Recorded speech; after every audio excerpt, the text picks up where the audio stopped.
Ah, right. Wasn't sure we were live then, but the timer's going for about 7 seconds.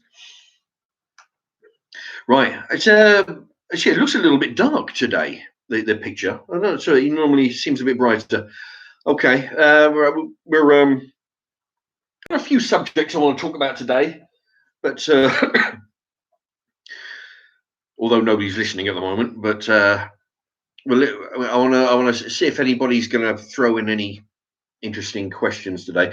At the moment, I'm drinking. Well, I've got water in here. I'm going to try and drink this down, and then I'm going to be mixing my vodka with some other drink. All right, we've got a person joined us. If you wanna chuck your name into the comments, let us know who you are. All right.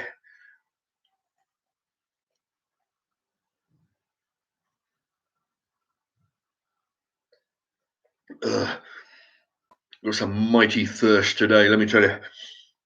I was at the allotment today, doing some digging, and there we go. All right, let's. Who's? Oh, somebody just left. Somebody joined and left. Whoever's watching, by all means, put a thing in the comments. Let us know who you are. I'll give you a shout out. And oh, hello, Polish mercenary. Hello to you. There you go. The first one of today. All right. Yeah, like I say, anybody's got any questions? Try and make them sensible. You don't ask me about what I think of the gays, what I think of the trade. You know, we've covered all those subjects before.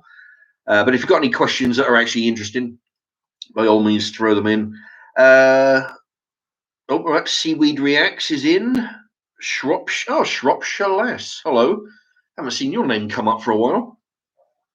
Shropshire Lass. Seedweed Reacts, though. I've seen that name quite often. You know, you get the same. You get the regular people come in. You see the names quite often. You get to recognize them. But anyway, yeah, I'm a little bit hungry. I've had a bag of chips, or from the chippy today. It's all I've eaten. So, but I've got some Rolos on standby. That was the thumbnail. Every live stream I do, I like to put an object in the corner just to make the thumbnail look a bit different. So I'll be munching on these. I haven't had these for years. Rolos. For anybody who's sort of like probably in another country that don't have Rolos, these are a chunk of toffee. Well, not toffee, but like caramel wrapped in chocolate. But that's pretty much all there is to it, really. You'd think after all these years, the amount of years that the Rolos have been around, that I mean, I was going to say, you'd think they'd be making up a different variety. Put a whole nut in there. Put a little bit of mint in there with the toffee. Something to put a, I don't know. I mean, does anybody know? Do they actually make different variations of these other than just the toffee wrapped in chocolate? I mean, there's so many variants that you could add to this. Like I say, chuck a bit of mint in there. I don't know what else could you put in there. Put pretty much any flavoring with toffee, really. Put a nut in there. Anyway, Rolo are old school from Seaweed Reacts. Yeah, exactly. I mean, these have been for age. I remember with these when I was a lad.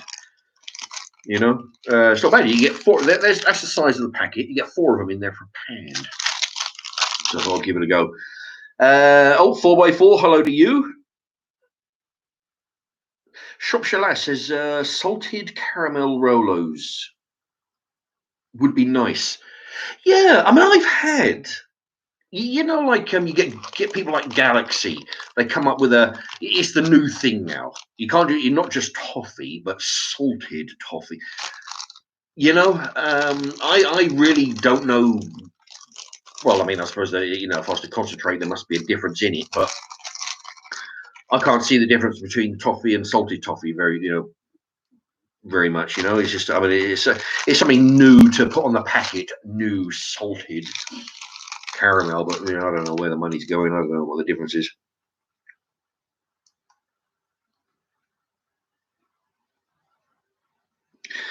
Oh, Remarkable writes, I changed my name. It's a lot more understandable than what I had before. Yeah. What was your name before, though? Although we do get some wacky names coming up. Some of them are hard to pronounce, some of them are hard to read, some of them are crazy. But yeah, whatever it was, you've changed it to Remarkable. Let's see, Gary Clinton. Gary Clinton, hello to you. Welcome. Oh, there we go. Mad Maz. Any alcohol tonight? Yeah, Mad Maz. Yeah, I've got a little bit of water in here because I've been doing some digging in the Allotment. So I had some water. I'm trying to get this down, and then I'll be switching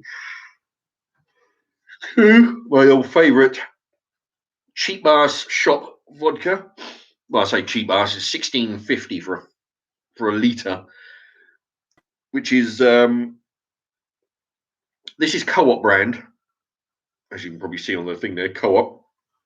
Asda, I think, are the same price. Actually, I went into near where I live. There's a Lidl's or an Aldi. I always get confused between the two. But I was in there, and like over the last bunch of years, which we've never had when we was a kid, you can go in, look at something, and it'll say like, well, say the vodka, right? It'll say $16.50 for the vodka, but then it will give you a price per 100 milliliters. Or per 100 grams if it's a food item, all right? But per 100 milliliters. So you can look at that, and if it says like, £5.77 per 100 milliliters, and the next one is £9.50, you know that one is cheaper than the other because it's by 100 milliliters. And I looked in Lidl's or Aldi, depending on which one it was, and you have to buy them in 750 milliliter bottles. They don't do they don't seem to do the liter bottles like I like, but you buy them in the smaller bottles and it works out cheaper doing it that way from Lidl's or Aldi than buying a whole liter at a time.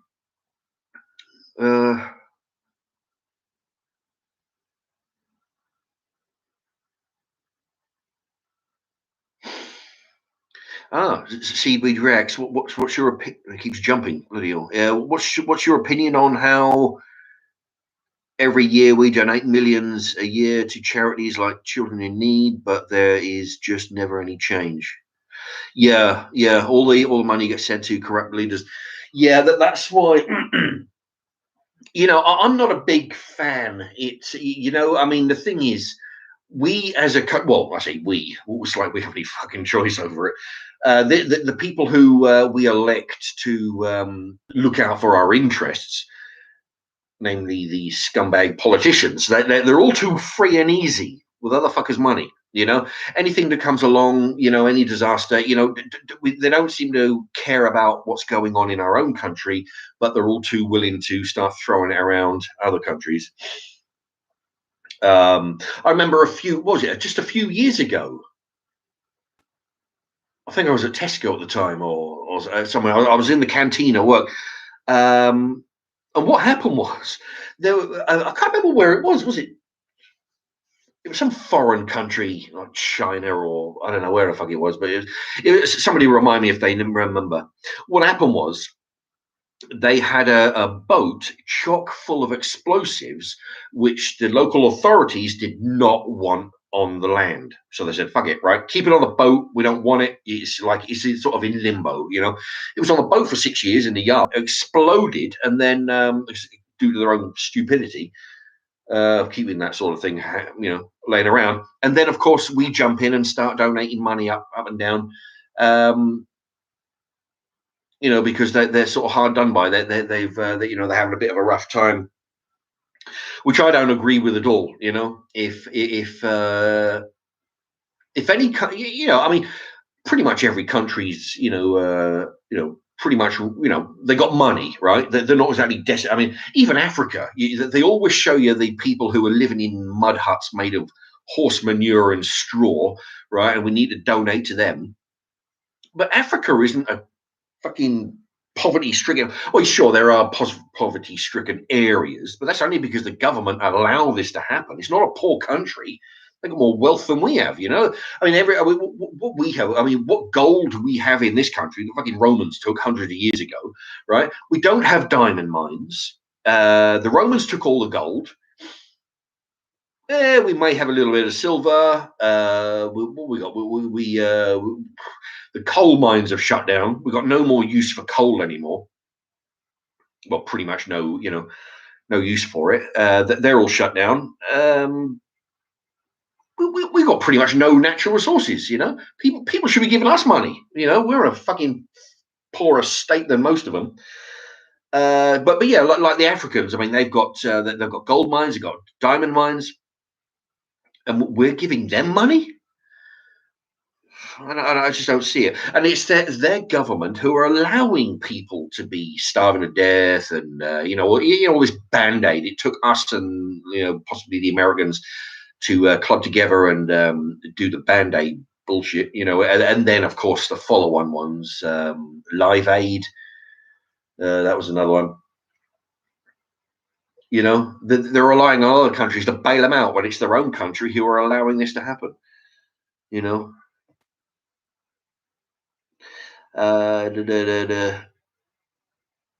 Oh, okay. I had a minute delay on the stream. That's why I had a bit of a late reply. Okay, that was remarkable. But he's got a 1 minute delay. That's interesting. Is everybody else okay with the delay?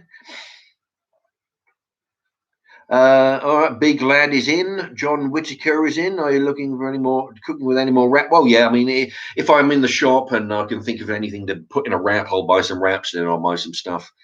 But sometimes I just wing it. I go down there and I start looking at the stuff in the aisles and thinking, right, I can make something with that and that.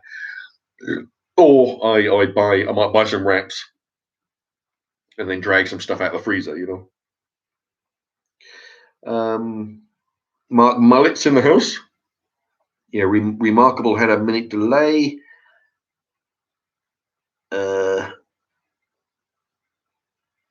John Whitaker, are you doing any more cooking? Yeah. Click onto the channel. It's all the cookery videos are there. I've been doing. Sometimes there's several days in between each video, but yeah, still doing some cookery videos. Sometimes cooking, sometimes I can't be bothered. Sometimes I'll just make a sandwich. I think, I've got the ingredients to make an interesting sandwich, so I'll do that rather than cook. But other times, yeah,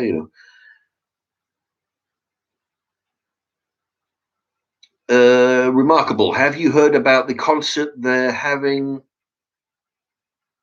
About having this summer in Milton Keynes?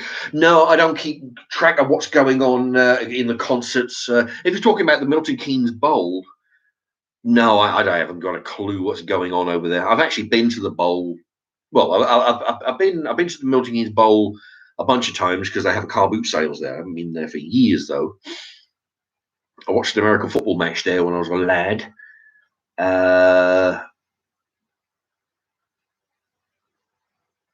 I think I've been to a concert once. I can't remember who was there. Was it Eminem? I can't remember. I'm fairly, for some reason, must be getting old and senile. But I'm pretty sure I went to a one music concert there. I think. Anyway, yeah, it would have been half a lifetime ago. Can you? Seaweed Reacts, can you do the Prince Andrew Cook offer? People have said that in previous lives. I don't know what that is. I mean, if it's a TV show, I'm great. I'll take part in any TV show. Whatever. I don't know what people keep saying that, but I don't know what a Prince Andrew Cook. I don't know what that is. Is he doing? I don't know. He can't be doing a TV show. I mean, he's. I don't know. Okay. Mystic Genies, look, apparently I'm looking great. Thank you very much. Well, that's the thing. But Big Lad says, how excited are you for the end of the lockdown? Well, but that's the thing. I hear bits and pieces. I don't really follow the much of it now. It's too depressing. I haven't heard anything about the cancelling of the lockdown. I've heard that Milton Keynes were on like code 3, which is like the top lockdown fucking. But all in all, it hasn't really affected too much about what's going on in daily life. I still see people running around. I try not to mingle too much with unnecessarily. Just go to the shops. Oh, speaking of which, I had a text today from my mum. Apparently, actually, I've got two brothers. I mean, not apparently, I have two brothers, but two brothers. Apparently, both of them, because they both share a house. Apparently, they've both been diagnosed with the COVID plague. She really laugh, which wasn't really interesting news to me. But she felt the need to send me a text to tell me anyway. Yeah, both of them have been diagnosed, which they share the same house along with some tenants, I guess. So it's understandable if one person gets it, then probably everybody's going to get it. But that's I don't know why I'm sharing it. I'm not interested, so I don't know why you lot would be interested. But I just thought I'd throw that in because the subject of the plague. How excited is the end of the lockdown? Oh yeah. What sort of things do you like to watch on TV? Well, the things I don't really watch TV. I don't have a license. My TV doesn't work. I'm not interested in what's on the telly. I just concentrate on what's on the internet. I watch shows. The odd movie. I'll keep up with current events. Not the English current events; it's too fucking boring. But there's a bunch of. Actually, I find that American politics is a whole lot more interesting, especially with the blatant stealing of the American election. Fuck me, I'm surprised that more places aren't burning down because of that. It's I mean, it's so blatant, and they seem to have got away with it. That's the thing about the politicians over there. It's like, at least in England, at least in England, we have our share of crooked politicians. We've had that forever, but they try and keep it on the low down. And it's only when reporters and the news find out about it, like, yeah, well, the thing is, yeah, I was stealing, cat pays, but it seems to be in America, they're like, yeah, I've done this. I don't care. What are you going to do about it? And of course, the news aren't going to report about it. They're going to keep that on the, they either don't report it at all or put it in a favourable light. What they're doing now is what they did ages ago. Is they're starting to, when you got a video with Joe Kitty Sniffer Biden, have a video of him, and there's lots and lots of thumbs down on that video. They're taking them off. They're taking thousands and thousands of thumbs down off. So it looks like a bit like what they did with the that women's Ghostbusters. People disliked that, and they were thumbs downing all the the adverts to it and all that. What they did, they took all the thumbs downs away, so it looks like the ratio had tipped to thumbs up. When in actual fact, it wasn't. They just took tens of thousands of thumbs downs away. They deleted a lot of the negative comments just to offset the balance. And now that's what they're doing with Biden's videos. They're taking away the thumbs downs, to try and make him look more popular. Yeah. Anyway, Secula, yo Mark, or you Mark. I sub to your Patreon. Oh, thank you very much. The trouble is, the thing is, what? Thank you for signing up on the Patreon. For some reason, the computer crashed, and now I can't. I can see sometimes who or how many Patreons I have, but because I've had people in the past donate, like say donate some money for me to go out and buy those wall sausages and some other things like this. I'm sorry to everybody if you have done that recently. I'm sorry that I can't reply because I can't receive the messages. If messages are coming in along with the donations, the trouble is I just don't know that they're happening because for some reason it crashed. I can't seem to get back on it. I'll have to get somebody around to fix it. But it's much appreciated. It's just that normally I would reply to you, thank you very much, and I'm letting you know that I'll be doing a video on the subject, but I just don't know that they're coming in. It's not that I've been ignoring them, it's just that I don't know.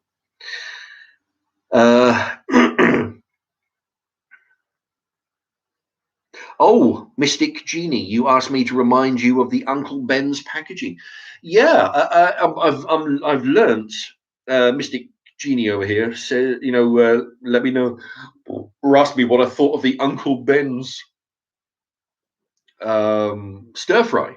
Which apparently that is the next bullshit fucking thing of the week that they're coming up with. They've decided that that's racist, apparently. Along with because Uncle Ben's.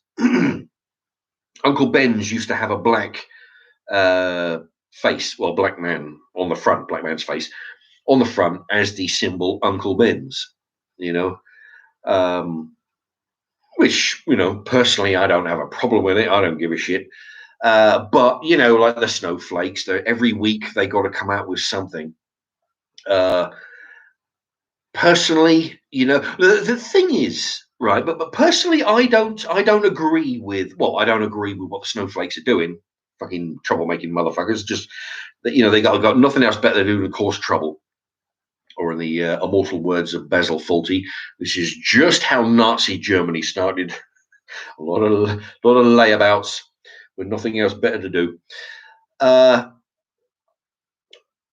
you've got if you've got a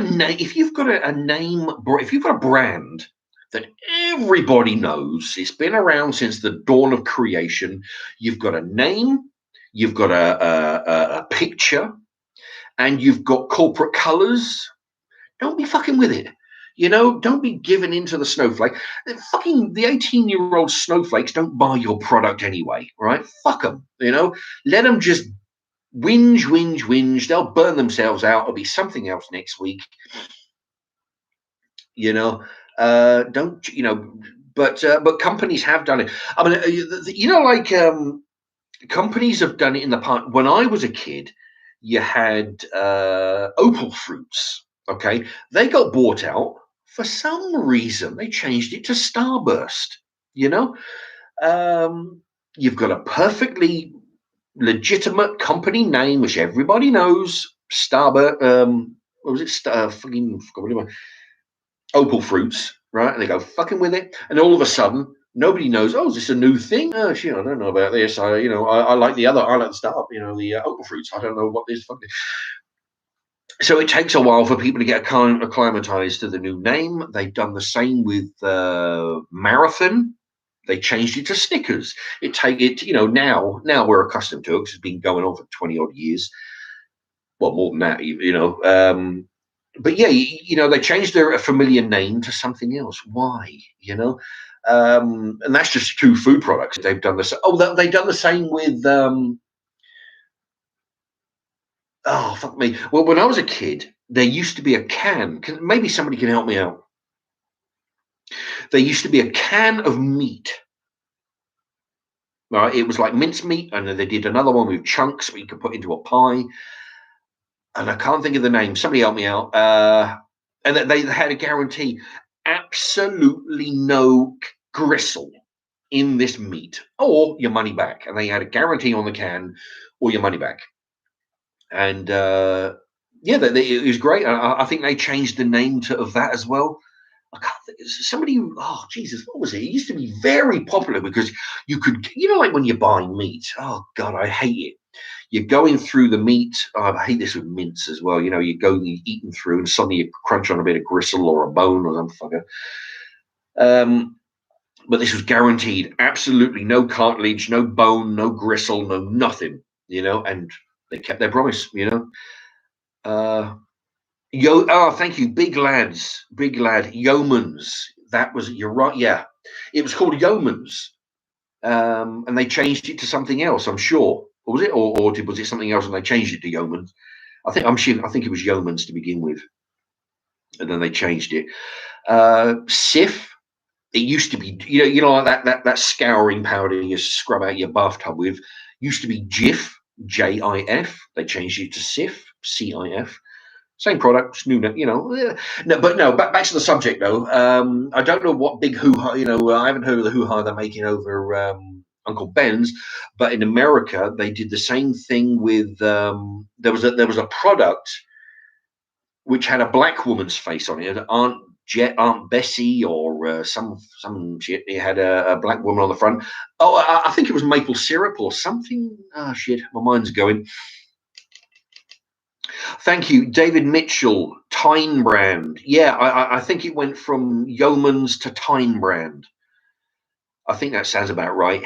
David Mitchell, Dave Mitchell. Yeah, I think I was right. It went from Yeomans to Tyne brand, and of course, it took ages to figure out. Fuck me, this is a different thing, because you get used to see. You know that this Yeomans is absolutely meat, no gristle. You can depend on it. It says exactly what it does on the can. And then they changed the fucking name, so nobody knows. But yeah, it's. I'm against. The thing is, I mean, these troublemaking dumb shits. They can find any problem with any problem with anything.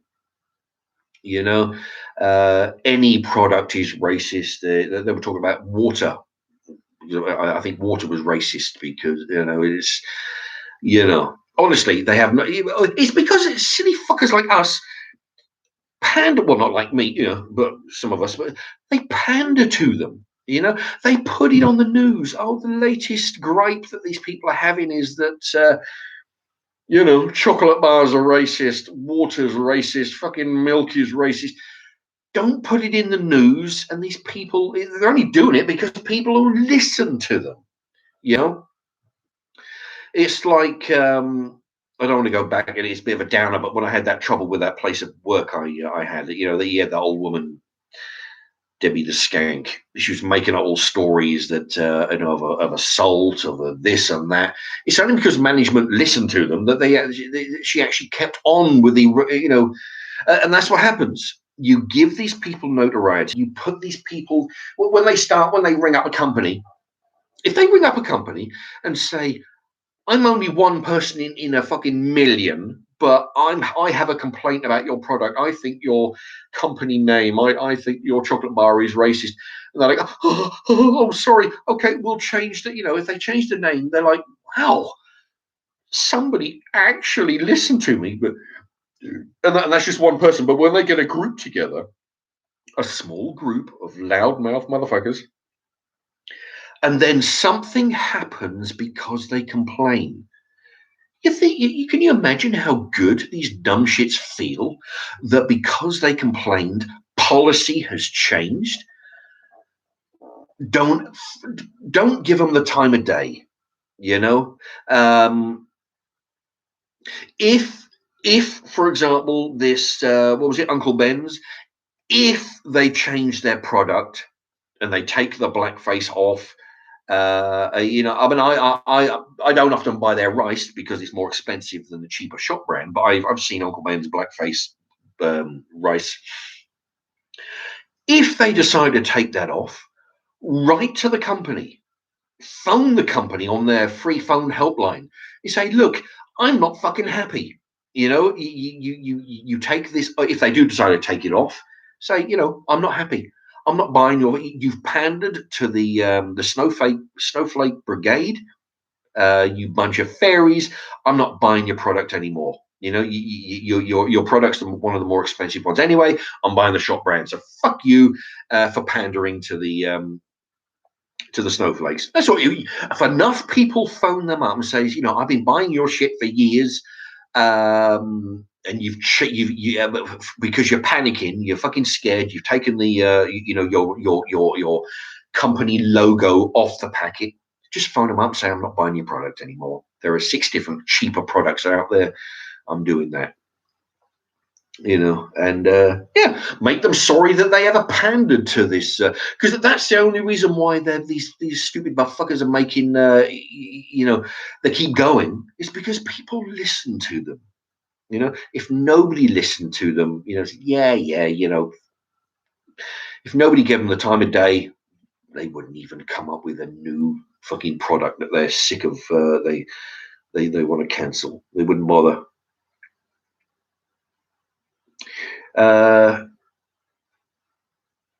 Oh, big lad, what's the Debbie story? Oh, Debbie's, yeah, she was this old fucking skank that we used to work with. She was one of the cleaners.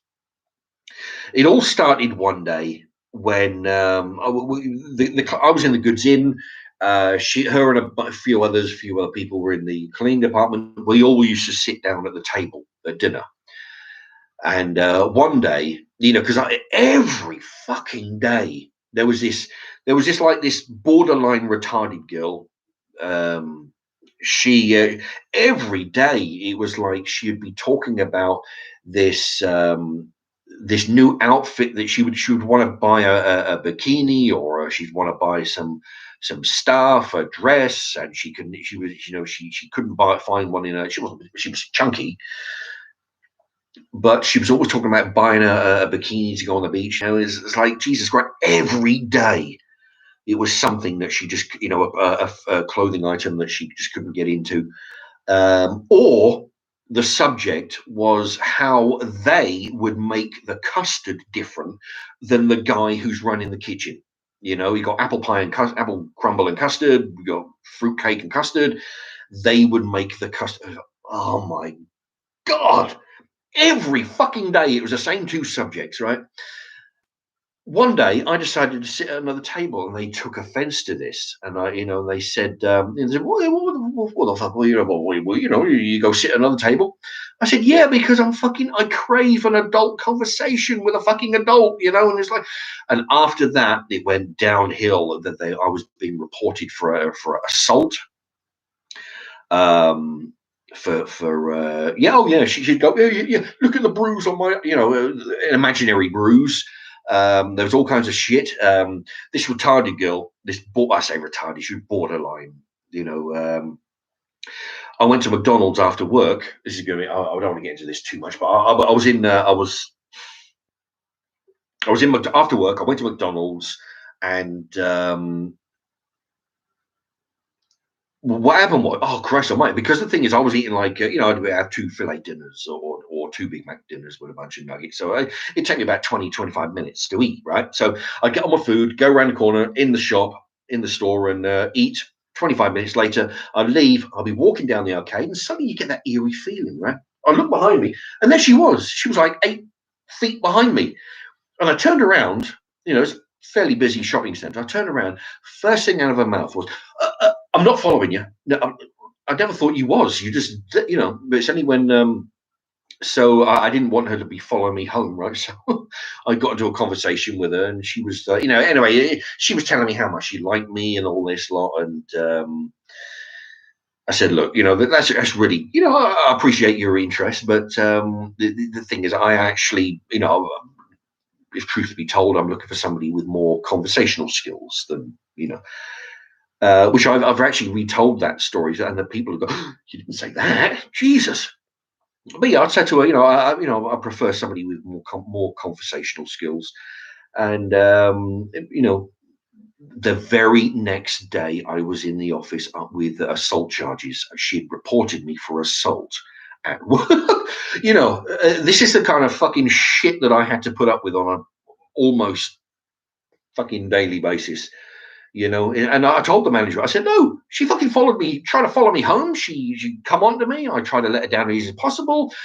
Because I let her down, she'd come up in the office the very next day and started laying on assault charges about me but of course the management believed her because she's a girl and I'm a fucking white man.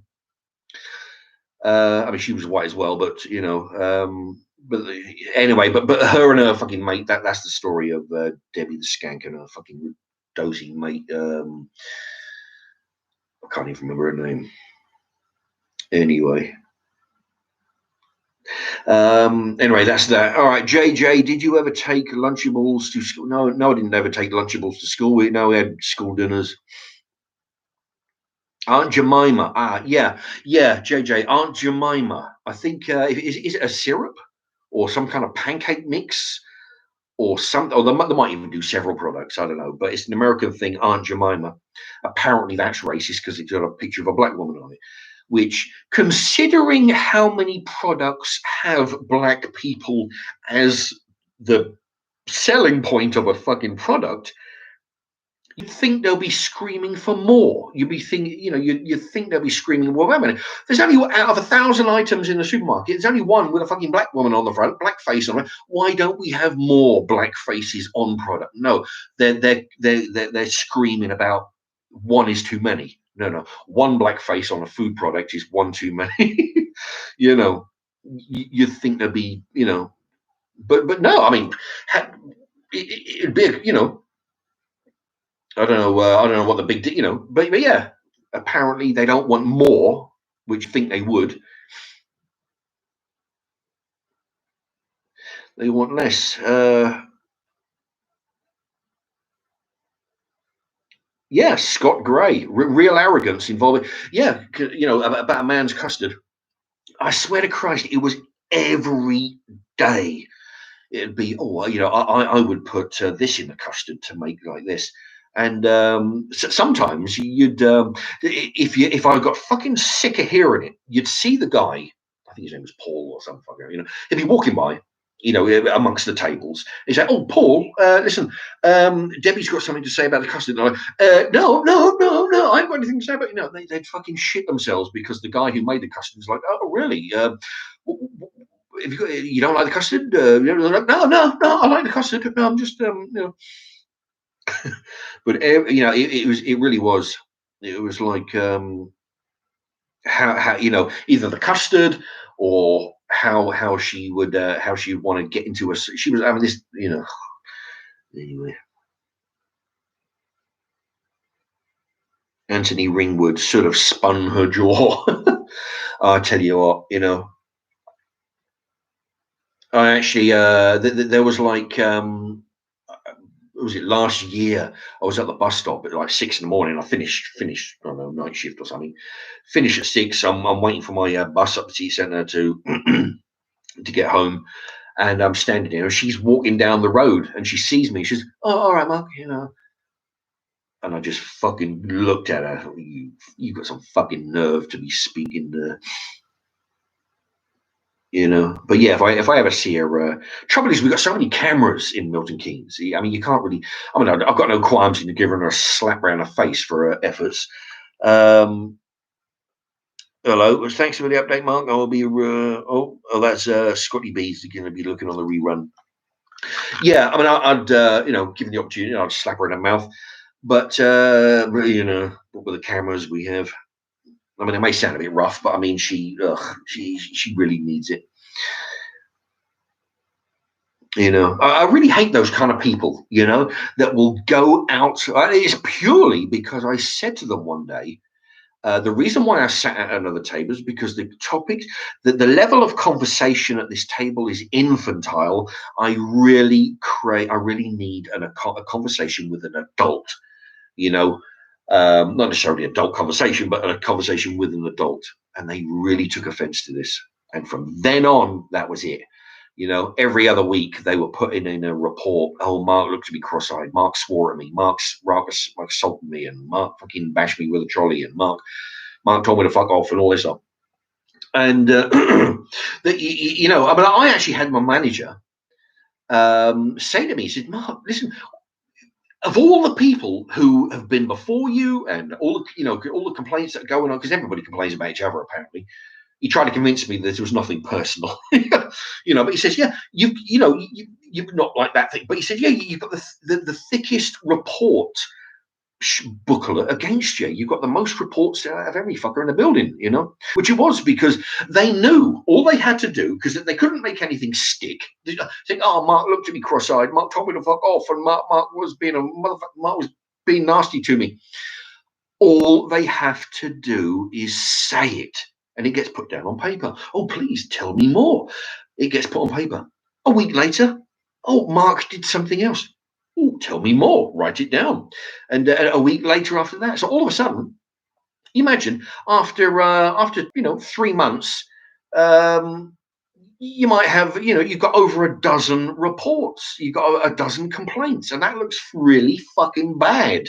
When the management say, well, listen, we've had 12 reports about you. What the fuck? And their mentality is, well, there's no smoke without fire. Why would these people complain about you if you're not doing it? It doesn't occur to them after, even though you fucking tell them, they have a grievance against you. So it's in their interest to fucking report you. Anyway. Oh dear, somebody doesn't like my swearing. Well, okay. Imagine if Debbie was watching this right now. Yeah, if she does, she's got a knuckle sandwich coming if I ever see her again.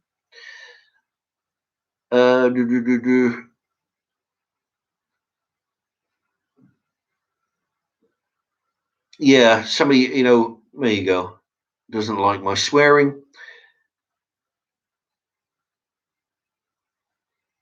Anyway, if what can you do? Anything positive to say? I mean, roasty from every. Let's see, Shropshire, like my first name I've heard of bloke. Shropshire lass. Yeah, first time I've heard of a bloke interested in a girl's conversational skills. Yeah, I know. This was a long time ago. Let's see, there was, it must be about, let's see, 8 years ago. Yeah, it was, it must be about 8 years ago. So I was probably about 40, 42. It's not like it was recently. But yeah, no, this girl was fucking thick. I mean, I can't abide. I really hate being around dumb people. Like when you say to somebody, the kind of people, if you're working together and you're doing something straight, they'll just stand there and fucking watch you until you tell them, get over here and give me a fucking hand. You can see I'm struggling. One of those dumb fuckers. She was one of those. Honestly, you could tell her something, and it was, in one ear and out the other. 2 minutes later, you'd have to tell her again because it just the information you'd give just would not stay in her head. Thicker than a corned beef sandwich. Honestly, the girl. I mean, it's. I mean, anyway, she was dumber than a fucking bag of hammers.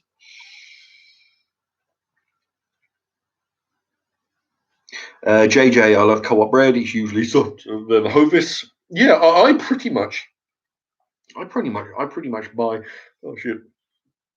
co-op's own brand bread. Sometimes I'll buy Warburton's. That is really good bread, but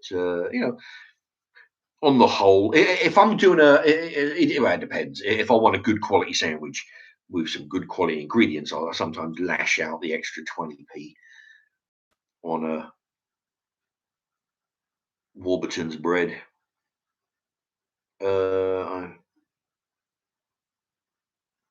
Shropshire Lass, I've sent you some pounds to buy a new cooking sauce. Oh, thank you. Thing is, I can't actually retrieve the messages to say who sent what. But thank you for that. He has had some trouble with the computer and he's all fucked.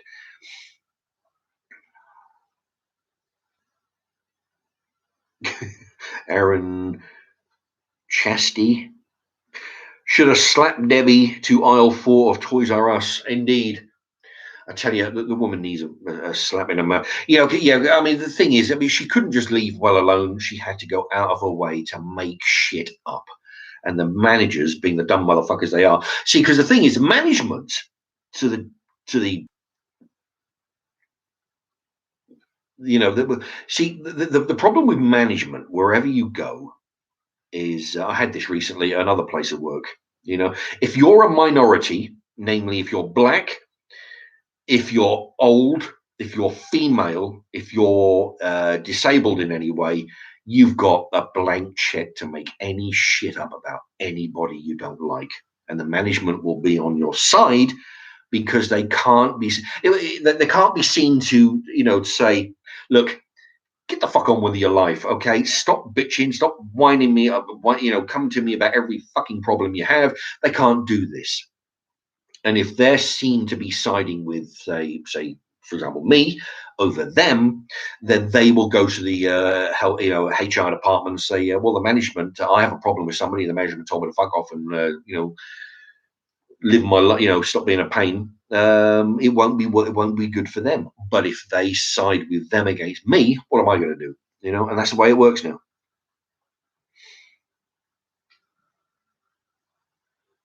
Joanna Butler. Hi, it's Joanna Butler or Joanna B. Yeah, I realised. You've changed your name from Butler to B.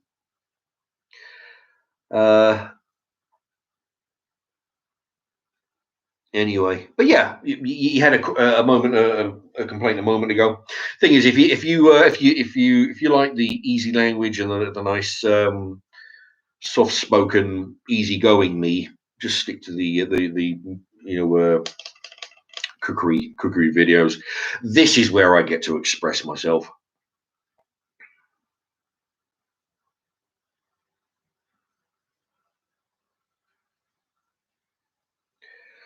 Let's see.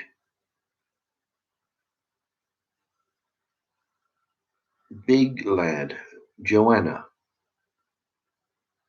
Debbie confirmed. I don't know. I'm glad to see you. All right, Nosy Parker is in the house. Glad to see you on here, Mark. Yep, indeed. It's been a while since I've done the.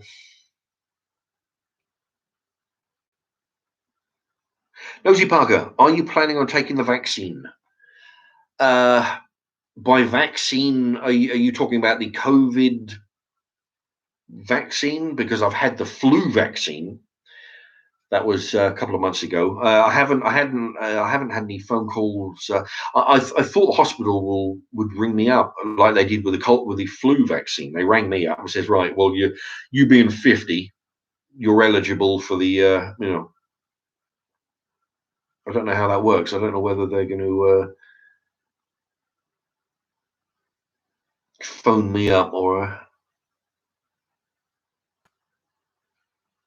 Gary Clinton, do you not like black people? I don't know what I've done to. Well, the thing is, I dislike a lot of people.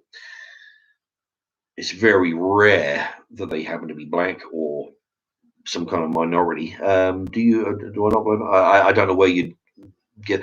Oh, are you talking about because I'm talking? I use the word black face when I'm talking about Uncle Ben's or Aunt Jemima's, but that's what it is. There is a black face on the package, which a small minority of the population have a problem with. Personally, I don't have a fucking problem because not that I want to see a black face on a product. I just don't give a shit, But no, I'm not one of, I dislike a lot of people and for various different reasons.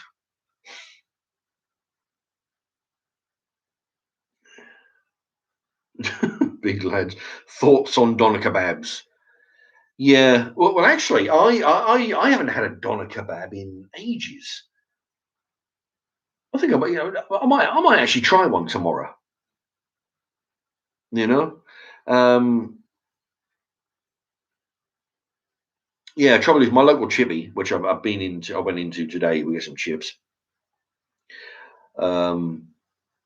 They all seem to my local chip. They all seem to have a habit of finding people who don't speak English to work behind the counter. So you got to, that annoys me.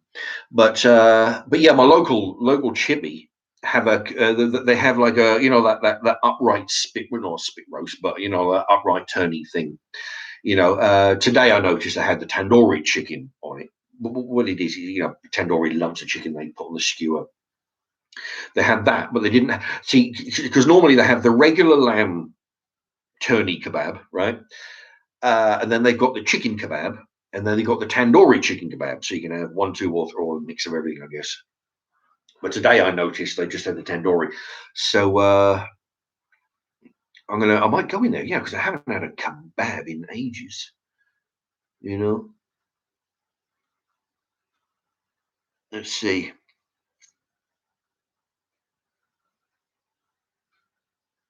Oh, Andrew Winton is in the house. Ah, welcome back, Andrew Winton.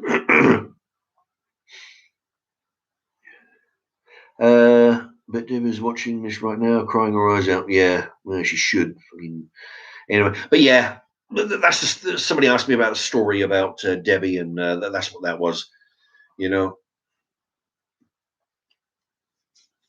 but yeah, she's just a bad person.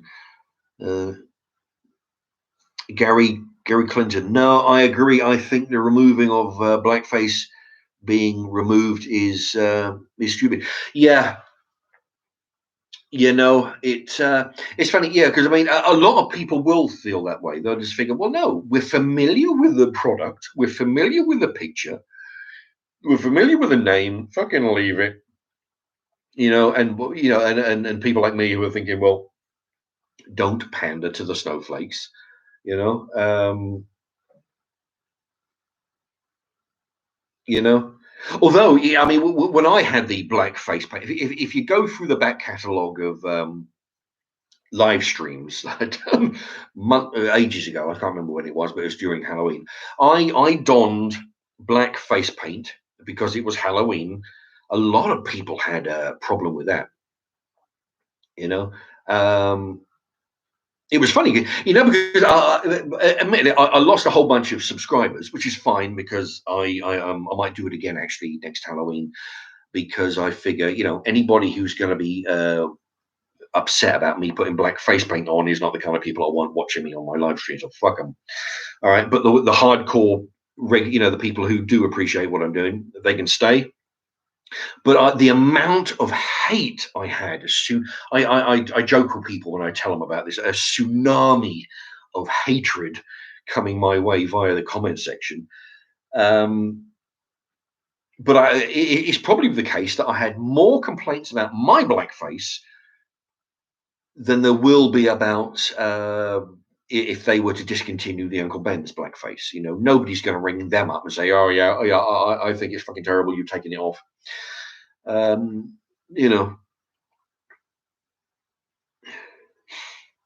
but yeah, no, that was some fun.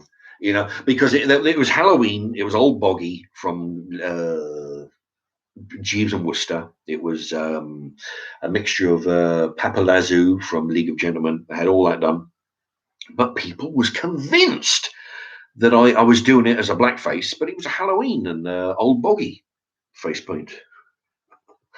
Yeah. How have you been waiting?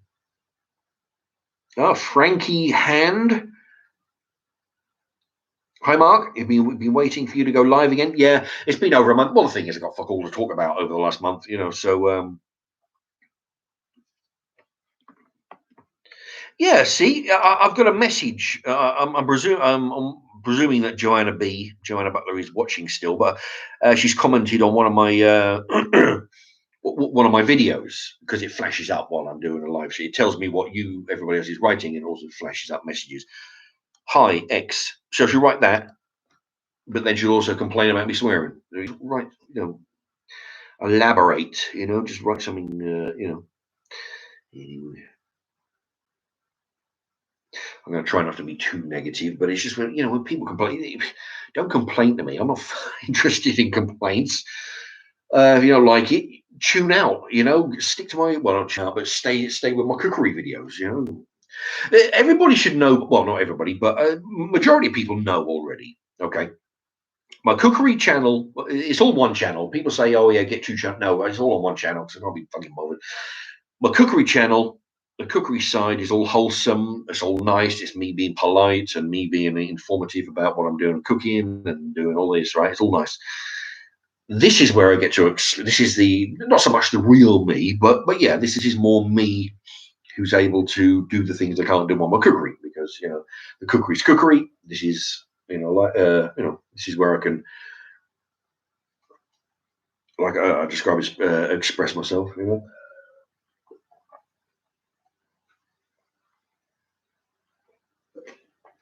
Uh, right, I'm going to switch to the vodka in a minute. Oh, Frankie Hand's got a message deleted or retracted. Anthony Ringwood agrees fully. Jemina B, miss your old videos. What videos are you referring to, though? Are you referring to my cookery videos, the style that I would present the cookery videos, or you can't be missing the old style of live stream because it's always been the same style, me talking about world events. So I don't know. Oh, there you go. She goes on to say cooking old style. But you see, that's the thing. I mean, doing the channel for over 3 years, it will progress. It will change. It'll be difficult to keep exactly the same format because I'm always trying to improve, like everybody. You can't be doing the same old shit for 3 years straight. You start off doing one thing and you progress, you improve. I started off doing reviews. A lot of my early videos. I'll be buying some ice cream. I'll be buying a can of soup, trying some beans, buying pork pies, doing some chicken. I'll be doing single items, cooking them up, eating them, and telling you what I think about them, which is fine. It worked for a while. Like I've got nothing against doing that. Also, occasionally I'll do that with a food product like a new chocolate bar or something, a new drink. I'll do that. That's fine. But I need, but I progressed. I started to do cooking items instead of buying the £1.20 bag of nuggets, and the 14p tin of beans, along with £1.10 bag of cheap bars shop brand chips.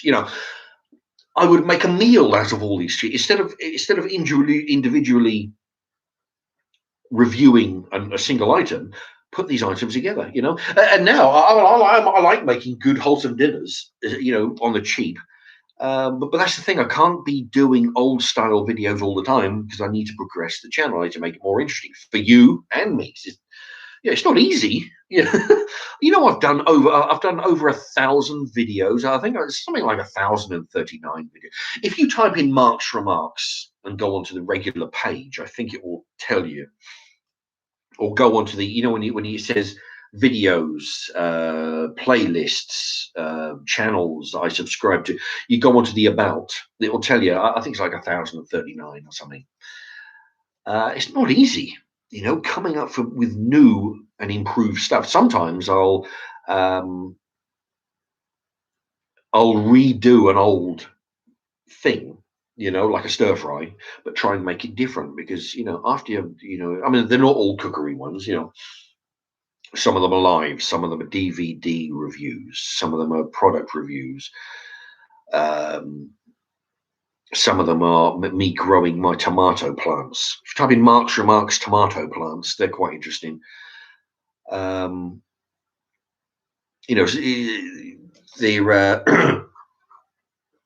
anyway, but yeah, well, the thing is, the short version is I have to, to make it easy, but make it interesting for myself as well. So I'm sorry that you don't like what's going on now and you prefer the old style, but I can still do the old style. It's just I have to mix and match just to make it,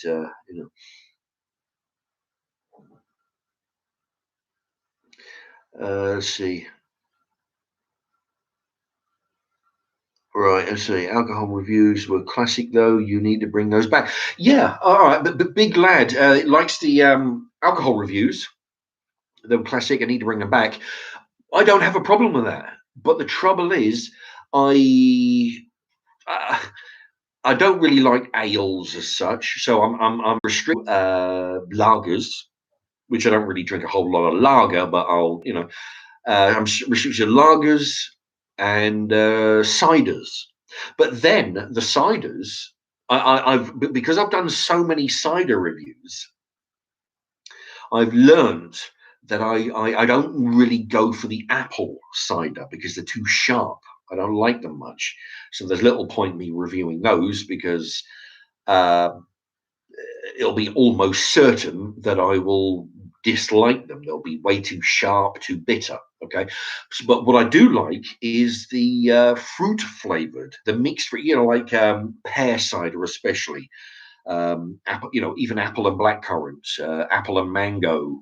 You know, kiwi fruit and fucking rhubarb. You know, I like all those mixed fruit ones, not so much the only the apple because they're too sharp. But the thing is, I think I've done them all. You know, I think I've done so many.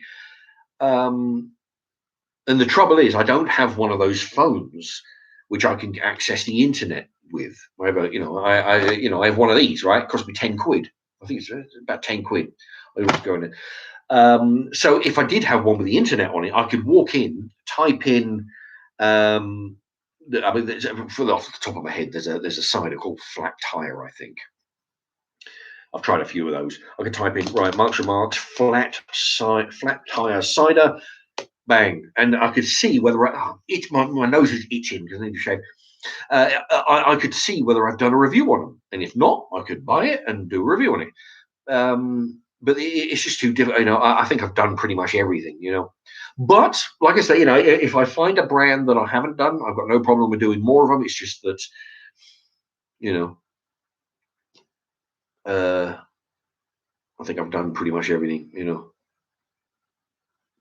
That reminds me. I was actually thinking of doing a video on it, you know. So I'll get the camera facing facing the computer here, and I was thinking about doing an instructional video saying how to navigate my channel. All right. The idea is I haven't, you know, I'll probably do it tomorrow. I think I've had it in my head for a few days. What I'm thinking is I'm going to have the camera facing the computer screen and then type in and say to everybody, say, look, you know, if you're in a supermarket, right, and you're thinking, shit, well, what am I going to have for dinner, right? What you can do, go onto the YouTube, type in Mark's Remarks, okay, for everything. Just type in Mark's Remarks in the search bar, and you know, if you're thinking, say, you're thinking about a sandwich, say, oh, I fancy a sandwich. Okay, if you type in Mark's Remarks sandwich, it will bring up, you can do this in the supermarket, Tesco, Sainsbury's, wherever you are, and it'll bring up a list of all the sandwiches that I've done. And you're thinking, interesting. Okay, yeah, you know, and then click on the video and find out what ingredients I use to make the sandwich. And then you go around the supermarket, you buy the ham, you buy the turkey, you buy the tomatoes, you buy the gherkin, you buy a bit of onion, you buy a bit of slice of cheese. Or you're thinking, okay, I fancy a sandwich. I really like pastrami. So you type in Mark's Remarks pastrami. It will bring up all the food dishes that I've done with pastrami, sandwiches, stir fries, um, uh, you know, pasta dishes. I think I did pasta with pastrami. I think anyway, it'll bring up everything of you using the pastrami, and then you find one, you click onto it, and then you find out what ingredients you do. You just go to the supermarket, just watching my videos.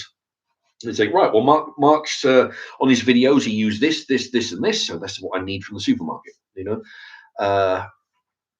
Anyway, that's just one thing that might help you. You know, if you're in a supermarket and if you're thinking about having making a pasta dish, you know, type in Mark's Remarks pasta and see what, you know, see if you're in a shop and see if I've used that shop brand pasta sauce, and I'll give you my opinion on the pasta sauce. So you're thinking, all right, well, you know, he used pasta sauce on the pasta, he seemed to like it, or, you know, give it a go, you know. Yeah, so just go on the internet while you're in the supermarket, you know, just find out what I've used and then use the video to buy whatever ingredients you find, you know, deemed necessary to make that item, you know. That's what I'd do. I mean, if I had access to the internet on my cheap ass phone over here all the time, I'd be in the supermarket and I'd be typing Mark's Remarks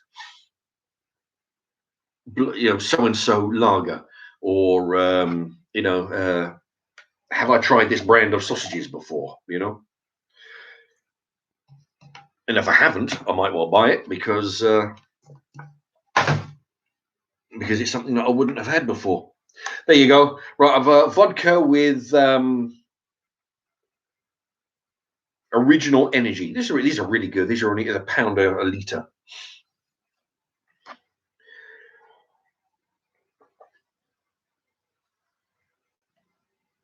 Anyway,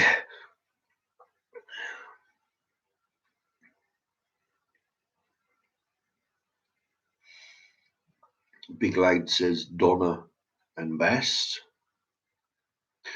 Donna and Bass. There used to be a shandy called Bass. Shandy Bass. I remember it used to be really good when I was a kid. I don't know if they still make Shandy Bass. Anybody? Gary Clinton. Why about a weekly video of you showing us what bargains you get from the co-op or whereabouts you buy your food from? Well, the thing is, I have done that. I've gone into the co-op and I've gone into their hot cabinet where they have their sandwiches and their sausage rolls and all that shit, right? I've gone in there and I've bought them sometimes dirt cheap. I've gone around the shop looking for something for dinner, and I've got like a £2 hot dog for like 35p. So I'll buy two or three of them, take them home, make a video of me, or of heating them up and say, look, this is what I've done. Nowadays, I tell you what, it used to be the case of all the stuff they say the meat especially, right? The bacon, the chicken dinners, and sausages, hamburgers, and all that. They used to put it in the discount corner of the fridge, and if something, basically what happened was they would discount it at different stages during the day. But if you went there about an hour before the end of the shop finished, and you could even if it wasn't discounted enough, you could actually pick it up. And if you're a cheeky bastard like me, you'd go around, you'd find somebody in the shop who you're familiar with, and say, "Listen, there's an hour and a half before the shop shuts. Is this going to be reduced anymore?" And they're like, "Oh yeah, let's have a look. All right, scan it. All right," and you'd pay 1/4 of the price. So if something was £2, it would go down to like 50p because you'd pay 75% off. You pay 1/4. And that's how it was done. But then they figured, I don't know what the fuck they figured that at one point they would rather throw it away. The woman in the shop told me they'd rather throw it in the bin than put it on a discount for some reason, But now what they do, now what they do is, I don't know what they do with the meat, but I know with the fruit and veg, what they do, they give it to the charity thing next door. And what they do is they, rather than it going in the bin or in a landfill, they have all the lettuce and carrots and potatoes and onions and all that lot. They have it, and then everybody sort of queues up, and they get given it for free. It's all like to stop wastage. And what I do, I go along there about 10 minutes before, because it's from about 11 till 1 till 2 or 11 till 1. I don't know. Anyway, I'll go there 10 minutes before it shuts, and what I do, I go there with my trolley, and I collect all this. Sometimes I don't have it, but what I do, I try and because I say to them, look, if there's anything that is not fit for human consumption, I know what. Listen, hear me out though. I know I'm cheap, but anything that's not for human consumption, let me have, and I'll take it rather than it go in the bin. I'll take it and I'll put it in the compost bin. Because I have an allotment now, and it's been working out pretty good. You put it in, you put it in the compost. And I've got a double use as well, but sometimes they do, sometimes they don't have anything available. Which brings me on to the subject that I wanted to talk about, my allotment.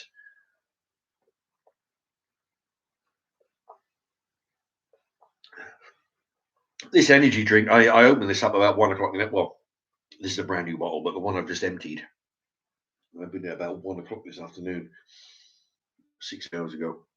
It's going to be flat. But yeah, it's because I've got an allotment now, right? See, what I'm doing at the moment, which I'll do at the moment, I'm putting the scrap food in the compost bin today. Right now.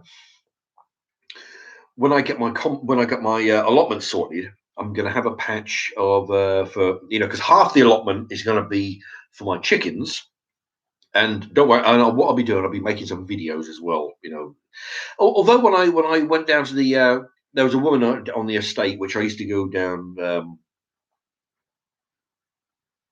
For the life of me, I can't remember her name. Anastasia, that was it. They weren't very popular videos, but I used to go down there, and because she never used to let me do anything with the chickens, which is a bit of a shame because I mean I'm not like some fucking dickhead who walks in off the street. I actually know how to deal with chickens, but she wouldn't let me deal with them, her chickens. So it's very restrictive of what I could do, basically. But I used to try and film them and all the rest of it. But hopefully, when it comes to my allotment, that they'll be a bit more popular. And what I'm doing at the moment is I'm actually digging a square, well, not square, rectangle hole in the allotment along the top edge, right? What it is, it's about, it's got to be eight. Imagine a rectangle, okay, 8 or 10 foot long by about 4 feet wide, and at the moment I'm about a foot and a half to 2 foot deep. All right, so you imagine it looks like a grave, right? Only it's about a foot and a half to 2 feet in. What I'm doing is a really wicked plan. What I'm doing, oh jeez, what I'm doing is right. I'm digging it. It's fucking hard as hell because the ground has either been rock hard with the frost, or it's been like raining. So I don't go out there in the rain, but shortly after it's been raining, the water is there's more water in the dirt than there is dirt, right? But I've been doing that do about an hour and a half every 2 or 3 times a week. It's not as easy as it sounds, let me tell you. With dry dirt, I think it'd be a lot easier, but I'm doing what I can. Anyway, the plan is right. I've got this 10 foot long, 4 foot wide, foot and a half, 2 feet deep, and I plan to go deeper. What I'm doing is once I'm done, all right, I'll be doing this for a while until the weather, and I'll stop waffling in a minute. All right, but I've been looking on YouTube channels, right? It's called, I'm sure it's called hermiculture. All right, um, it's a German invention, okay? And the idea really is you got another version where you do it as a mound, right? You put a load of put some tree trunks down, you cover it with dirt, and you make a big mound, like a triangle, sort of a long, like a Toblerone, But I'm doing the other one where I'm actually digging this trench, right? I'm going to go as deep as I can. I've got a foot and a half down. I'm starting to meet all kinds of fucking bricks and rubble for some reason. It looks like a building site down there. Some asshole builders who probably built the houses across the street probably just lumped it all in there, and then they decided to do an allotment on it. But I'm got a foot and a half down and getting all kinds of bricks and like sand and rocks and bricks. I'll get back on point now. Right. So what I'm gonna go down, right, and I've already been I've been dragging. I've got big heaps of it. I've got branches in a big heap on the corner on my allotment, and then another patch. I've got some big logs, right? Because what happens is the council go around and they thin out the trees, and what they do, they cut limbs off, and sometimes they'll put them through a shredder, but other times they'll just leave the limbs and they'll cut the trees down and chop them up into different various sizes, 3 to 6 foot lengths, and they'll just leave them, and what I do, I've gone along with my wheelbarrow, right, and I'll just go along and I'll drag them, put them on the wheelbarrow, and wheel them round to the allotment, right, stack them in a big heap because I want them ready for when I need them. And the idea is this herbiculture is you got your hole, you got your big trench, you put in a load of thick logs or rounds, right? Rounds being if you cut a tree and then in slices, uh, or logs, you put them thick ones down at the bottom. You put in a load of cardboard, newspapers, shredded paper, pizza boxes, you put them down, then you start shoveling in some, wood chips, which there are a lot of on the building, on the allotment, because they get a council every now and then. Oh, my nose is itching. Oh, they got manure, horse manure, and they got wood chips. So you get that. You start pouring some of that into filling all the gaps, because you don't want any air gaps. You want to be filling all the gaps. Then this is where the compost bin with all the fruit and veg in that. I'm going to take the compost bin up. There's going to be a big mound of it. Start shoveling all that in, right? Put a layer of that. Then you put some more logs. You put some twigs and branches. Stuff all them down. Then a little bit more vegetable matter, a little bit more, put a bit of horse manure in there, put some wood chips. And then you fill it up, layers and layers, because, and then you put a thin layer of dirt. Well, you need 6-8 inches of dirt on the top, right? And you could do that with a raised bed, because there's people on the allotment, right? And what they do, they've got these little raised beds on the floor. And I say to these people, because they're mostly old, I say, listen, you're going to break your back. Why don't you have a raised bed that's 4 feet tall? And they're like, yeah, but there's a lot of work to fill it. No, you don't fill it with fucking dirt. You fill it with branches, newspaper, scrap vegetation, wood chips, the whole fucking lot, because all you need is the top 8 inches. You've got 4 feet of wood chips and branches. Then you've got 8 inches on the top, which is all you need to be growing your carrots and stuff. Saves your back. You don't have to be bending down. Anyway, that's the idea, right? So I'm going to be filling up with branches, wood chips, pizza boxes, newspapers, banana peels, everything. Filling it up, that much dirt on the top. Then I'm going to assemble I'll tell you, sorry about the rubbing my nose here, but it's itching like a bastard. Okay, so I've got all the branches, all the wood chips, that much dirt. Then I'm going to build my chicken hutch, which I've already got from the previous place. It's a bit in disrepair, but I'm going to repair it, right? I'm going to build that and put that on top of the hermiculture, right? For several reasons. One,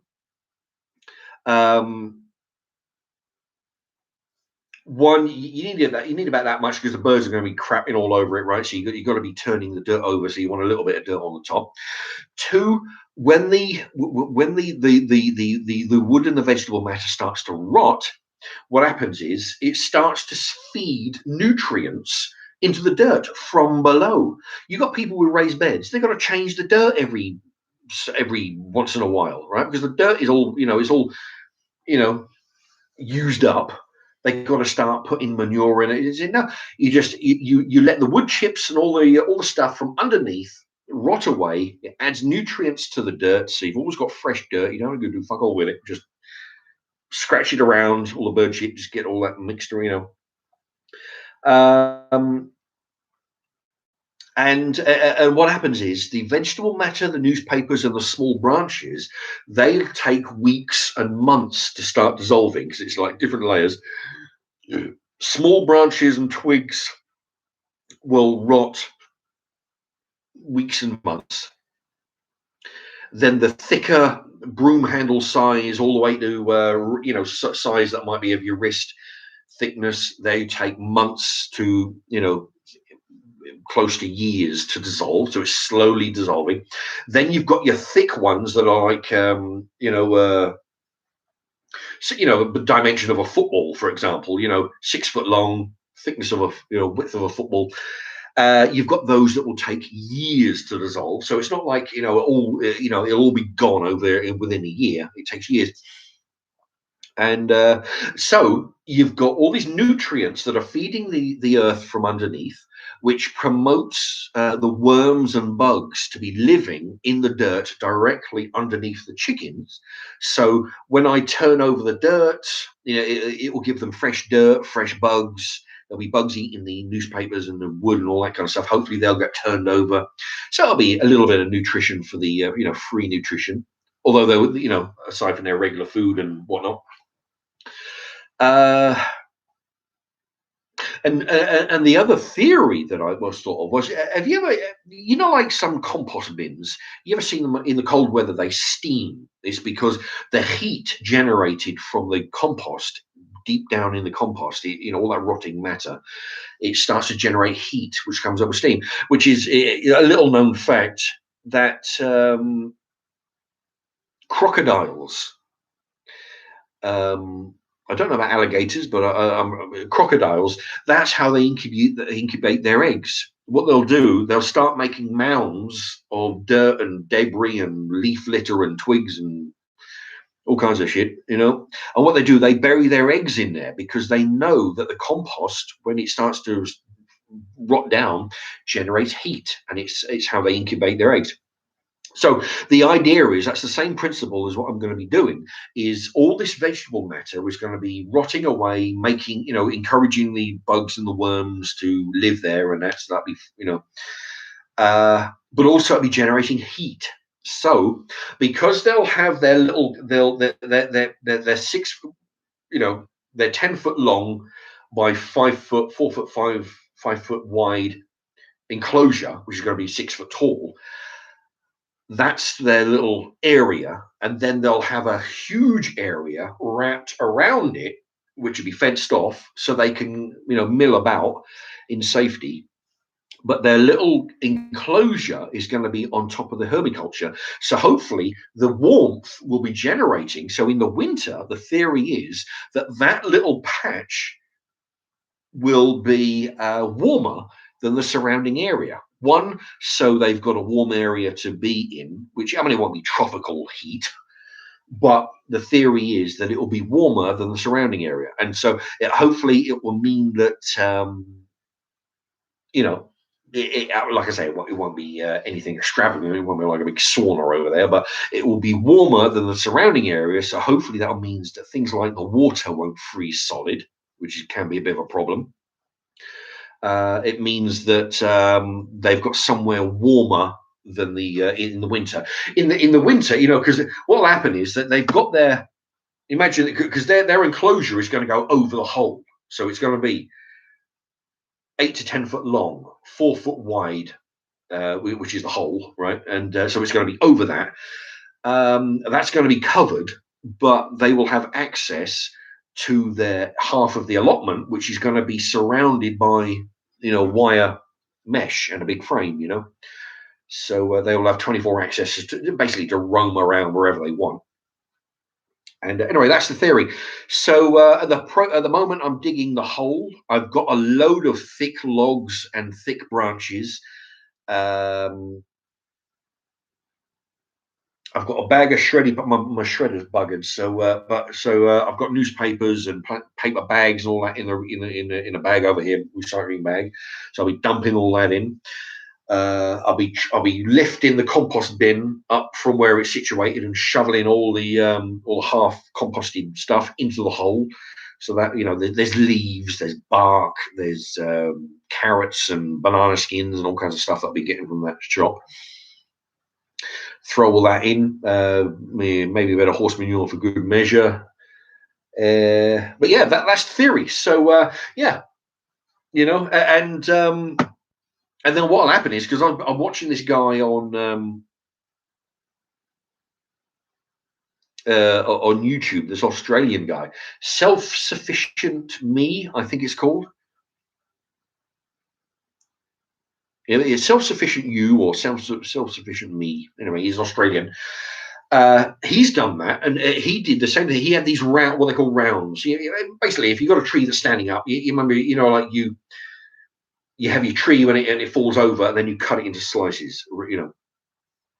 That's the other. That's called a round. He had loads of about 6 or 8 rounds in his raised bed, covered it with twigs, covered it with bullshit, and all this kind of other stuff.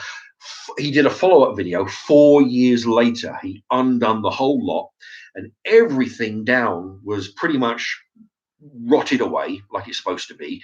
There was a few little fragments of wood that were crumbly as hell, but when he got down to the bottom, it was only the rounds that were still intact, and even they had been partly rotted.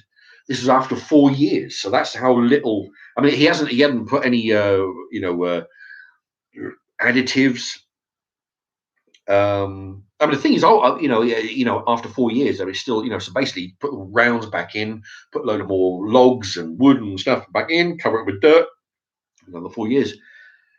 I was at the allotment today digging a hole, and afterwards I was talking to this old couple, and she had this bucket, and I said, what?" She was sprinkling with a cup all over her allotment thing. I said, "What's that you got there?" She said, "Oh, it's like it's this concoction you can buy in the shops. It's called blood, fish, and bone." I said, "Oh, yeah, I've heard about that." She didn't tell me how much it was. I didn't, but she said it was quite expensive for what it was. And I mean, you know me, all right. Some of you regulars will realise that I'm a cheap bastard, right? And so I figure why? Because I actually, I figure blood, fish, and bone. So basically, what this company have done, they've got fish bone and probably every other bone that they can get their hands on from the abattoir, right? They pulverized it, which you can buy in machines. If you buy, you can buy vintage machines, these crank ones that will you put bones in and it turns them into powder. Uh, they're not easy to get a hold of because I've been trying, but easy. So I mean, I figure why buy blood, fish, and bone when what I've done for the last few weeks. I've been if I buy some ribs, which I do occasionally, sometimes from from the local shop, or you go to Asda and you buy a big rack of ribs. I save the bones, not the meat, the bones, and I put them in the freezer so they don't rot. So that I can wait for the time when I've got the hole dug. Oh, my nose is itching. Uh, and then what I'm going to do is take the bones, throw them in the hole, cover them with wood, bark, and wood chips, and manure, and newspaper, and it will.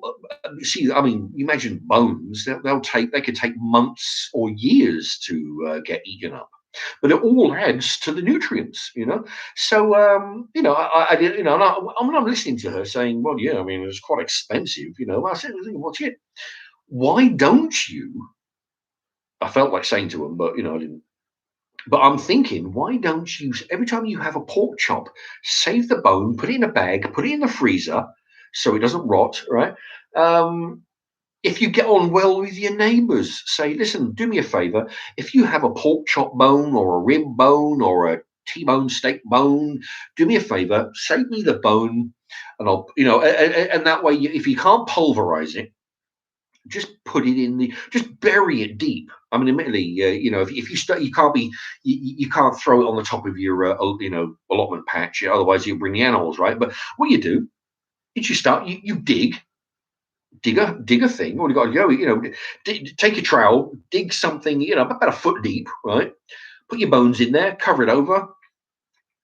Bob's your uncle, it's a foot deep. So I mean, and it just releases, rather than buy ready-made blood, fish, and bone powder, make your own. It's like just ask your neighbors for their bones, save your own bones. This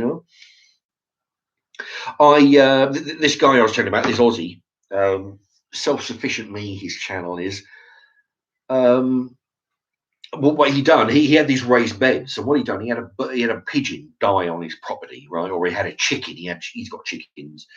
He had a dead chicken or something, right? And what he done? He got the raised bed. What he done? He dug a hole that round in his raised bed, went down about a foot, put the dead bird in there, covered over. A month later or so, he dug up. There was nothing left. The worms had everything. And when they're eating whatever's down there, they're turning it into dirt. They're adding minerals and vitamins and all kinds of goodness to your dirt. So it's all good, and there was nothing left. No bones, no feathers, no nothing. You know. So Shirley waffles or Sharty waffles. I throw my leftover bones at goths and pensioners. Indeed. Well, I tell you, waste not, want not. I'll tell you what else I do. If you know somebody with, so that's one thing, right? What I'm going to be doing.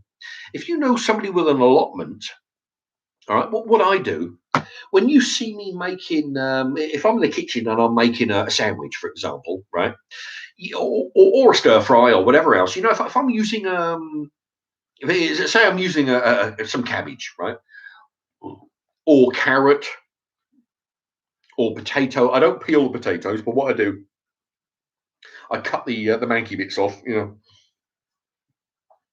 Okay, so you got your top tier carrots. You got a better few manky leaves on a lettuce, or the onion. You cut the end off the onions, and then you take a few layers of the peelings off, and then you're left with the inner onion, like because the outer part is a bit too chewy, right? So you got all that scrap. What I do, or whatever, the gherkin. I eat gherkins a lot.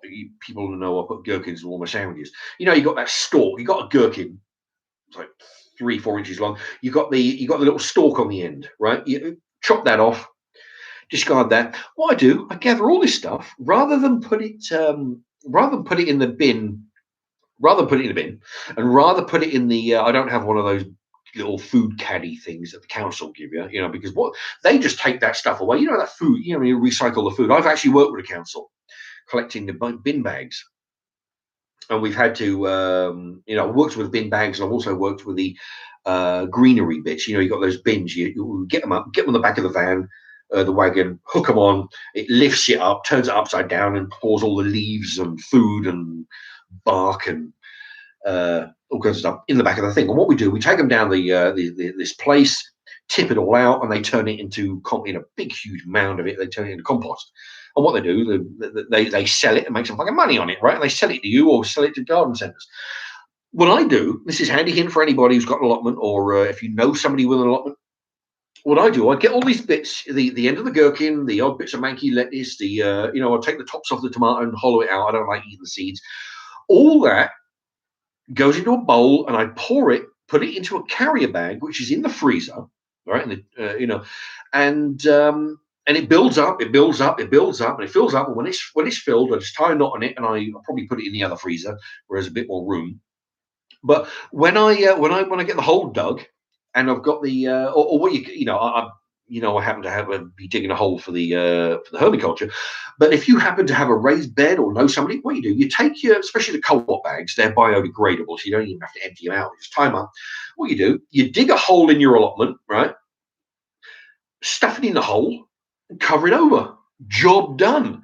It may be frozen, but it'll soon thaw out, and the worms will get to it and all that, and it'll add nutrients rather than give it to councils. They can make some money on it. And if you want to do it to collect them in a bag like this, there's no mess. I mean, you use a co-op bag, they're green ones, they're biodegradable, and there are some other companies. I've got one over there. I can't see 100% biodegradable. I don't know what company that was from, but you just put it in, and once it's done, once it's full, just tie it up. You don't have to, some bags you would take it out, and you don't have to go to the allotment and empty out. Just throw the whole thing in. It feeds the allotment, it feeds the dirt, it gives the worms something to eat, adds nutrients to your vegetable patch, and So anyway, so that's what I've been doing. So that's what I'm doing. With the hermit. So I'm going to be throwing it in the hole along with all the branches. When that's done, I'll be building the enclosure for the chickens. I'll be doing the same thing, only it'll be frozen, but I'll have to defrost a lot. Just basically pour it. I'll be making a little area for them to, I'll be pouring it into that. They can dive in. They can eat what they want. Whatever they don't eat, I can shovel up, stick in the compost bin, let the worms have that. Along with the stuff from the charity around the corner, all the manky shit that's going a bit rotten, I'll take that. Some of it gives to the chickens, some of it put in the compost, manky bits. I tell you, and there's so many ways you can do this free. I mean, like these old people, they don't know how much they spent, or maybe somebody who knows can tell me in the comments perhaps how much this blood, fish, and bone is. Apparently, it's really good, but it costs money. Why do that? If you know some people in your street, if you've got relatives who are nearby, say, listen, no big hurry, but every time you have some bones. I've had this. I mean, if you know somebody with a dog, it'll be common practice to save. If you have rib bones and you eat all the meat, just save the rib bones for the dog. There's a lot of people will be thankful for it. Give the dog a free bone.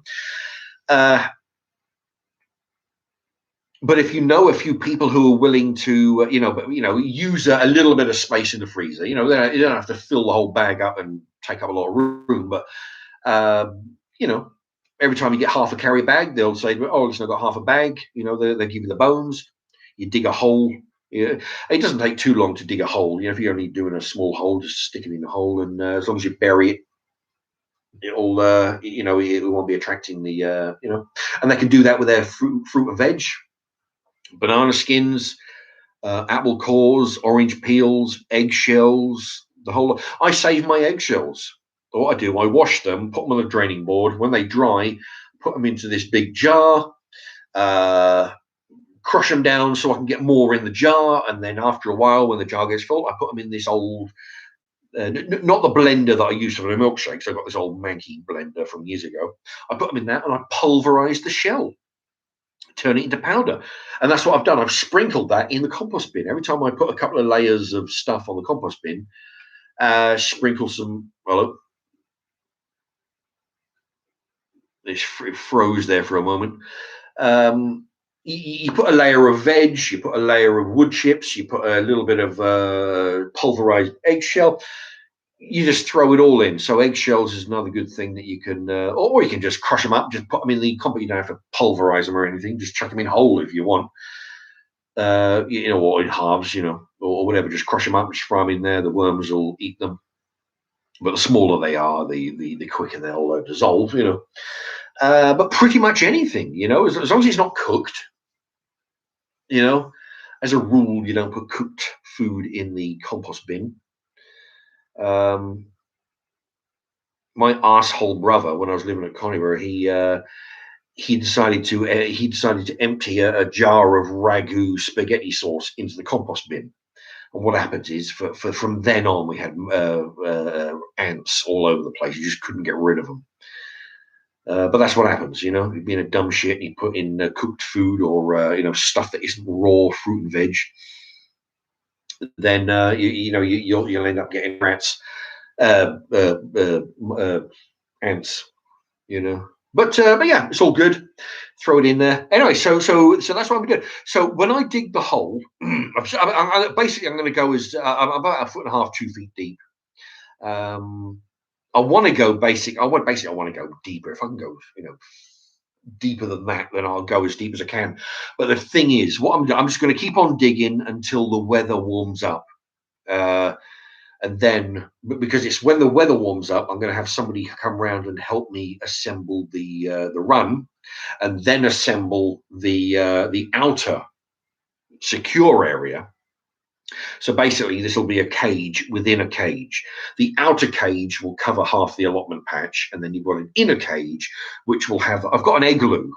For those, igloo is one of those. It's a plastic chicken house. Expensive as all hell, but I got an ex-display model, so I got sort of dirt cheap years ago.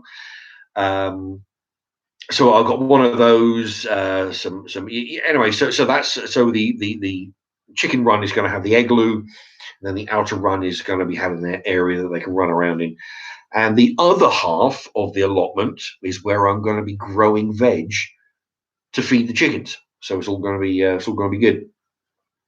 And hopefully, if all goes well, I mean, the thing is, I noticed from the last time I had chickens, I tell you what, it's all good and well having chickens and free eggs, but let me tell you, it's like when I worked at Burger King. It's amazing how fast you get sick. You think, oh, fuck me. Because you're producing more eggs. When I was at the reason why I bring up Burger King is like, when you go to Burger King, you think, oh, if I worked at Burger King, I would go, man, I'll be eating their food every day. 3 days in and you're sick of the sight of the stuff. When you've got chickens, you're trying to eat them as fast as you can. But when you're producing like 3-4 eggs every day, there's some days you think, oh Jesus, you go 2 days and you think, I really need a break. I can't be eating this many eggs a day for you have 2 days off and already you've got 6 eggs extra on top of the 3 eggs you're having being produced every day. So you're still producing the regular amount and you've got to get through 6 additional. Oh man. So you end up giving them away, you're passing them on, you're trying to get rid of them left and right. But the thrill of having the chickens is, I want to have chickens again. Give me a hobby to do. The eggs have got so many uses. You can eat some, you can trade. Because the guy who had chickens on a patch, he had no interest. I think he got the ask because I was talking to somebody and he found out I was talking to this guy on the allotment. It was quite obvious to me that this guy had no interest in keeping these chickens, and it was obvious by the way he was, treating them and looking after their water and food and shit.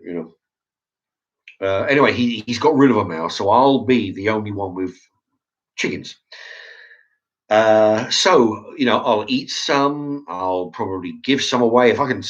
If anybody wants to buy them, great, because I'll use the money to use for because I'll have to buy their grain. Right, I'll buy their mixed grain. Have corn, wheat, barley. You can buy these bags, big 25-kilo bags.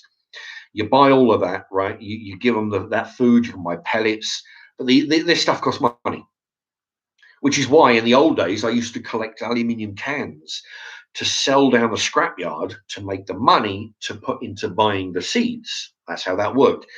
So if I can sell a few eggs in order to put into a jar, save it up, use that to buy the grain, then that'll be great. That means basically the chickens will be working for their own food. They'll be producing the eggs, which will turn into money, which will turn into free, grain.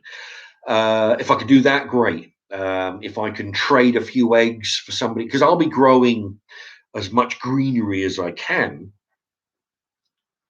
to feed the chickens. But if I can palm off a few eggs to somebody who's going to give me a lettuce, that'd be great. Because I can just put the lettuce in. Or the cabbage or whatever else, just put it in the, and the chickens will eat that. It'll be free.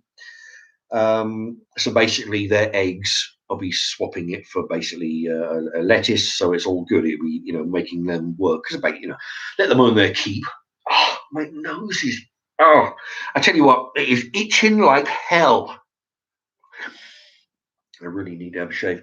So that's the plan, I mean, because the thing is, if you've got chicken, because people, when I had chickens, you go on the subject at work, and then you find out all of a sudden there's other people with chickens who kept that a secret.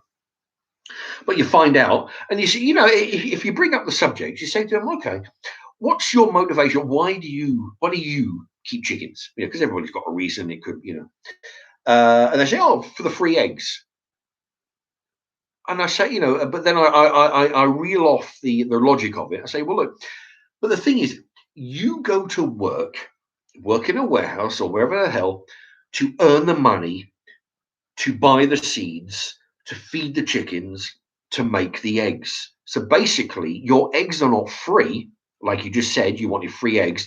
Your eggs are not free because you've had to work for the money to buy the grain, to feed the chickens, and you get eggs in return. So they're not free. You're paying for it in a roundabout kind of way. It's a bit like free texts on your mobile phone. Oh yeah, you get 1,000 free texts a month, but no, that's why you pay your fucking 20 quid a month for. You pay your £20 a month up front for your free texts, right? So it's kind of like you pay for it in a roundabout kind of way.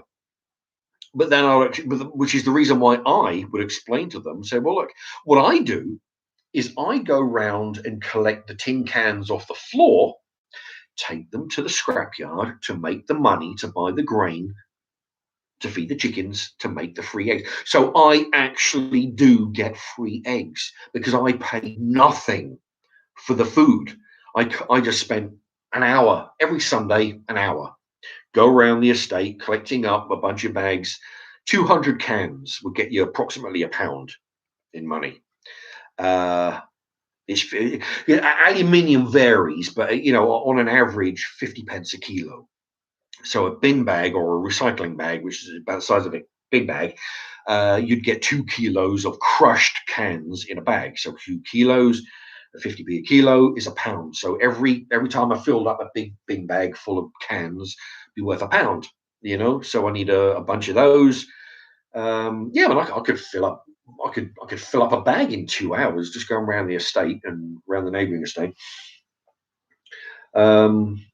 So do that every Sunday, 2 months, I've got enough money to pay for 5 months worth of grain, 2 months worth of collecting cans, an hour or two every Sunday for 8 Sundays pays for 5 months worth of grain, which would stretch longer because I used to grow my own greenery in pots to feed the chickens. So the grain would last even longer because they're not dependent on the grain. If they're eating the grain and nothing else, they go through it fairly quick, because that's all they got to eat. But because I was growing greenery in the form of grass and cabbage and everything in pots, with a grill on the top, it used to make their grain last even longer.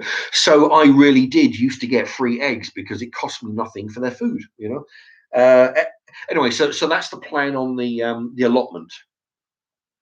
If I mean, I feel a bit, I don't really like charging people money for the eggs, but I mean, figure, fuck it, right? If they're going to go to the shop and buy eggs, when you go into any shop and you buy fresh eggs, those things are like a month old. They can be, 3-4 weeks old. It's true. You watch the documentary on it. They're not. It says fresh, but I mean, fresh is a subjective. I mean, those things can be weeks old by the time it gets to the supermarket. So if it's a difference about paying £1 plus, I mean, for 6 small eggs in the co-op costs about 95p. So the difference between that for 3-week-old eggs, which are perfectly fine, it's just what they, because they're churning out, if it's against that or paying the same money to me for 6 eggs that were squeezed out 4 hours ago, it's a no-brainer. So if I can sell 6 eggs for £1, 10 boxes of 6 or so. I mean, I can't remember. I don't know how much grain would cost nowadays, but I remember in the old days, but that was going back several years. So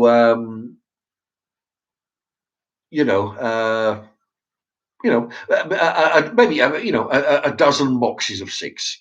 Right, that's £12. That'll get me a bunch of grain.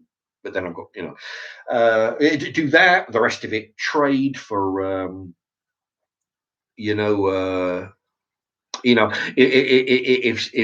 I don't know, if somebody wants to collect the worms off of their allotment patch, I don't know if they want to do that. If they've got their grandkids come around, they can dig up the worms, bring them round, trade for a few eggs. It's all good. Trade for a cabbage. It's all good.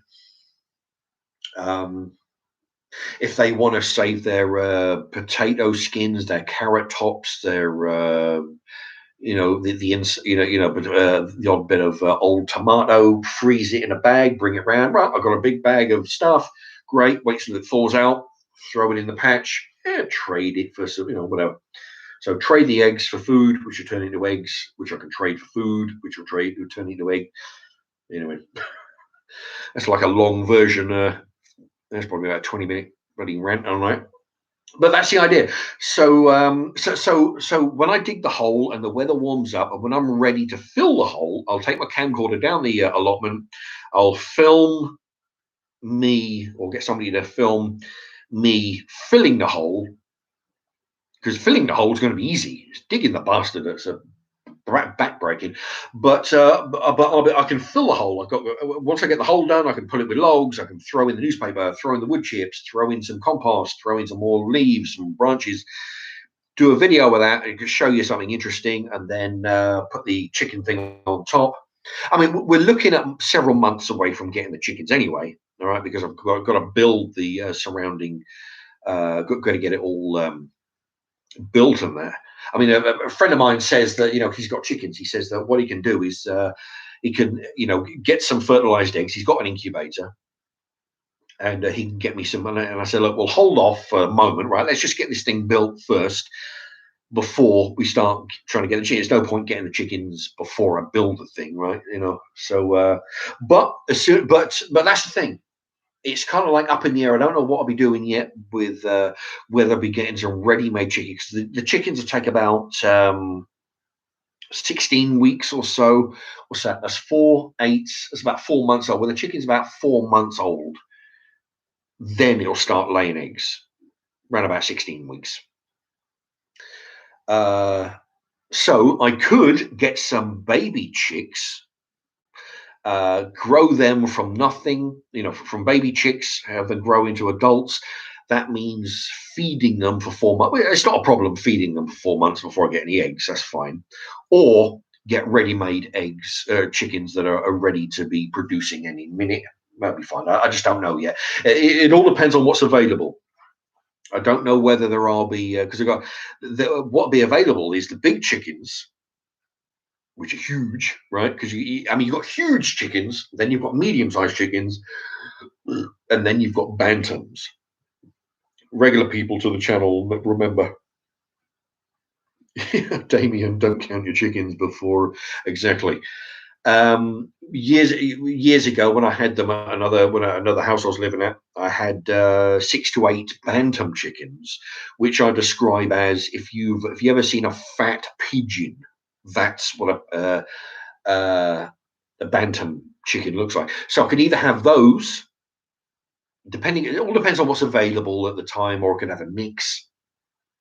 Either have bantams, which, being the size of a fat pigeon, are basically 1/3 the size of a big chicken. So they take up 1/3 of the size in the run area of a big chicken. They eat 1/3 of the food of a big chicken. Their eggs are 1/3. It's amazing. They look like the size of those chocolate eggs you get from the shop. You get a packet of them, little chocolate eggs. They look like those. They're like 1/3 the size of a regular chicken egg. So yes, so you need about maybe 2.5 to 3 bantam eggs. If you're frying them up in a frying pan, you need 2.5 to 3 bantam eggs to 1 regular chicken egg. That's how the size wise. So you've got so yeah, like I say, it all depends on what's available. I could have a mix of the two. I did have a mix. I did have a mix of bantams and regular chickens at one time, but they didn't seem to get along. The big chickens used to drag around the bantams, they grab hold of their wing and just fuck them around, drag them around a bit. I don't know why that was, because normally, the chickens sort of get along with each other. It was a fair sized garden. There was plenty of room. There was plenty of food. They had access to food 24 hours a day. They have a chicken feeder. So it's like a bell shape. Anyway, it's like a bell shape. Anyway, so they eat food around the edges, and the gravity will drop the food down. Anyways, but I just don't know. So I could have a mix. I could go for one or the other. Who knows?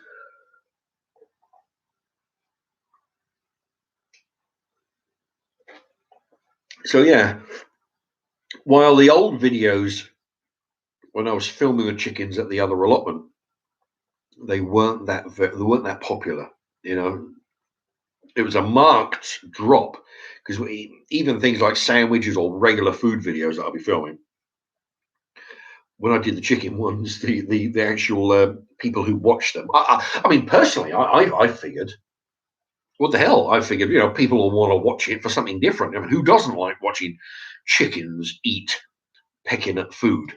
But apparently, a lot of people don't like watching chickens eat. But I'll be doing it because it's something new. It's something that interests me. I want to keep. Well, they call it husbandry. Is keeping a poultry, birds, chickens. So it interests me. I'll be filming it for my own shits and giggles. I'll be putting it on the channel for posterity. If anybody's interested in watching it, great. I would hope that people would watch it along with my cookery ones, just because it's something that I've put on offer for you to entertain everybody. But if they don't, there's not a lot I can do. I'll just keep on. I'll do it for. But that's the thing. I do it for my own amusement, and hopefully people will be interested in it. I'll be filming the chickens primarily. It won't be turning into a gardening, although I will be growing. I'll be trying to grow potatoes to eat, and then pass on some to the local charity around the corner. You remember me talking about I went to the co-op when I bought a fucking boatload of baby nappies and baby food and all kinds of stuff. You take them around the charity, around the council. This is around the council office, and what they do, they bag it up and they give it to people who are, struggling a bit. So what I'll be doing, if I can get crops of potatoes growing, I'll be whipping them round, put them to a good cause, help people out. And the greenery, I'll be, feeding to the chickens because the greenery is good because you don't even have to let it grow to a fully grown cabbage. Basically it can be, at any stage you can let it, the chickens eat it because if you put a griller on the top grill, they can only nip what's at the top of the grill, so it keeps the plant growing. Anyway, so I'll be filming that for my own amusement, and it'd be nice if everybody gave it a go. Because if there's a large following of a certain type of video, like the allotment, it kind of gives the incentive to keep on going. But if I get I get very few. I mean, some of the ones I did before with the other allotment, looking at their chickens, some of them have got less than 100 people watching, which is amazing. But anyway, we'll see how it goes. All right, so so I'm still digging the hole, and when the weather warms up, when I get somebody around to help me build the chicken thing, I'll be filling in the hole. I'll be filming it. All right, okay, right. Let me try how long have we been going? Coming up on 2 hours. 1 hour, 56 minutes, 32 seconds. Right, I'll be having the, there you go.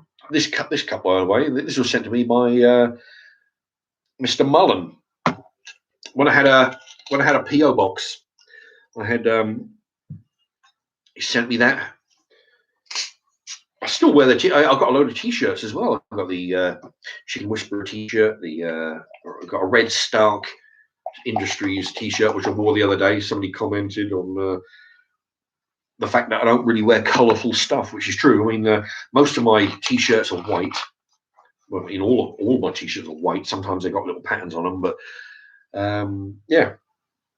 Anyway, so this was sent to me by Mr. Mullen and family. Okay, right, Andy Smith. I'll go back to that's the allotment. I'll be doing that in the coming weeks. Andy Smith, hello to you. Good evening, Mad Maz. Mark, you should do another Angel Delight. Yeah, as soon as I get around to buying some milk from the shop, I'll be doing another Angel Delight. I'll have to figure out a way to how to do it though, because the last one I did with the butterscotch. I couldn't mix it, but I might have to put it in a blender. I'll see how that works. I haven't, I had to mix it with a fork and it come out lumpy and, All right, that's right. Brian Byron, good to see you on the live again. Excellent. 4 thumbs up. But yeah, I'll tell you what. Looking at my score thing there, I can see how many. I'll time it in my top left corner. You won't be able to see it, but in my top left corner, it says that I'm live. The time that I've been talking, or this live stream has been going on. How many people are watching? How many thumbs up? Oh, I just lost a thumbs up. Shit, what happened there? I had 24. Now it's gone to 24. Anybody not hit the thumbs up? By all means. Let's see if we can see how high we can. Oh, yeah, there you go. Somebody hit the thumbs up. Thank you very much. That was 20. It's gone back up now. Anybody out? No. Bloody hell, it's climbing again. It jumped 2 there. It's on 26 now. So thank you to those two. 27. Jesus. Right. 27 thumbs up. That's got to be close to a record, Anyway, 27.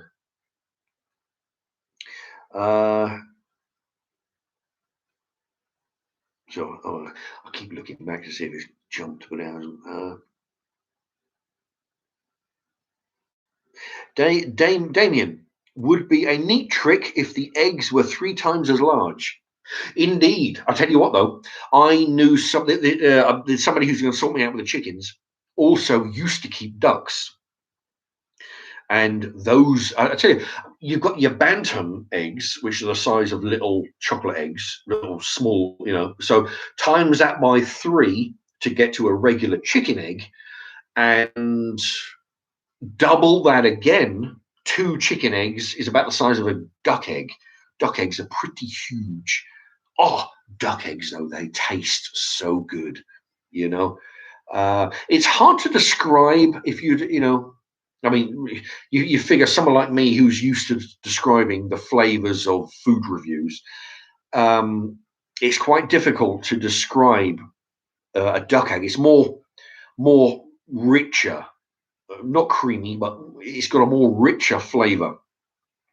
If you haven't tried duck eggs, they're expensive as all hell, double the cost of a chicken egg. Um, but there's certain places you can go and buy them, but that they are tasty. Let me tell you. But yeah, they are double the size of a chicken egg. 4x4. Get some black rocks, POL, and you will not go wrong. Get some black rocks, and I don't know what that means. Maybe he's talking.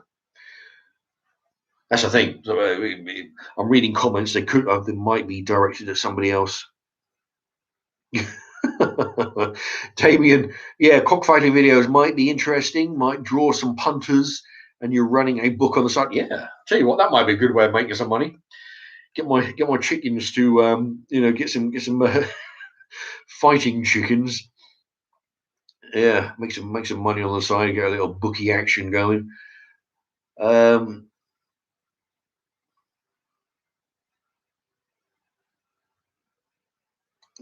George C's talking to Man Maz. I agree. I keep seeing the strawberry on one of the back of the back of the videos. Yeah. Actually, what I do, I have that there, and hopefully it'll remind me to, but I always end up again. I've got butterscotch and I've got strawberry still. So yeah, I have them there to try and remind me to get some milk, but it's not often I get to the shop. But yeah, I'll get to it one day. Shropshire Lass, I've been saving stamps for you, but you have stopped. No, I've still got the bag full of stamps down here, but I don't have enough to sort of send off. But one day, if my nose stops itching, one day I'll get another PO box. I mean, there's like £25 a month. It's like, I think round about. I can't remember exactly. I think it's around about £25 a month. But one day I'll get another PO box. So keep on saving them. It's just that at the moment, what with the plague hitting us and the job situations and all this lot. Yeah.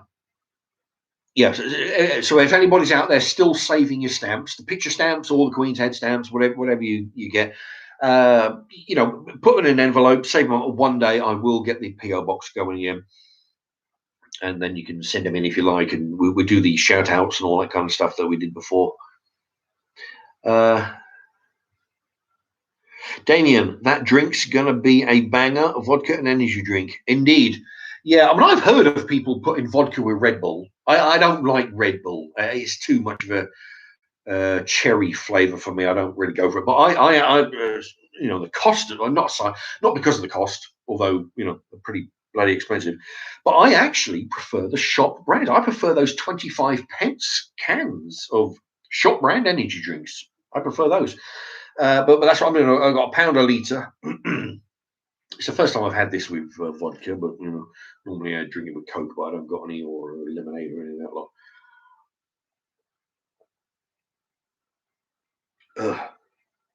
But it's all good.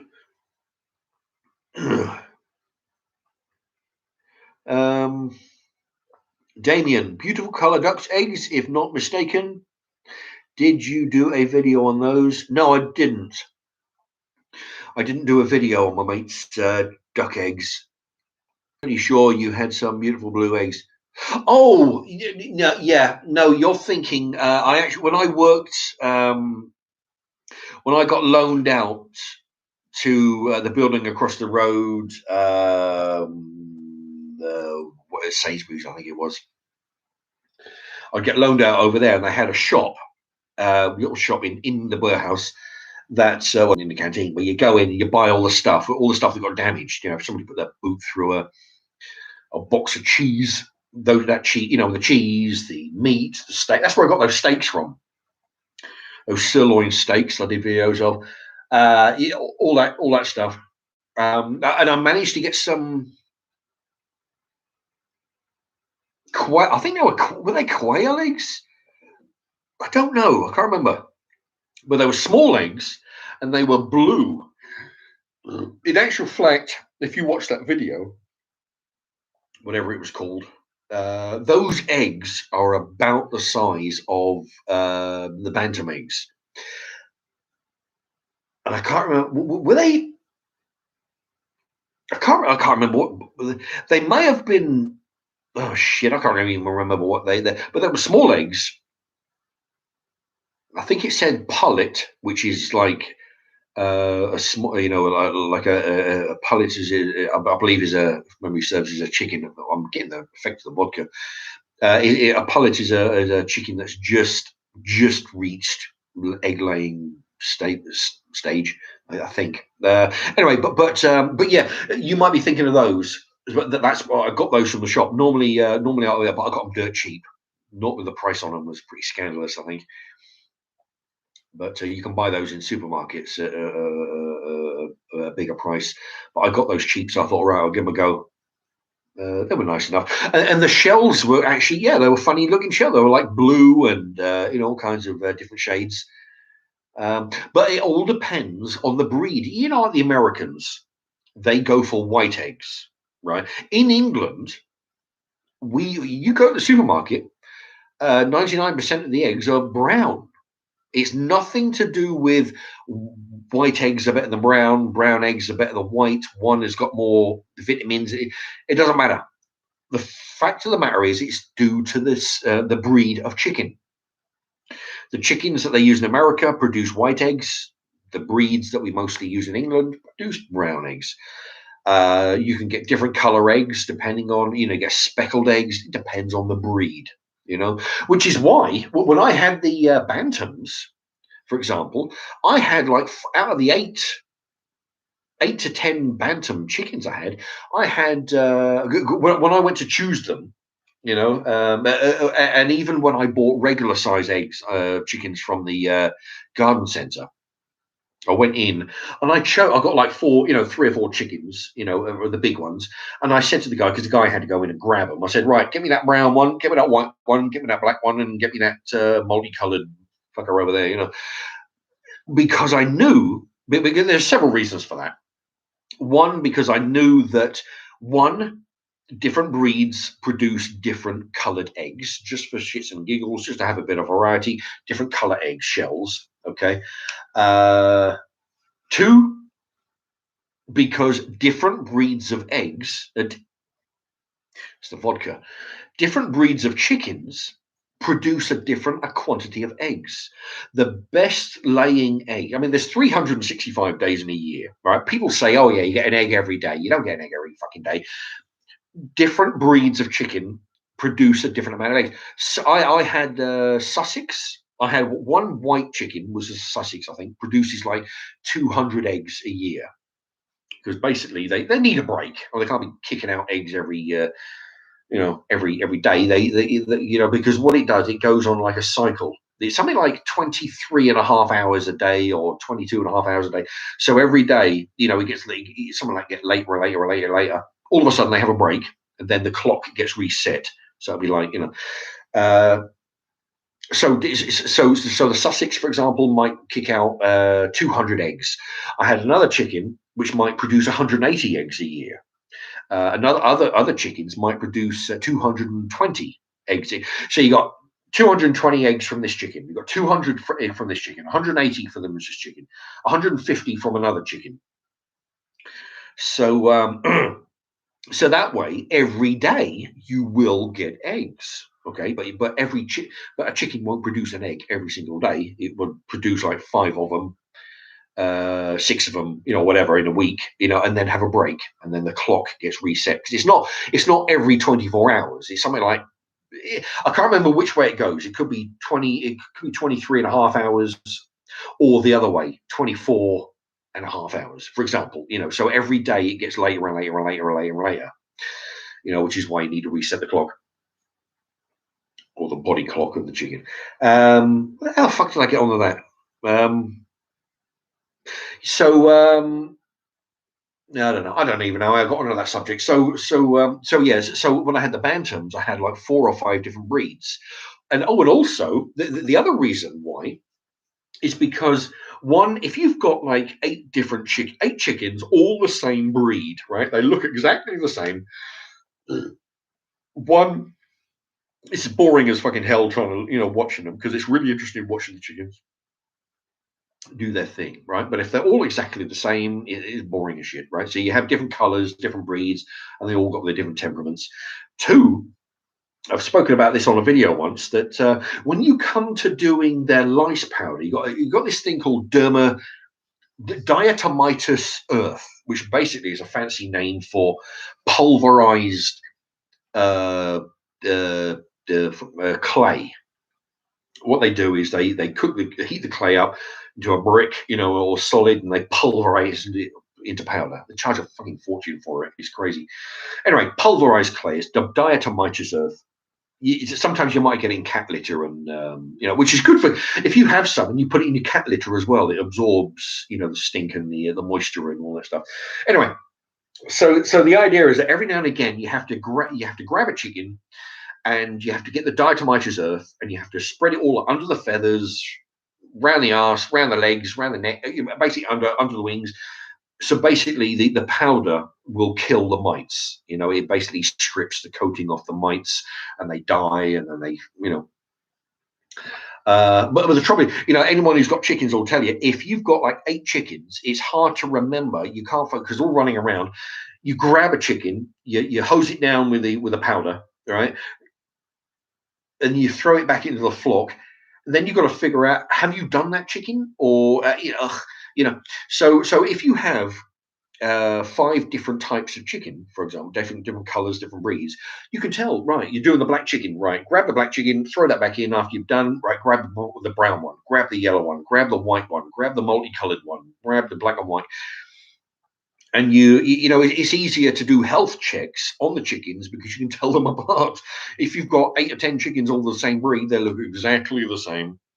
And you grab one, you've got to segregate it until you powder the lot of them. But if they're all different, it makes it easier to do the healthcare. Which there's another video as well. I mean, I've actually in my if you type in Mark's remarks, when I used to keep chickens, I did 3 videos, long-winded videos, about 20 odd minutes each, about me when I kept chickens, the healthcare routine I did with chickens, how to feed the chickens for free or very next to free, growing its own stuff, going into the housing estate, getting berries off the trees, getting, when the council go around with the lawnmowers, grabbing all that, that lawn cuttings. It was all free food, free bugs that live in the wood chips and the grass and all that. Anyway, I could do some more videos of that, doing some more healthcare. Only this is, instead of me talking about it on video, I could actually do it, on video. But see if anybody's interested.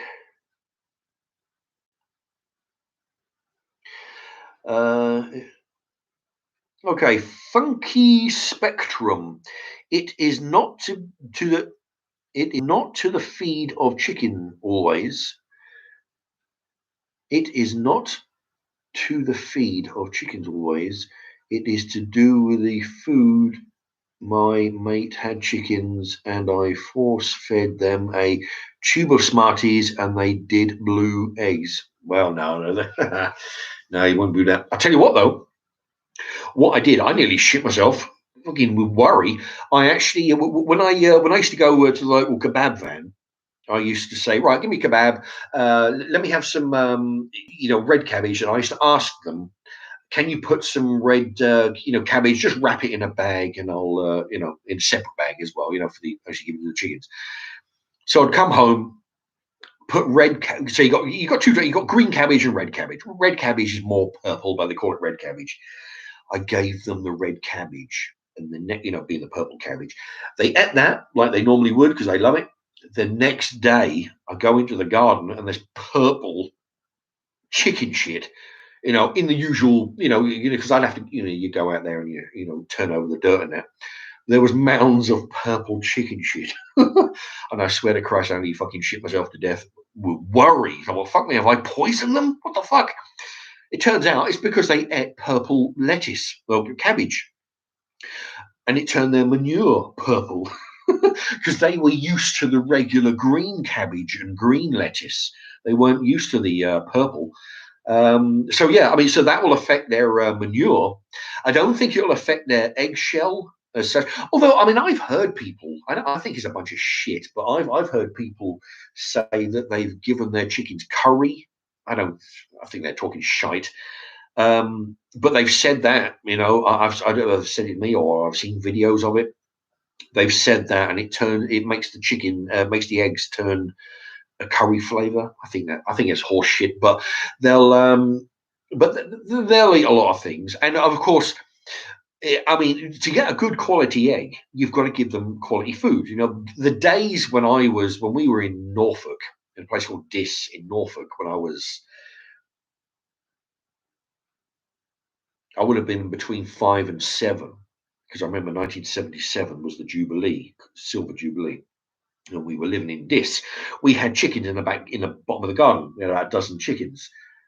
And back in those days, people didn't know any better. They just give them whatever shit that the kids didn't eat, whatever you had for dinner. That's what the chickens ate, right? But that was normal practice. Whatever your food you didn't eat, it went to the chickens, and they would probably eat it, because what the fuck else are they going to do? They're going to starve, But of course, now we know you don't do that. You don't give them, half. I mean, because basically, half the shit that we eat now is full of preservatives, colorings. It's got salt, all kinds of stuff. So it's not normally a good idea to give your chickens the food that you would eat from your dinner plate. It's not normally a good idea. But what you do give them affects the quality of the egg. It will affect the taste. It will affect the consistency of an egg. Like, for example, I tell everybody who'll listen that in the battery system, which I would advise everybody just pay the extra few pence for free range, for fuck's sake, and if everybody does that, free, battery hens will die out. Or the battery system will die out. But in the battery system, the way they get the color, because they feed them shit, right? They feed them the pellets, and that's all they get. To make the eggs a yellow color, they feed them marigold petals. They put that in their food. They eat that, and it helps the oh man, my nose. It helps the color of the egg, make it a sort of a yellow. But if you ever get battery eggs, you'll notice that they are a pale yellow. Contrast that with free range eggs, or even better, some guy who has free range in his garden or on the allotment, and you will notice if they are fed greenery, grass, cabbage, lettuce, but kale, basically anything with green leaves, right? I don't know about nettles. I don't know, but basically weeds, anything that's green that's growing out of the ground. It makes the yolk a good solid, a good color yolk. And then of course you need to give them grit, which is. But you can buy packs of it. There's you buy proper packs, a bit of gravel, bit of those seashells, oyster shells, crushed up oyster shells. Give them egg shells, which have been washed, crushed down. They need that to produce more egg, to be, make stronger shells. Anyway, so but yeah, I can do videos on that. That'd be interesting. I can show how to keep chickens free, because you don't need a big area. All you need is because basically the amount of chickens that you have depends on the amount of space you have. If we had a fairly small garden back at the old place. I can't remember how big it was. What was it like? If I'm say me, I'm about 5'10". I'm trying to picture me laying on the floor. 6 feet, maybe 10, 12 feet wide, 20 long. You can keep 4 big chickens in there. Keep 6 to 8 small bantams in there. I mean, you've got to be growing stuff for them because they will strip the place of anything that's green. Yes, so anybody, hopefully when I do my videos, I can show you. I mean, if I had a garden, if I had the downstairs, because I have the upstairs flat here. If I had the downstairs, I'll be having that instead of an allotment. I'll be turning that into chicken ranch. But I've had to hire an allotment. But the idea is, I can show people, just how easy it is. You can do it for. I mean, you put a little bit of effort into. I mean, I put a little bit of effort into, making, trying to get the feed the chickens for free, or next to, feed them for less to, next to nothing. Right.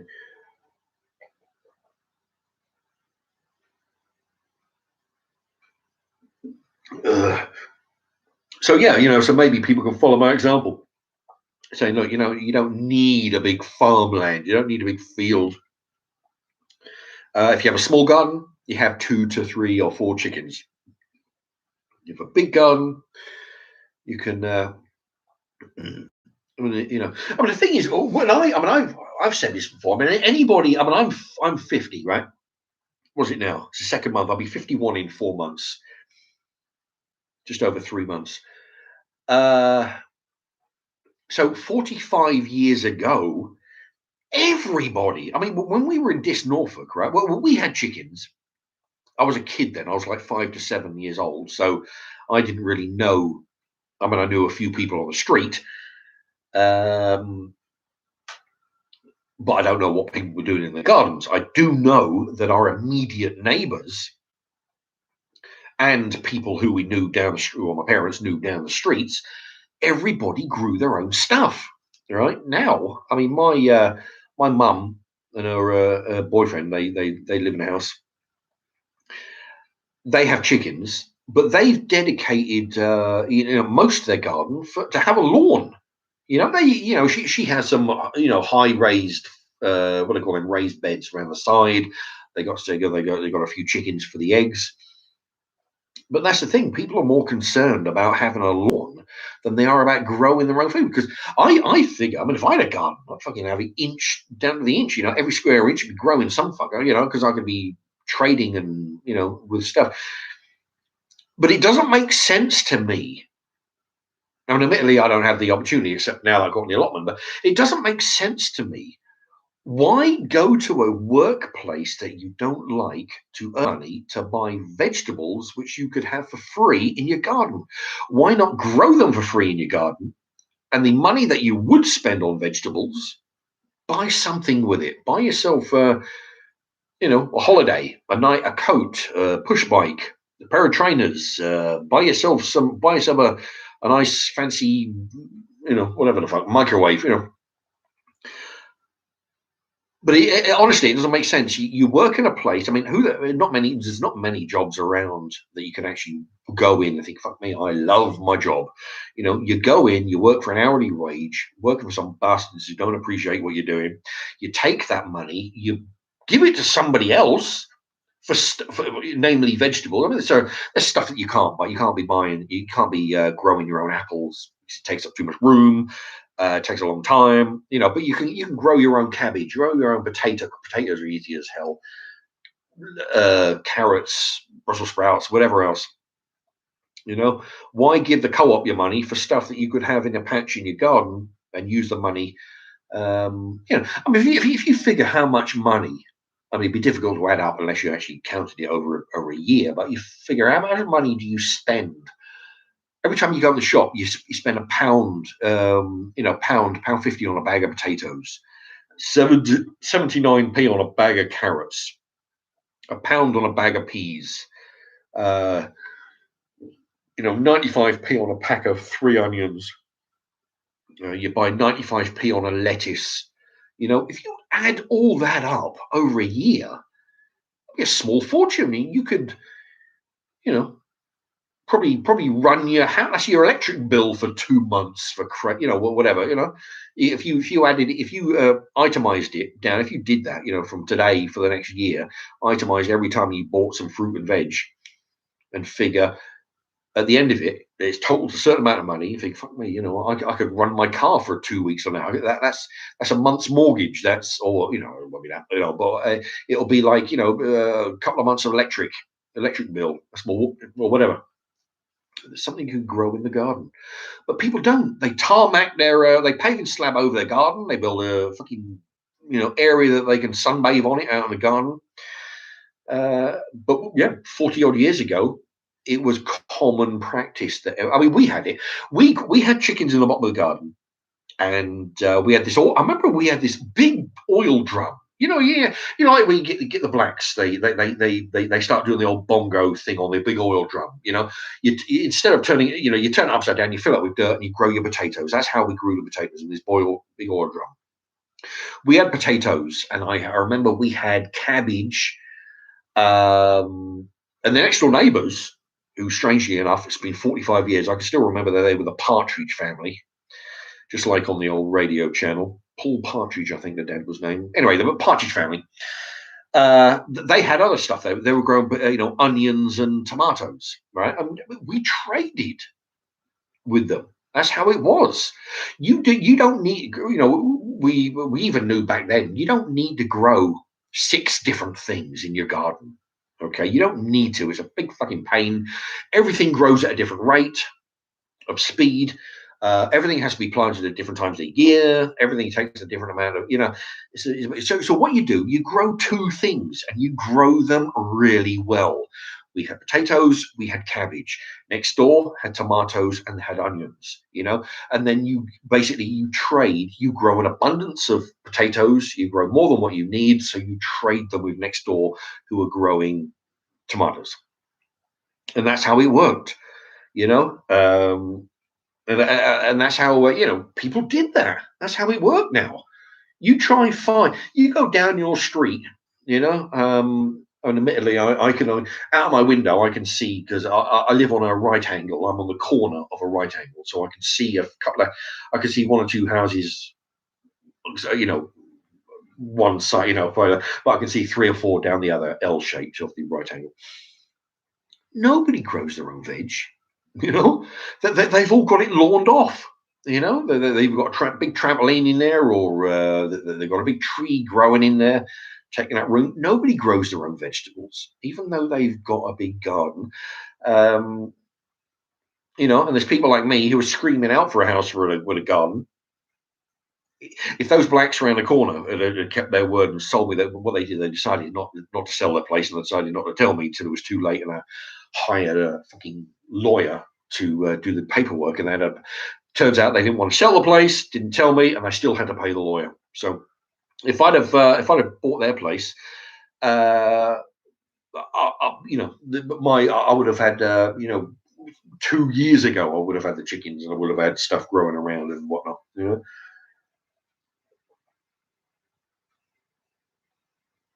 As it happens, the allotment next month is when the rent is due, because of the timing that I joined the allotment. A couple of allotments came up. I got my I'm just looking at the comments. Peter and Dawn, hello. Haven't heard you from a while. In a while. So I'm drinking vodka and energy drink here now. I'm slurring a little bit. Peter and Dawn, hello. They what was it? I remember you sent me those Marks and Spencer's vouchers. Yep, very, very, very nice donation that was. I remember I did a video on what I bought from that. I can't remember what it was exactly. It was a meat dish. Anyway, no, I haven't seen your name come up for a while. Anyway, welcome. Oh yeah, that's it for the lavish meal. I remember I bought some lager. I bought a bottle of lager with what was left, some brand lager. Bought a pudding, I think. I can't remember what pudding it was, but it was some kind of pudding. And it was a meat dish, I think. Oh, my nose. Oh, Jesus Christ, my nose is itching like a. That's the trouble. I tell you what. I mean, I actually don't like shaving too much. You know, um, it's one of the actual better memories I've had when my dad was around when I was a kid. My dad's face used to be like sandpaper. I mean, it would because I was about 5 years old. Your dad's face, because he was one of those old school guys. He shaved every day with an electric razor or sometimes a wet shaver. But to a 5-year-old, it really was. It was like fucking, sand getting scraped with sandpaper. So, but yeah, I don't actually like shaving. The trouble is, you got that itchiness. Anyway, I forgot what I was talking about. So let's see if I can get back to a few comments here. Since I've forgotten where I was.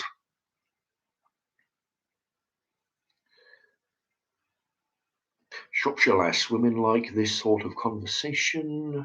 I think she's talking to somebody else.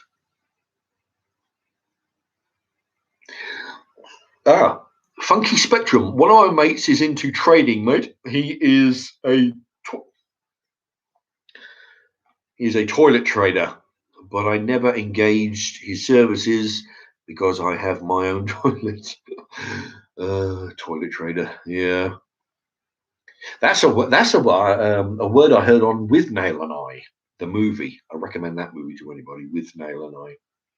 I think I did a movie review on it. If you look at my DVD reviews in the playlists, I think I did put that one. Toilet trader. That name come up. What was that? Who's that? Who's that guy? That from Wham.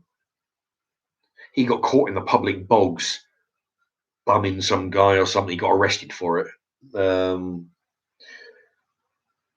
What's his name? The lead singer of Wham, George Michael. That's it. Yeah, toilet trader. Anyway, all right. So we've got Peter and Dawn. Hello, Mark. They say hello to you. Mark, would you be? Andy Smith, Mark, would you be in for showing your passport in the supermarket? Would you be in for showing? I don't know what I don't understand. Actually, I have a passport, but I haven't seen it in like 5 years. Fuck knows where that went. Probably expired already. But I don't know why they would want to see it in a supermarket. I don't understand. Yes, Peter and Dawn, I am well. Thank you very much. Not drunk, but I'm definitely feeling the borderline effect of the vodka. Mad Maz, Mark, what do you think of people refusing to get the vaccine? Well, that's the thing. I mean, I'm all for freedom of choice, freedom of speech, especially freedom of choice. If people don't want to take it, I can only see bad things when you've got the government forcing people to take a vaccine, which basically is very new on the market. Okay, I'm sure it's a great thing and it works. I'm sure they've done their due diligence. But I don't think you should have the government forcing people to take medication. So I'm all for freedom of choice, freedom of speech. So in this case, freedom of choice to take it or not. That's what I think of the vaccine.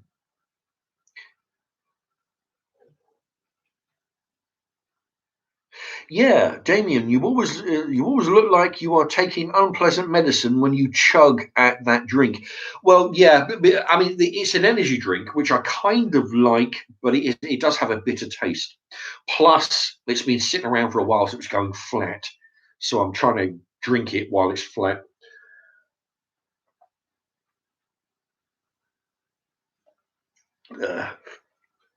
So you got a bitter acidic taste, which it has normally, and it's going flat, and it's got the vodka in it.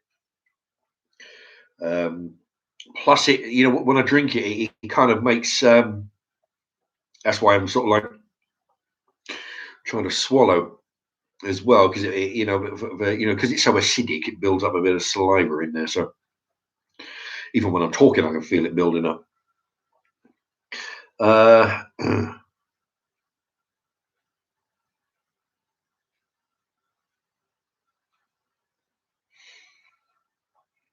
Let's see. Nosy. Oh, my eyes are going. Nosy Parker. Vaccine doesn't protect you. You can still catch the spread and spread it. They say you will just get milder symptoms. Well, that's what they're saying on the American shows. Some of the American shows, like Louder with Crowder. My mind's gone with the vodka, so I can't think of the other shows. But anyway, I'll watch those, and they're talking about, well, yeah, you get the vaccine, but they're still not restricting the way that people can move around. So what the fuck's the point? Is what they're saying. Don't get the vaccine and still be under lockdown. Do get the vaccine, but still be under lockdown. What the fuck,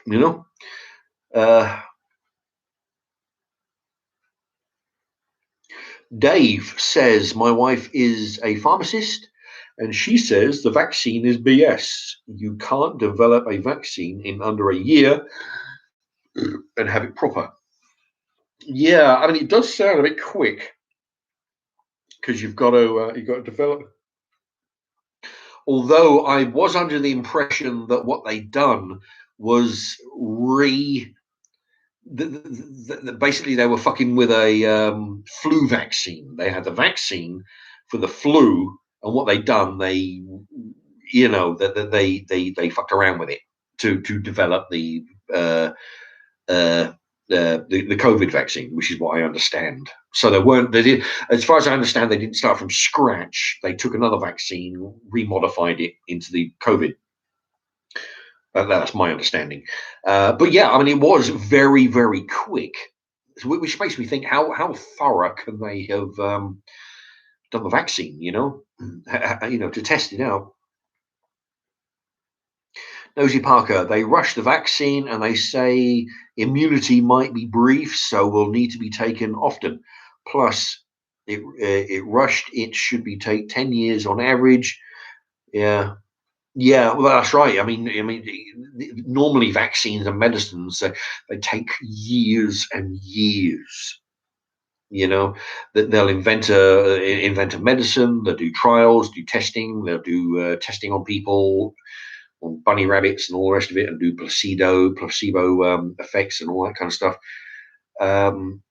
Admittedly, Donald Trump cut out all the red tape and says, right, well, never mind about fucking voting for this, voting for that, just get it done. But I mean, you got to think in 7 months or so, how thoroughly could they have done trials? Yeah, Dave, what's the point of a vaccine that doesn't prevent you from getting the COVID? Yeah, I mean, as far as I understand, that you take the vaccine, you're still under lockdown. Shops are still shutting. So.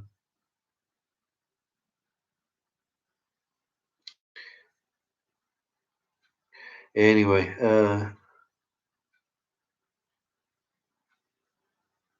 yeah, I mean, does anybody know? I mean, because like I mentioned before, apparently, my mum sent me a text saying my two brothers have they've contracted they're both tested positive, which I mean they're sort of fairly young. I mean they're younger than I am. I'm 50. Let's see, one of them's got to be, I don't know. Let's see, one of them's got to be like 40, I don't know, 46 or something. The other one's got to be sort of 40, I don't know, early 40s. So they're fairly young, fairly fit, I guess. So the little chance of me inheriting their stuff if they was to, but does anybody know? I mean, I'm still confused about the symptoms. I mean, people talking about it being the Wu flu, which I don't think has got anything to do with the actual flu. I've heard of respiratory respiratory problems. Anyway, listen, give me a minute. I'll be back in a moment. Oh, oh Jesus.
Oh, right, I'm back. Just had to go to the ladies. Yeah, it's all this energy drink. Anyway, okay. Anyway, so actually, while you know when I because normally I'll do a live stream. Oh Christ, my nose. That's it. I might have a shave tomorrow. Uh, Normally I'll do the live stream, and then what I'll do after the live stream, when I've loaded it, then I'll put a title, you know, of the subjects that we're talking about. But today, I I managed to figure out before I went live, I put down Marks and Marks is normal, talking about my allotment and other random stuff. Did anybody see that when it come up as saying Marks and Marks is going live? Did anybody see that title? Did it show up, or did it just be blank? Just Marks and Marks is live, or because if that's the thing, because sometimes I don't even know the title of but basically I don't even know what I'm talking about. Oh man, oh it is. Oh man, it's starting to bug me now. This bloody itching like hell. Did it have a title when it said to you that I was live? If it does, I'll try and do that from now. If I know what I'm talking about, because I knew that I was going to be talking about eventually the allotment. Nosy Parker says he saw the title. Excellent. 4x4 saw the title. Damien feeling a bit squiffy, back in a jiffy. Andy Smith, it said Mark's remarks talking about my allotment and random topics. Indeed, yeah, I put that in because I didn't know what I was talking about other than the allotment. I figured be talking about what people want to talk about. That's interesting, because so now if I know roughly what I'm talking about, I'll put that in. Because normally it's after the fact, and then I start. See, then after about 2 or 3 hour live stream, I go to go to load it, and then I think, shit, what were they? Because there's so many topics, I've got to think, right, what were we talking about? So I've got to try and remember, and then I've got to try and remember, and then I've got to try and word it because I only get a certain amount of letters to put in the title, and when I do a cookery video, I only get 100 letters. That's letters. That's spacing. 100. And then you got, see, the thing is, in front of every video, every cookery video, it's got Mark's remarks. So you got MARKS space REMARKS. So that's and then space. So that's like what's that? No shit. MARKS space. There's vodka. All right. REMARKS. So that's what's that? 13 plus space 14 and then the title. So out of 100 digits that I have doing a cookery video, 14 of them are taken away by the Mark's Remarks title. So then that leaves me 84, 86, 86 to actually write down. Chicken and vegetable stir fry with hash brown and whatever. Which I tell you what really doesn't go far. So that's the problem I've got with the live stream. I've only have a certain amount of letters, so I've got to try and remember what I've been talking about. Because remember, I mean, normally I'm drinking vodka during the live stream, so I've got that problem. I've got the trying to remember what I've been talking about over the last 2 hours, and then trying to figure out the best wording, or trying to figure out which of the 8 different topics to talk about to put in the title, and then trying to fit them in there with 80 something letters. So anyway, that's the what kind of problems I've got. Peter Dawn, shave it off live, Mark. Actually, that's interesting. I could, because I'd have to things I've got to charge up the electric, because the thing is now it's so long I couldn't use a wet shave. Although I rarely use a wet shave. If you type in Mark's Remarks shave, you'll see me using my hair trimmers without the guard, which I normally do that just to get it, And then I've did a wet shave. I was demonstrating some shave gel. I'd have to use the screen at the minute, which which might be a bit of a problem. The thing is, I'd have to go with the electric hair trimmers. I don't have an electric. I used to own an electric razor, an electric. The one it had like 2 or 3, those circular blades. You got. Man, I tell you what, that is some kind of smooth shave. It's like a baby's ass. It's like really smooth. I don't like it smooth.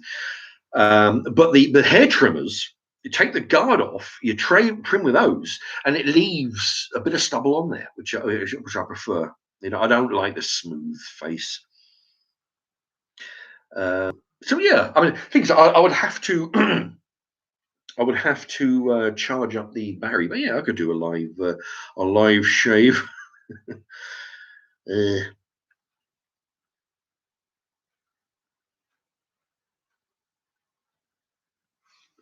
Dave live cash trimming indeed.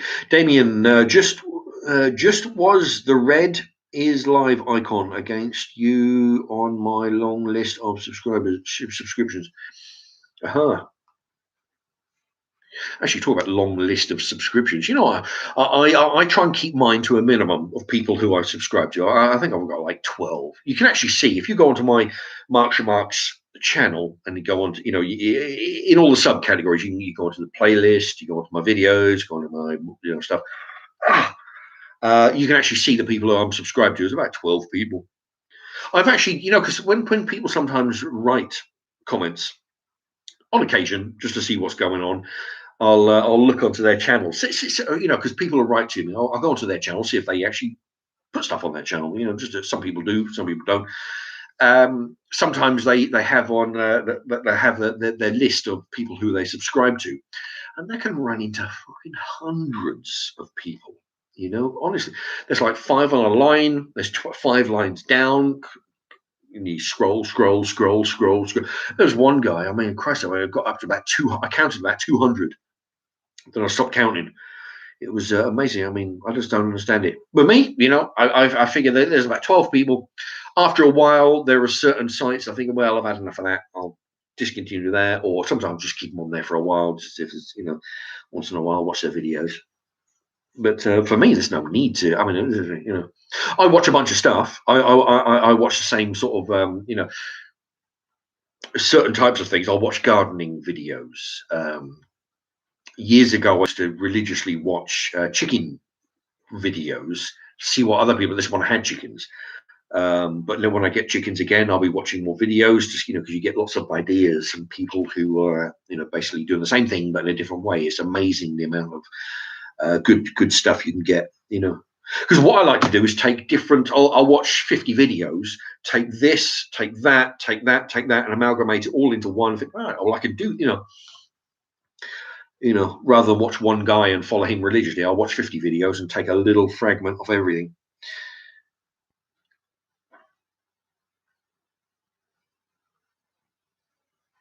Pete and Dawn, how much for you to shave your moustache off? You mean just the moustache and leave everything else? I look like well, they're Amish. I look like a Amish guy. Yeah. Well, actually, what I'll do, I'll probably do that next time I do a live. I'll have to charge up the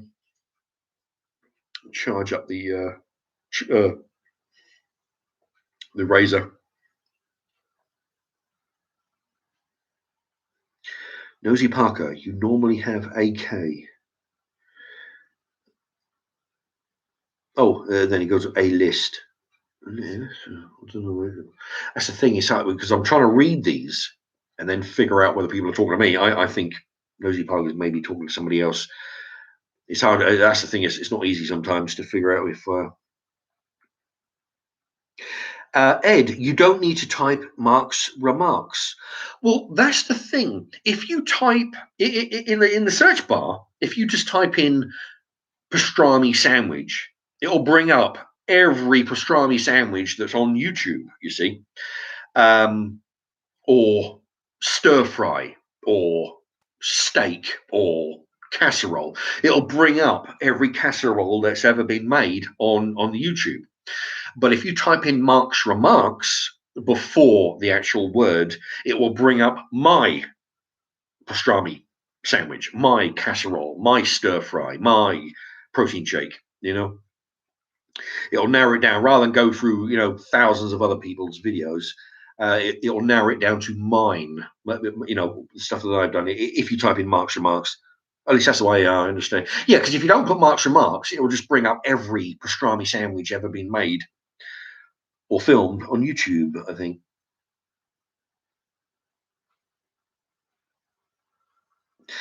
Dave, if you try to take the guard off your razor, it grabs your hair. No. What it is, Dave, it's a hair trimmers. You know those electric hair trimmers? You've got the different amount of guards. You've got 10 millimeter, 12 millimeter, 14, 22 millimeter, depending on how long you want your hair.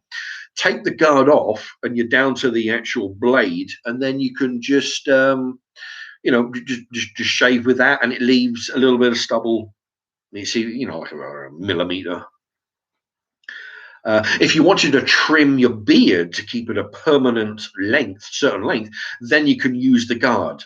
You put the guards on, it'll keep it to 16 millimeters, or if it's a long beard, 22 millimeters, for example. But take the guard off, it's just, it'll take it straight out. It doesn't catch or nothing, It's not like a wet shave where if you've got a dull blade or you've got a bunch of gunk in between the blades, you try and shave with that, and then you're going to cut yourself because it'll catch. It just goes straight through. Andy Smith, there is a button to search on the page of the Marks and Marks channel. Oh, okay. Well, if that's the case, see, I don't know how that would work, but yeah, if that works, then great. Although, are you thinking of clicking on the icon of the subscriptions, the icons in your subscription list? I'm thinking of if you start from scratch, you go onto YouTube and then you've got the bar. Say you're watching WWF wrestling, and you think, oh shit, I'll type see what Mark's doing on his stir fry videos. Then I have to type in. Even if I want to, if I'm thinking, have I done a video of pork chop casserole? I'll type in pork chop casserole, for example, but I have to do in Marks and Marks, otherwise it'll bring up. Anyway, that's how I do it. But I don't know shit, so I just type in Marks and Marks. Otherwise, it just for me, it would just bring out every casserole. Dave, this is like being down the pub. Indeed. Yeah, a lot cheaper than the pub. I'll tell you what. No wonder they're going out of business. Fucking prices they are. I haven't been to the pub because mainly they're shutting down. But even before they shut down, I hadn't been to a pub in ages. And Oh, I can't remember how much they charge for a lager. It's quite expensive, but yeah, I mean it's well expensive for a vodka. I figured screw that. I've actually gone into pubs with a in my youth. I used to have like in the old days. Oh, I still do, I guess. A quarter bottle, which is one of those. No, it's not. Like you got your liter bottle.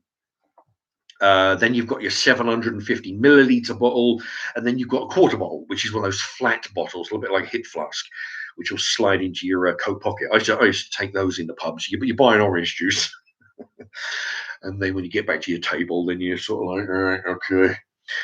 Pour the. I've done that in the. I've talked about this before. I've done that in the all-you-can-eat buffets as well. When you go in, you buy a pint glass because you're eating an all-you-can-eat buffet down the I don't know, the Chinks or where the other all-you-can-eat buffets. You buy a Coke and then you drink some, but then but what I do, I go in the Poundland and I buy like 2 bottles for £1 of Dr Pepper or Coke or something, and you're looking around, right, and you undo it under the table, fill up your glass, and then you've got an everlasting pint glass full of drink. So you buy your 1 pint, and you've got loads. That's what I do. There's a handy hint to save some money. Andy Smith. It means you can search only for videos on this channel. Well, exactly that's why, because I don't if I'm looking, because I want to look at videos on my channel. So that's why I put Mark's remarks, because if I'm doing a dish, if I got my head a dish, I'll sometimes look to see if I've already done it before and how I can make it different. But if I'm saying to people, look at my pastrami sandwiches, type in Mark's remarks, so you can, it will go to my channel. That's what I mean by putting Mark's remarks. So it'll go to my channel instead of the other 150,000 salami sandwiches that people have made. You want to look at my pastrami sandwiches.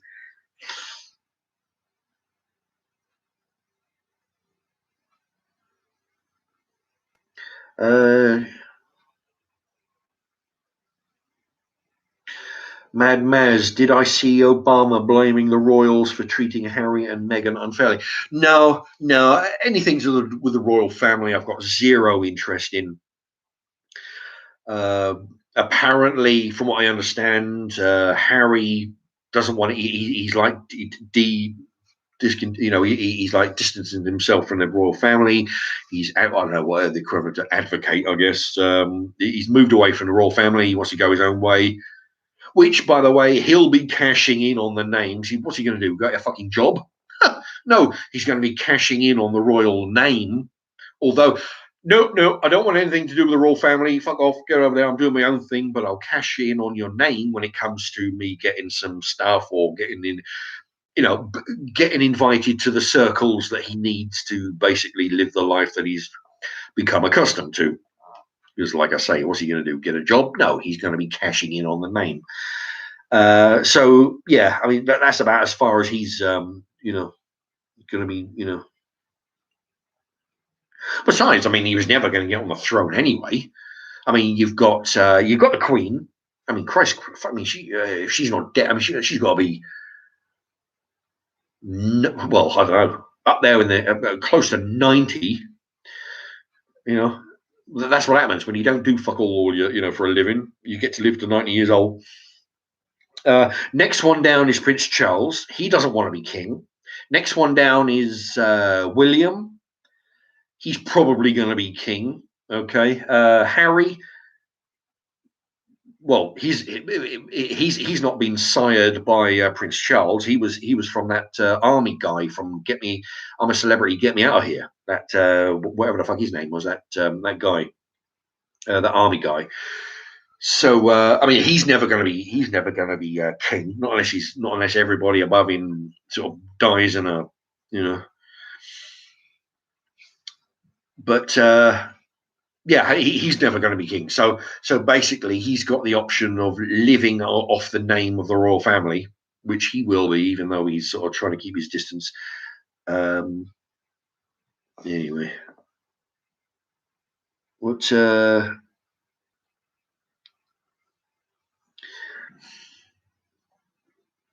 Wait for the Pete and Dawn. Okay, well, wait for the shave off handlebar moustache for the win. Yeah, I mean, I've actually done this for just for shits and giggles of what I've done. When I've let the beard grow a little bit longer, a little bit longer. I've actually done it in the past, which I haven't done it for a while. But I'll be I'll be doing a video, and then I'll pause, and then I'll shave off the sides, and then come back, and I'll be talking, all right, as if nothing had happened. Pause, and then I would shave off the shave off the thing, so that then I'm left with a moustache. Come back, start talking again as if nothing had happened. Pause again, and then shave off, because then I have a long moustache. Shave off the side bits there, so I have a regular moustache. Just for the fun of it. I haven't done that for a while, but yeah, just to see if people notice. I've done that on 2 or 3 of the alcohol reviews, because the favorite thing was what I'd have the bottle here. I said, right, okay, and then have a taste of it, and then I'd put the thing up against the thing, pause, and then go have a shave. Oh man, I tell you what, this is I hate this. Oh, itching like I'm itching. It wasn't itching yesterday. It's because it's reached a certain length, and so I know it must be bad about me rubbing my nose like this all the time, but it's itching like crazy.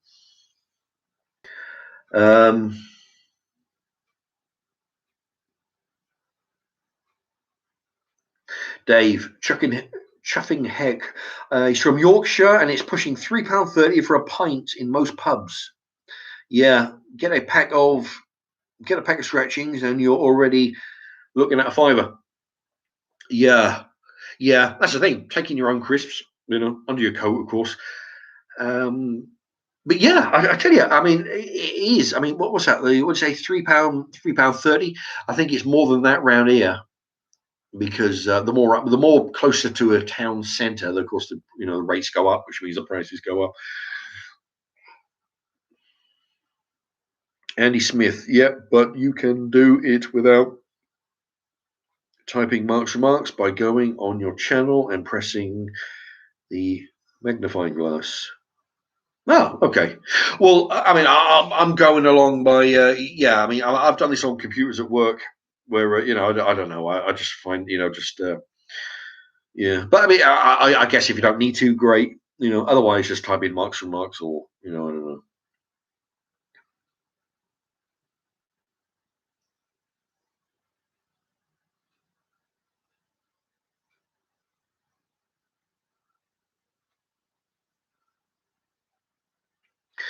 Nosy Parker, have you heard about the Texas power cuts? I've heard a little bit, and deaths.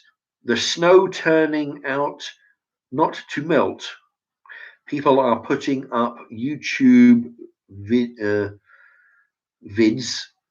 trying to light the snow, and it burned instead.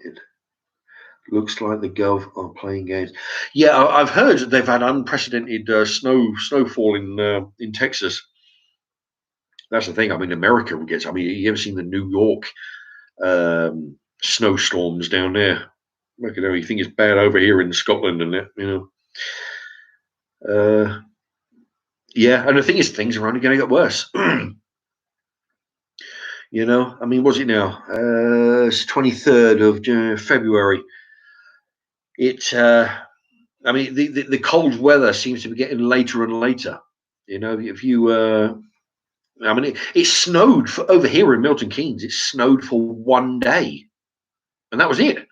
The rest of the time it's been sort of, frosty or very cold. So it's going to be hell trying to dig that hole down in the allotment, or it's been raining or very wet.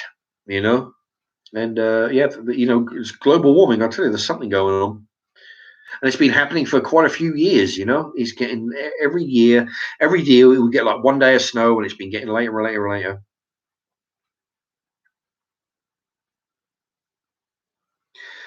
Nosy Parker, update: Tiger Woods pronounced dead. I don't know. I hadn't heard of that, although I haven't been watching much of the news today because I've been out. Trying to dig a big hole. Oh, 4x4 says he's having surgery on his legs. Somebody mentioned a minute ago he had a car crash. Damien says he's off to bed as it's late here. Oh. Where are you calling? Where are you writing from, Damien? Who says it's late here? I'm guessing by that you're abroad. Looking forward to the butterscotch. Yeah, indeed. Some of it isn't. Tastermeister remarks, do it. Cheers and good night. Oh, good night to you then. Yeah, I don't know where you're from, but I guess if you're in a different country, it'd be in a different timeline. It's just gone 9:10 here, unless you're in England and you need to get to bed early, but I don't know. Oh, Craig Hymus, hello to you. Haven't seen your name pop up for a while. You need to do more takeaway reviews, like kebabs, indeed. Stop being tight buying all cheap stuff, my friend. By the way, I'm a huge fan. Indeed, I know you are. Yeah, I've seen your name come up quite a lot over the months and whatnot. Although I haven't seen your name for a while, but yeah, I know you're a regular tuner-inner. Tuner-inner, Jesus.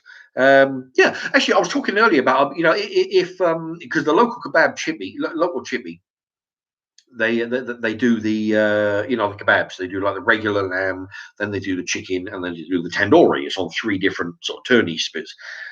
Today when I went in there, they only had the tandoori one, but if they got the mixture, effective, yeah, I might go in tomorrow. I'll see if they can whip up a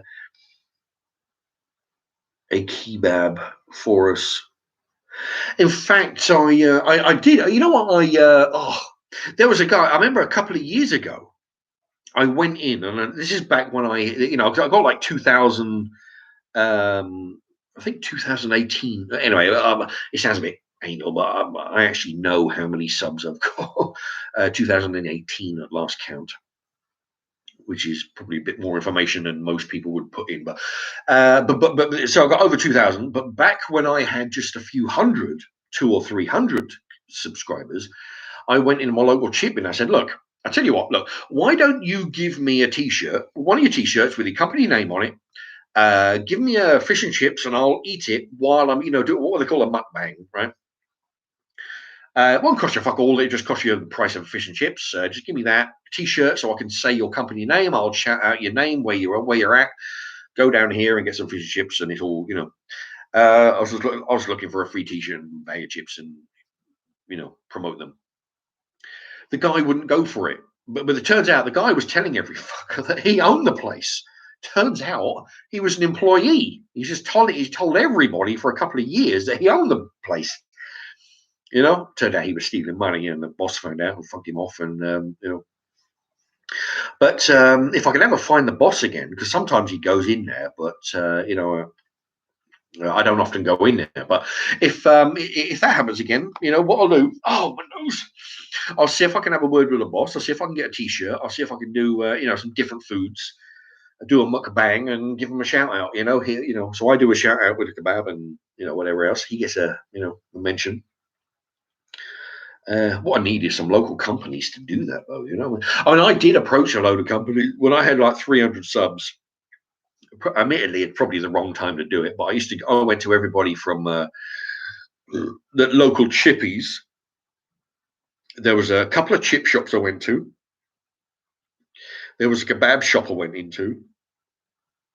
There was a hairdressers. There was a vape shop, which they told me to go to head office, right? Which is I went to another hairdresser's, my absolute local one, and they said, "Oh yeah." I said to them, "Look, I don't want your money. Just give me a T-shirt." Because basically I wanted a free T-shirt because I don't want to buy T-shirts because they're expensive, right? So give me a T-shirt with your company name on it. I'll wear it while I'm doing some of my videos and whatnot. And then they said, "Oh yeah, yeah. Here's a thing. Go speak to head off now. Fuck off." Trying to do them a favor, trying to give them some free adverts, right, for the price of a fucking £3 T-shirt.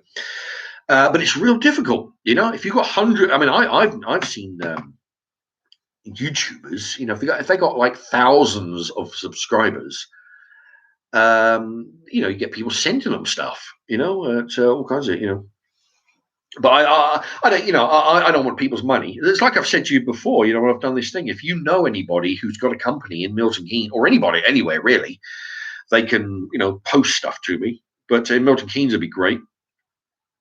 I don't want people's money. All I want is some free shit, right? And a T-shirt. That's all I do it for. And I'll wear the T-shirt.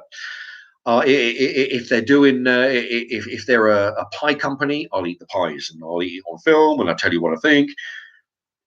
That isn't to say that sending me some free pies will guarantee you a favourable review. I've got, I want to be, I want to be known as somebody who's got some integrity to enough to tell you the truth. I want bullshit you say buy this dog shit fucking tasting meat pie and it's fucking great because it's free. No, I'll do if it's not good, I'll probably tell you, but I'll probably never get any more business. But I want to be known for. I don't like being bullshitted too. So if people want to spend the time and that to follow my channel, I want them to trust me to tell them I'm going to tell them the truth. So yeah, if you know anybody, who does free kebab, like if you know somebody who has an independent sort of kebab shop, pizza shop. If they have a company that makes drinks, or they have a small company that makes biscuits, or whatever the fuck else, or if you know somebody who's doing a line of T-shirts or whatever, wristwatches, or I'll wear your wristwatch, wear your T-shirt, wear your trainers, eat your kebab on film. Anyway, so yeah, I will. For want of a better phrase, I will whore myself out for some free stuff. Okay. Nosy Parker says he died 13 minutes ago. I think they're talking about that golfer fella.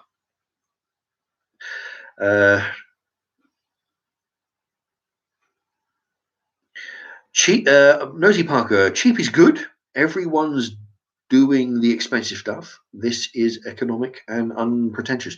Yeah, I mean, a lot of people out there do food reviews and food cookery that involve, expensive stuff, expensive cuts of meat, the name brand stuff. I do the opposite. I figure you can eat well by buying the cheap cuts of meat, and this is where you buy them, and this is how much they cost, and whatever, and the cheap veg and the cheap chocolate bar. Yeah, I like doing anything. Because I figure why pay for the expensive stuff when you can buy pretty much just as good and save yourself some money.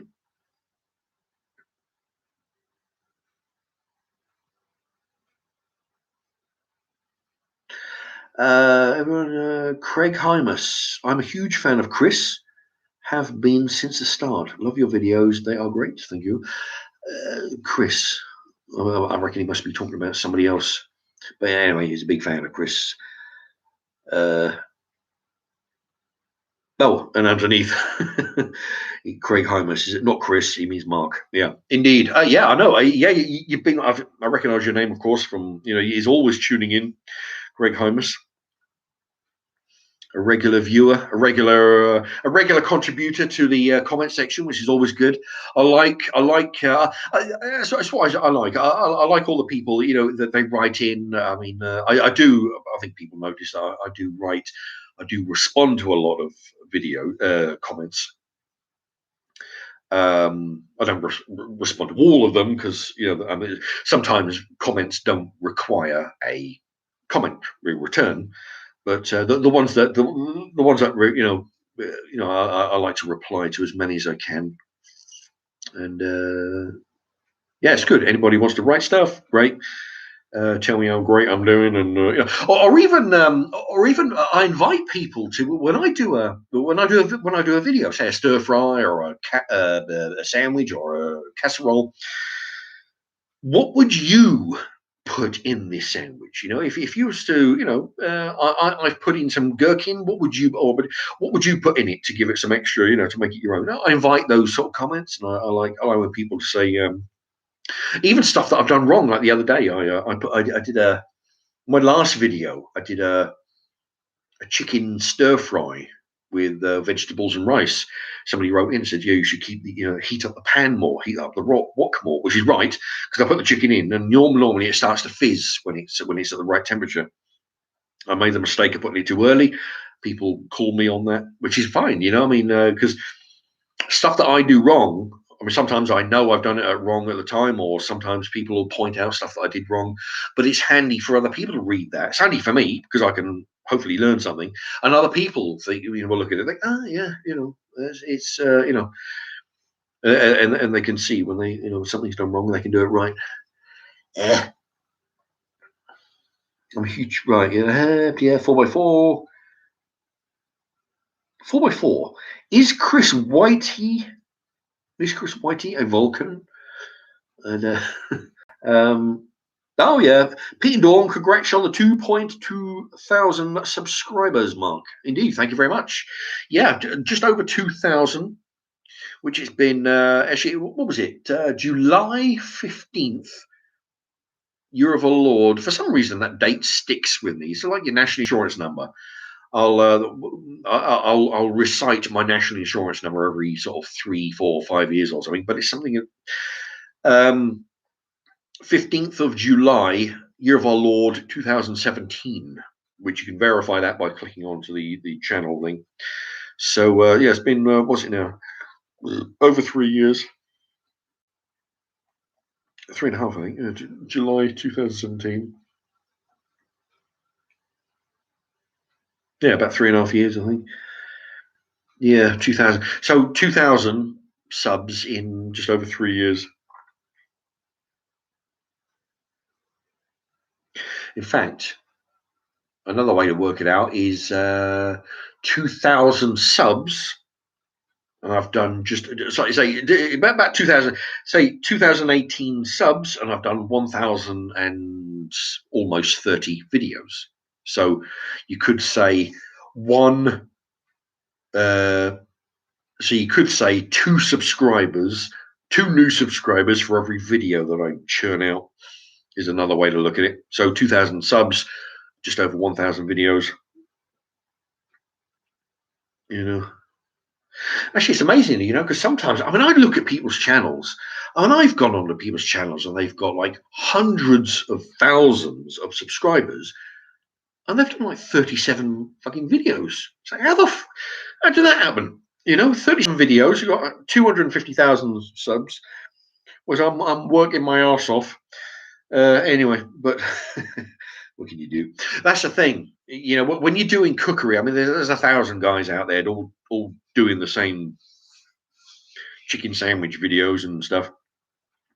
But that's the thing. It's like I mentioned on I think I remember on the last live stream, and I'm waffling a bit because I'm a bit drunk.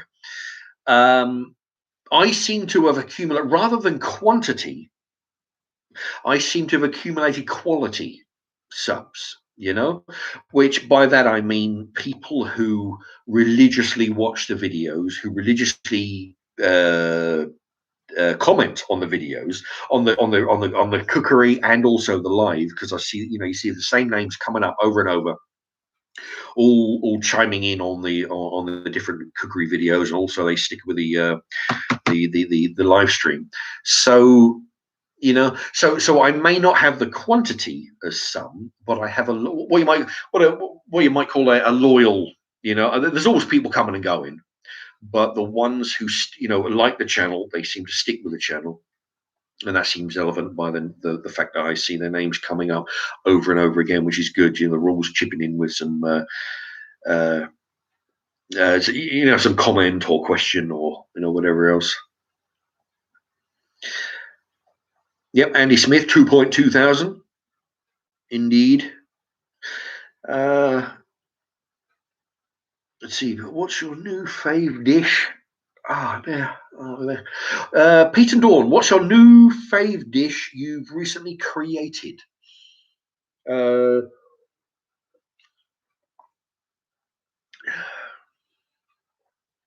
don't know. I like doing stir fries because basically you could do a stir fry with any old bit of meat that you have hanging around the fridge, right? You can use sausages, you can do bacon, you can do pork chop, you can do steak, you can do chicken, you can use turkey. Anyway, you get the idea, right? So any old bit of meat that you've got, right? You think, okay, I've got 2 sausages and I've got a bit of bacon and a half a pork chop in it. You know, you can basically put 2, 3, 4, 5. I've done casseroles with 5 different meats. I'm itching. Man, that is it. I'm gonna have a shave tonight. I'm sick of it. So any old scrap bit of meat. You can use cheap cuts. You know, I mean, I go down the freezer shop and I buy a bag of cubed beef steak. Right? Don't mind about buying a steak, which costs you an arm and a leg. You know, you just buy a bag of frozen cubes of beef, and you know, you can use those. You can use those in a casserole. You can use those in a stir fry. You can use them in anything. So stir fries are good. I like those. You can use any meat you like. Basically, drag out any bit of veg. I mean, you've seen me. I've used like 5 different veg. A bit of cauliflower, bit of broccoli, about 6 oh fuck me, Brussels sprouts. Throw in a bit of sweet corn. Throw in a bit of peas. Throw in a few carrots. You've got 5 different types of veg. Throw it all in there and basically whip it up. Pour it onto some rice. You don't even need Uncle Ben's stir fry or nothing. You just cook it all up, pour in some rice, mix it up, and then you've got some multi-meat, multi-veg with rice, and it's all good, you know. So that would be one of my favorite dishes. Something that you can just basically, you don't even have to plan for. I think, right, makes because that's what I like. It's getting harder now because I've pretty much cooked everything, right? But I like going in to the freezer and basically pulling out. Okay, I've got 2 hash browns. I've got a sausage. I've got this. I've got a certain amount of veg. What can I do with this? Okay. I've got a casserole. Yeah, I've got a stir fry. I can mix it up. I can put this with some chip. But then you just basically make a stir fry with any old scraps. That's my favorite dish. Is taking what you got and making some magic out of it, rather than going to a shop with a list. Okay, right, I need some cabbage. Okay, I've got some sweet corn. I need a pork chop. Right, no, just make something, make some magic with any old stuff that you've got laying around. You know.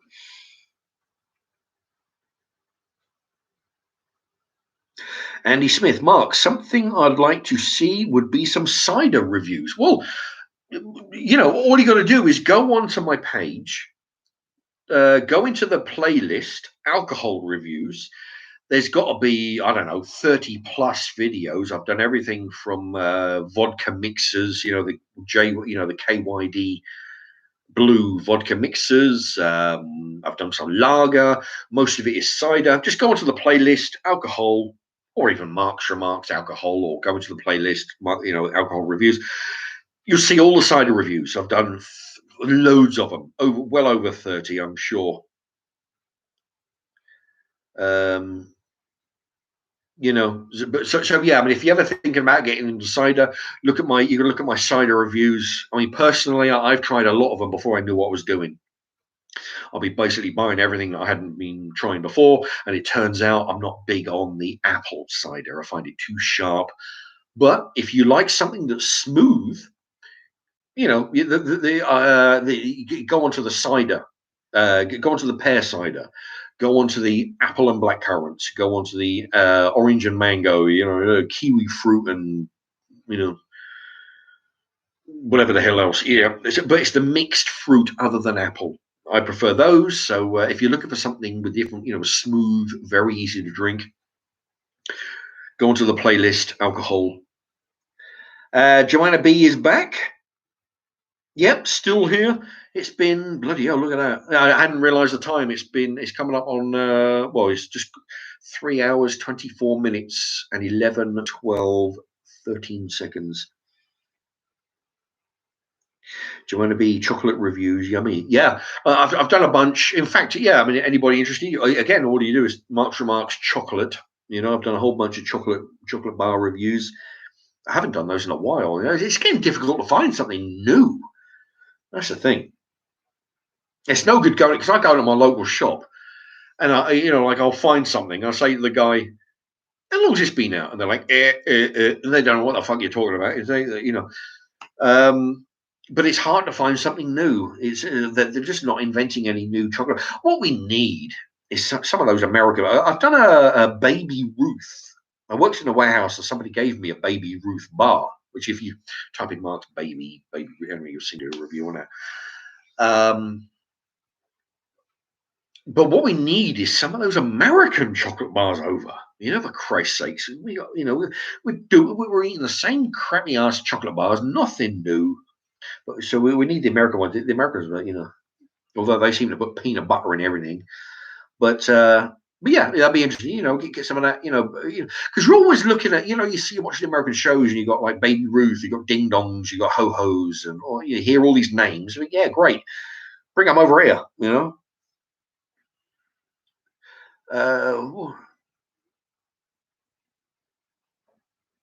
Nosy Parker, what would you what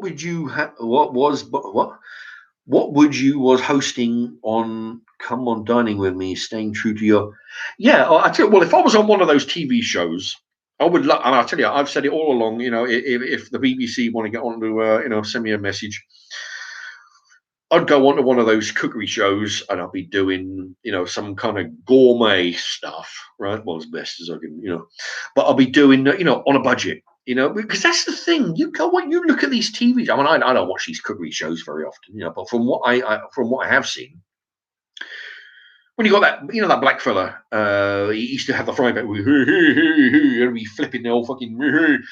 That guy, whatever the fuck his name is, him and a whole bunch of others, and they're like, what you do? They drag two people out of the audience beforehand. They give them a tenner, push them out the door, send them to get down the old supermarket, and they strike. They come back with a, they come back with a chicken breast, an onion, a potato, and a carrot, and some, all for a tenner, and then the chef's got to try and make something out of it. I can do that, or say, right, okay, you've got to, or if they were to give me, 10, 15 quid, whatever amount of money, say, right, okay, you need a big dinner for 2 or 3 people. It might have put in just a main course, try and do something with, for 3 people for 15 quid. Go down there, it's got to have a meat, got to have a couple of veg, and whatever. I could do that, on a budget, and I'd be going down, I wouldn't go in the old supermarket and buying a, £3.50 sirloin steak. I'll be going down to Farm Foods or Iceland and buying, cheaper cuts of steak that has been, diced, or you can buy packs of steak. I mean, they're thinner.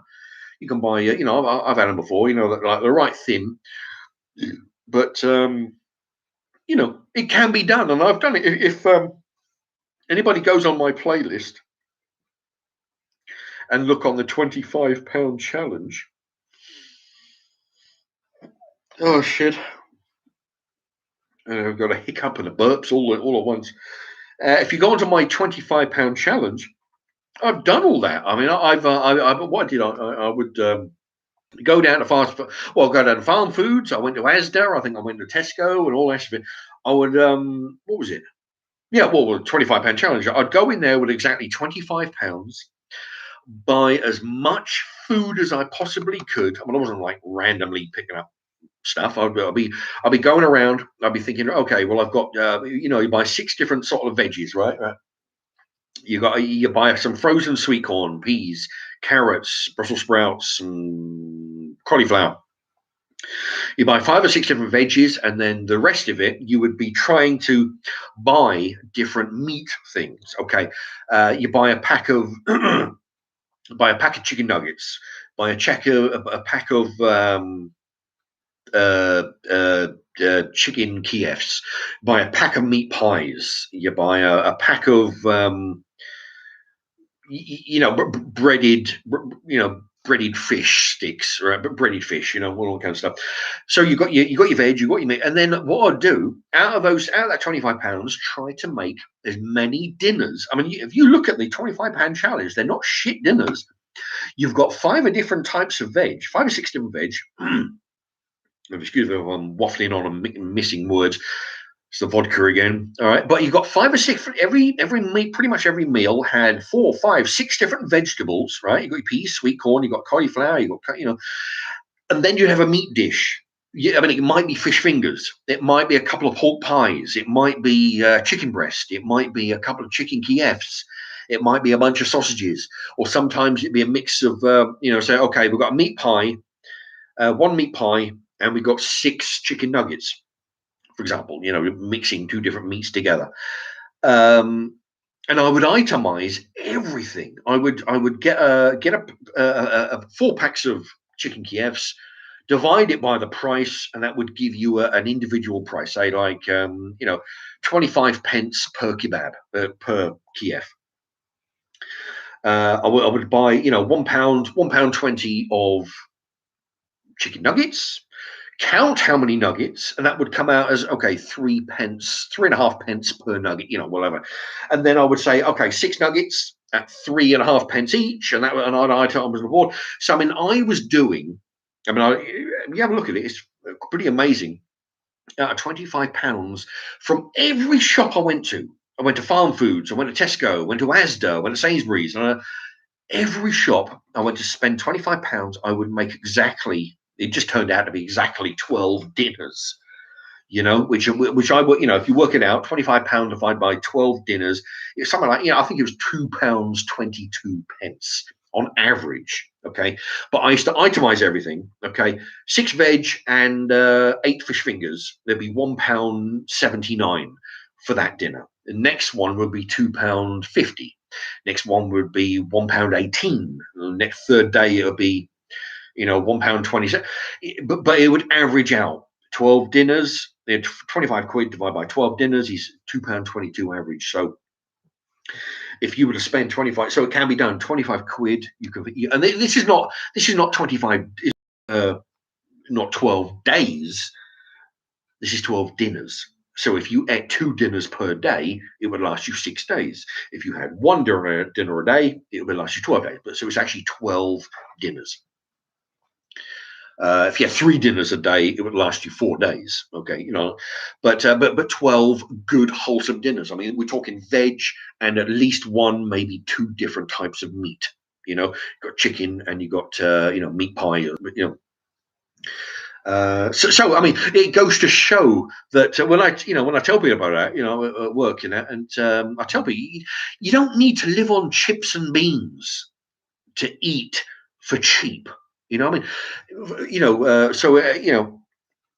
the way I did it was to buy 6, 7 different types of veg, and what I used to do was to open up all the bags of veg, and I have 6 or 7, or 8 or 9 different freezer bags, and I'd take a cup of sweet corn, put a cup in each of the 9 bags, say 9 bags, and then a cup of peas in each of the 9 bags. And then you take your frozen bag of cauliflower, put a little bit on each of the 9 bags. So then you seal them up, put them in the thing. So every day you don't have to drag out 7 different bags of freezer stuff and take a little bit, because then you're taking more peas or something else, and then you've got a bag that'll run out quicker than others. Doing it that way into 9, 10 different individual freezer bags means every day you go in the freezer, you pull out 1 bag, and that is 1/9 of your veg. So you can make 9 dinners, and it's got an equal amount. Every single bag has the same amount of peas, same amount of cauliflower, same amount of broccoli, same amount of sweet corn. So every day is identical. With this thing, it's all you got to do is worry about what meat you're going to put in it. Anyway, I hope that makes sense. I'm starting to feel the effect of oh dear. That's the thing. The drunker I get, the closer I have to get to the screen to be able to read the comments. Andy Smith, do you think you'll be bringing out some more cider reviews? I'm interested in all, but well, look, I don't know. Well, the thing is, I drink more vodka than anything else. I only drank the cider because I was doing the reviews to tell people what I thought of them.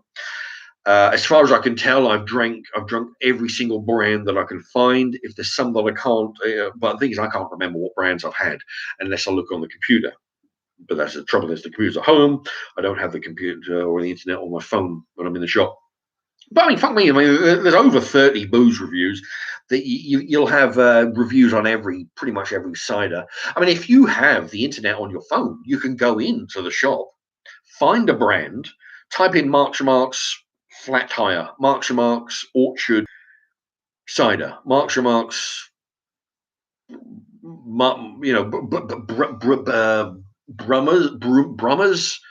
Brummers cider. Type in the name of the brand of the cider, and it'll see. And if I've reviewed it, it will come up, and you can see what I think about it. But yeah, I mean, if I can find a brand that I haven't tried before, then I'll do another review. Richie John, B&M do a good selection of American sweets. Yeah, B&M. We used to have some of those years ago. But I don't know where one would be now. B&M, they were like their M&W, and yeah,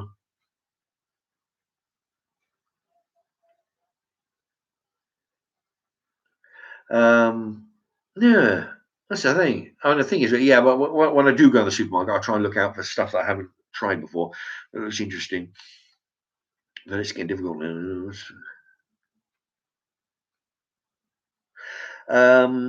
Funky Spectrum, mate. I think you could be on MasterChef. The way you cut the chicken into bits, so there is a bit on each spoonful. Yeah, is really good. It is your own style, indeed. Well, the thing is, I'm not one of the. I mean, there are certain foods that you have to eat with a knife and fork, right? But given the choice, I mean, if it's say a lump of meat, you have to eat with a knife and fork, or if you're in polite society, which I'm not often, eat with a knife and fork. But given the choice, because normally I cut the food into small pieces, like the chicken or whatever else is going in the stir fry or the casserole, because one, it makes it easier to cook thoroughly. All right. Two, it's in pieces, so where everything. If I take the spoon, because remember, I'm trying to hold the plate or the big bowl with one hand, or got it on my knee, and you're eating with a spoon. So you want a little bit of meat, a little bit of rice, a little bit of vegetables, a little bit of 3 or 4 different vegetables, all on one spoon. So it's all good. So it just makes sense to me. Uh, Andy Smith, Mark, I'd strongly recommend peach cider. Yeah, I mean, I've done a bunch of reviews on peach cider. Well, actually, oh no, wait a minute, I don't know. I thought I misread that as pear. I've had pear cider. Pear is really nice. Pear cider. I haven't had. I don't think I've had peach cider. But then let me know. I mean, have a look at my reviews. If I've done, I don't recall having peach cider, but I've definitely had pear.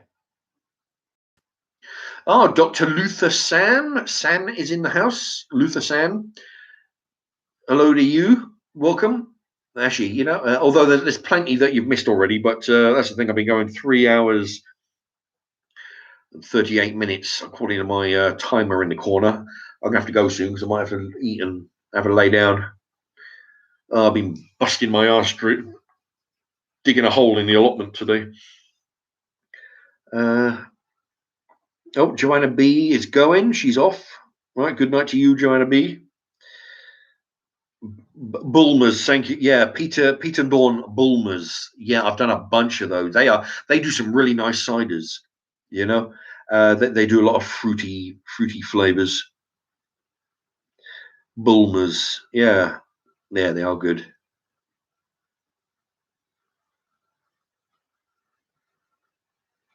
Where's he gone?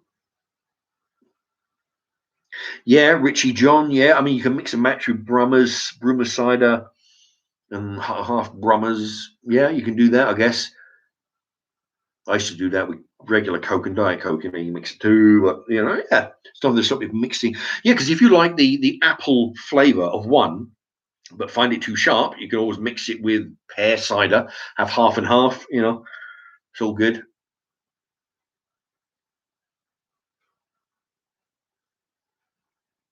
Uh, Yeah, Nosy Parker, appreciate the vegetable bagging tip. It's a golden. Yeah, I mean, I tell you, it makes sense because how many times have you? I mean, you might go in the freezer and you've got a load of bags. You've got a bag of carrots, bag of peas, bag of sweet corn, bag of broccoli, bag of cauliflower, right? You take a little bit out of here, a little bit out of there, a little bit out of there, and you put it in there. You cook it for dinner, and then all of a sudden you do that half a dozen times, and you think, right, now you're down to the last bit of sweet corn. You know, you got 12 bits of sweet corn in a bag, which is no good to anybody.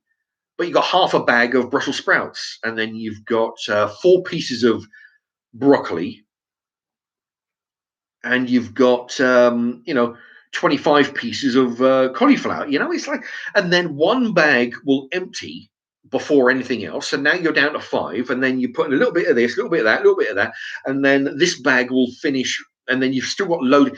It's just a big nightmare. Just when you buy it, you put all the bags all in a row, and then you get your 10 freezer bags, a little bit, just an equal amount, whatever cup you're using, a cup of broccoli. Well, take 2 bits of broccoli in each of the freezer bags, half a cup of Brussels sprouts in each of the bags, half a cup of peas in each of the bags, and then every bag has an exact amount.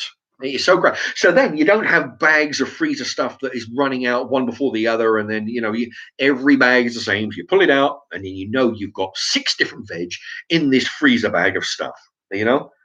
Um, so every bag has got, it's good to. What I prefer is to have a little bit, rather than have a lot of one veg. I prefer having a little bit of 6 veg. So I've got peas, sweet corn, Brussels sprouts, all the rest of it. Have a little bit, but have 6 different types. It adds to the flavor. It adds to the color of your food. You're getting different nutrients from it. Rather than having lots of 2 or 3 different veg, have a little bit of 6 different types. Itching.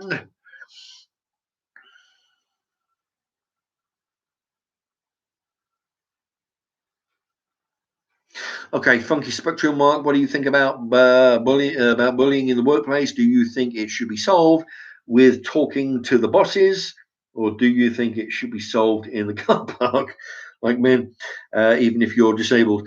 Well, look, the thing is, what used to happen right years ago. I mean, I've mentioned this before. Years ago,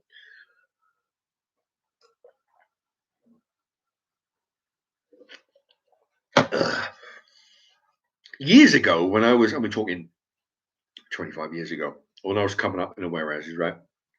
You got 200 guys in a warehouse, all doing different shifts. You all, any given time, you got 150, 200 guys. Not everybody gets along, okay? But what you do, if you had a situation where you were constantly getting shit from a certain person, it's like being at school sometimes, you can't fucking get away with some people.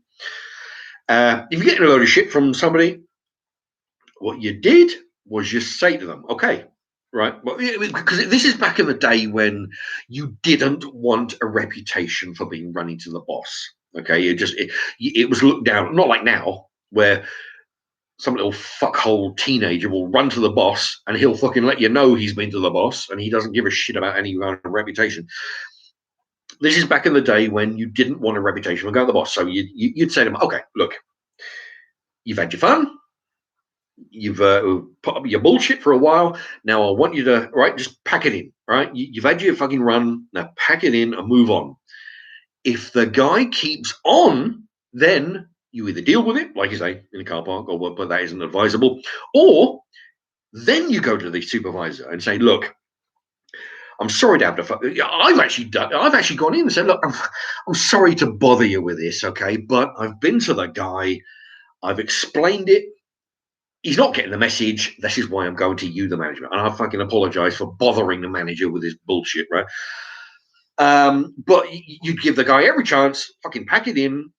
And if he doesn't, then you go to the manager because that's his job to sort shit out. But now what you've got is you've got this anti-bullying fucking bullshit now. So now you have kids straight out of school. They don't understand because they're not used to it, because they're used to being wrapped in cotton wool. It's like, they get a gold star for fucking showing up and all this lot. They've never been told no. Then they get into a workplace where there are men who are working there, right? Because they've never been told no and they've never been told that they can't do something, you get a gold star. They come in and they mistake piss taking banter bullshit for bullying, which is two different things. Okay. So you may be sort of like taking it, you take the mick out of somebody because you're working with them, sort of having a joke, just laughing about. The difference is that when if you keep it up and you keep on and on and on and on and on, and he's just fucking just wearing the joke out, then it becomes the bullying part. But they get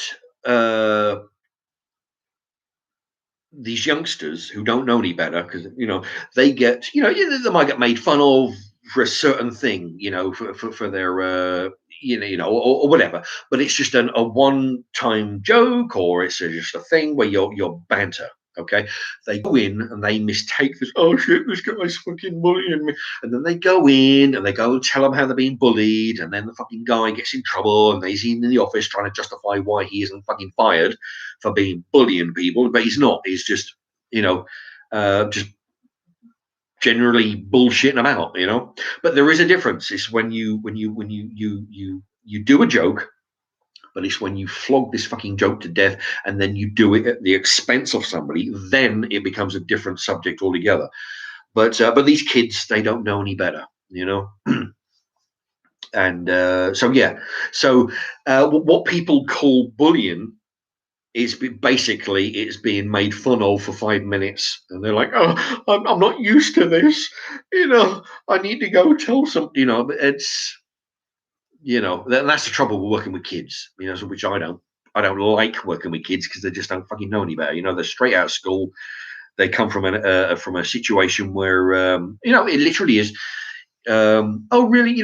Oh, if you don't like, oh, we'll go over here. We have a safe space for you. I've seen you got your safe space. I've seen vans parked up. They've seen some of these fucking stupid weirdo trannies. They go because it's a safe space where you can go in and you're made to feel normal.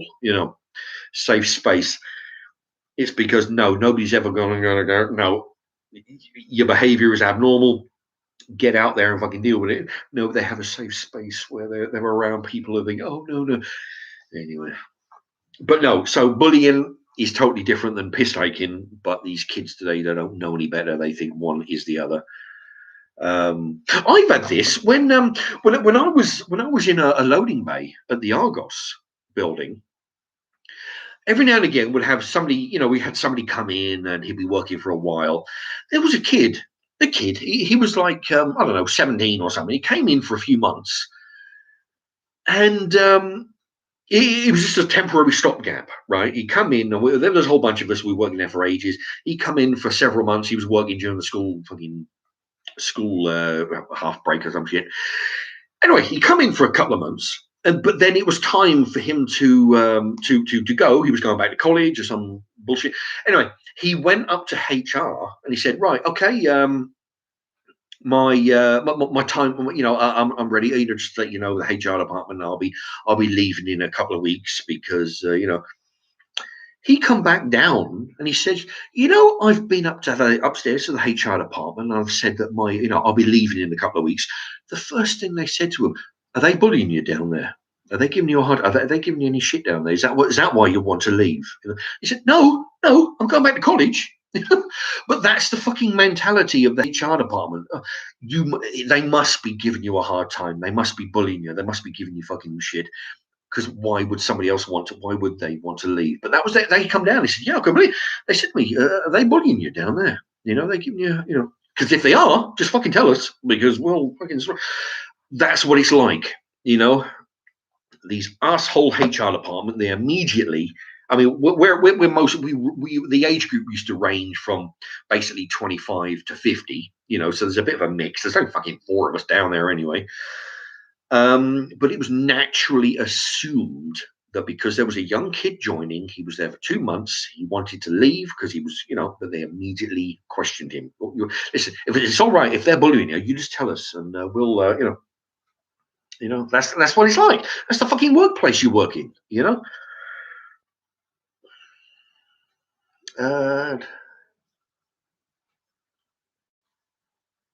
Okay. Do you know how to get Mine Pro SMP? Old Mark, you do know how to get me to giggle. Ah, well, that's good news.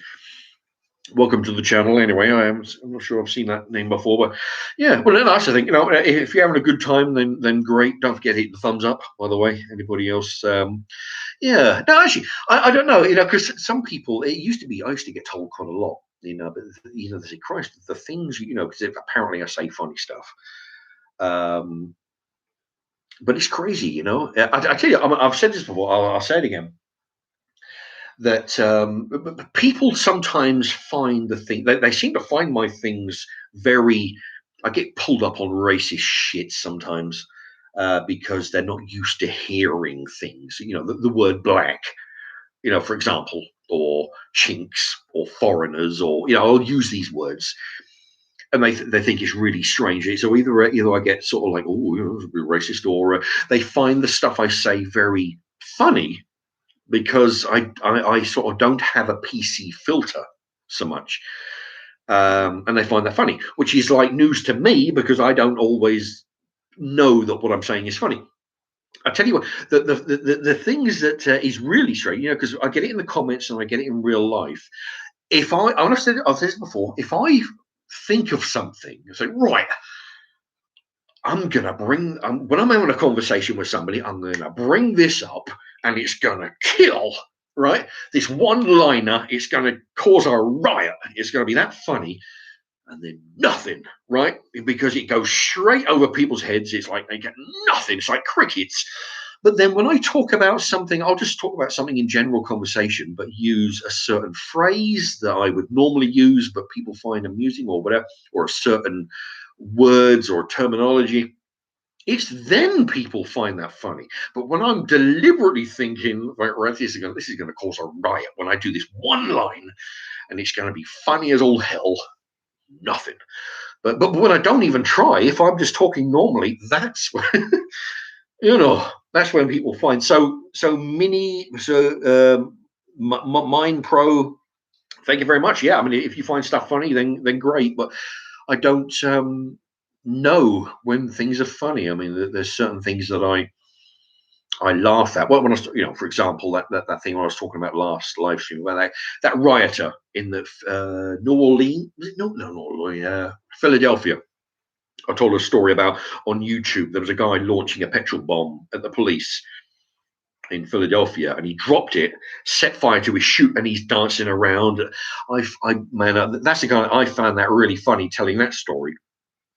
But but normally I don't laugh at the same stuff that I'm talking about because I don't realize it's funny. That's all. But no, if you find that stuff funny, great. But it's not something I actually know when I'm doing it. But no, I'm happy if people. Nosy Parker, what was the last takeaway you had, Mark? Well, actually, it was some chips. It was some chips today, and about 3 or 4 days ago, I had some fish and chips. Another thing, what about telling us some ingredient? What about telling us some ingredients, doing a cook with you live? Then we all tuck in together for a live drink and a mukbang. Sounds all right. Actually, yeah. If I well, the thing is, I can't take this computer because I'll have to unplug it because it's plugged into the it's plugged into the little what they call that little box down there. If I unplug it, I'll lose internet connection. So if I take it in the kitchen, I won't be able to go live. But if I get somebody around one day, once this plague is finished, I'll get somebody around who has internet access, and then we can possibly do a live stream while I'm cooking. That'll be interesting. But at the moment, I'm happy to do some live cooking. Only I can't do it from this computer because I need to unplug it, and my phone is a £10 phone, which but it's a good idea though. If I can one day swing it. Da, da, da, da. Let's see. Andy Smith, someone said you weren't colourful, not with the shirt you've got on now. Yeah, yeah. Well, this is one of my. I like this shirt. It's not often I wear this one, but yeah, I got this from the charity shop. Like most of my shirts, paid about, I don't know, £3 for it, 2.50, £3. Yeah, it's quite nice. A little bit of colour. It's got a little pocket there. The material's kind of soft. It's not like regular cotton, like a regular dress shirt. It's a soft. I like it. I do like a bit of colour. I'm not really a colourful, you know, wearing kind of. If anything is colourful, it'll normally be one colour. Like I'll wear a blue shirt or a white shirt or a green shirt, it won't be something, these shirts. I've got some checkered shirt, this short sleeved shirts. I've got a bunch of, different color ones, checkers, different colored checkered ones, let's see. Nosy Parker, you're entertaining. I must say, you make me laugh uncontrollably sometimes. Well, thank you very much. I'm glad I'm it's good. Now, if anybody finds humor in what I'm doing, great. But that's the thing. Like I say, I don't know when I'm being. It's just up to people who find funny stuff in it. But no, it's all good.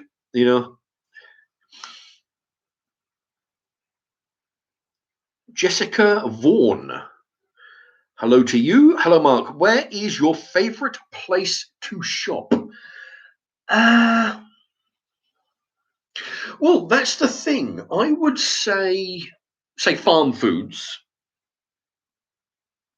because they have such a selection. It's like a lower budget Iceland for anybody who's not familiar. Farm foods. The whole place is full of freezers, right? So you've got your frozen stuff, but also they do a lot of dry goods. They do jars and cans and all that shit. So farm foods, because for the selection of frozen stuff. Also, so there's that. But I also like pretty much any supermarket. Okay, it doesn't matter what supermarket it is. Lidl's, Aldi, Asda, Tesco, Sainsbury's, Waitrose, Morrison. It doesn't matter, because when I go in, it's normally for the dry goods. I don't really sort of go for the frozen. You go for the frozen stuff because I can get that at farm foods. But I go for the dry stuff. But then, of course, I'm always going for the shop brands. I'm not going for the expensive name brands of, whatever I buy. It's always a shop brand. So no matter what shop you go into, you can always get the bargains as long as you go for the lower name brands, the lower priced name brands. So pretty much everywhere. I have frozen stuff from farm foods or Iceland. They're the two best places. You can get some good deals, especially farm foods. Well, Iceland as well. They do deals on, you buy 2 for a certain price or 3 for a certain price. But farm foods, they're doing a lot. They do a lot of good stuff. Veg. 5 packs of veg for 3, or I don't know, 5 for £3, and meats. Those joints I've been doing. Right, you got your turkey joints, you got the beef joints, you got the gammon joints. 3 for a tenner, so you get all that lot, and bag. Anyway, 3 bags for a fiver, 3 bags for a tenner, that kind of thing. So they're good. But supermarkets, shop brands, it doesn't matter what shop you go into.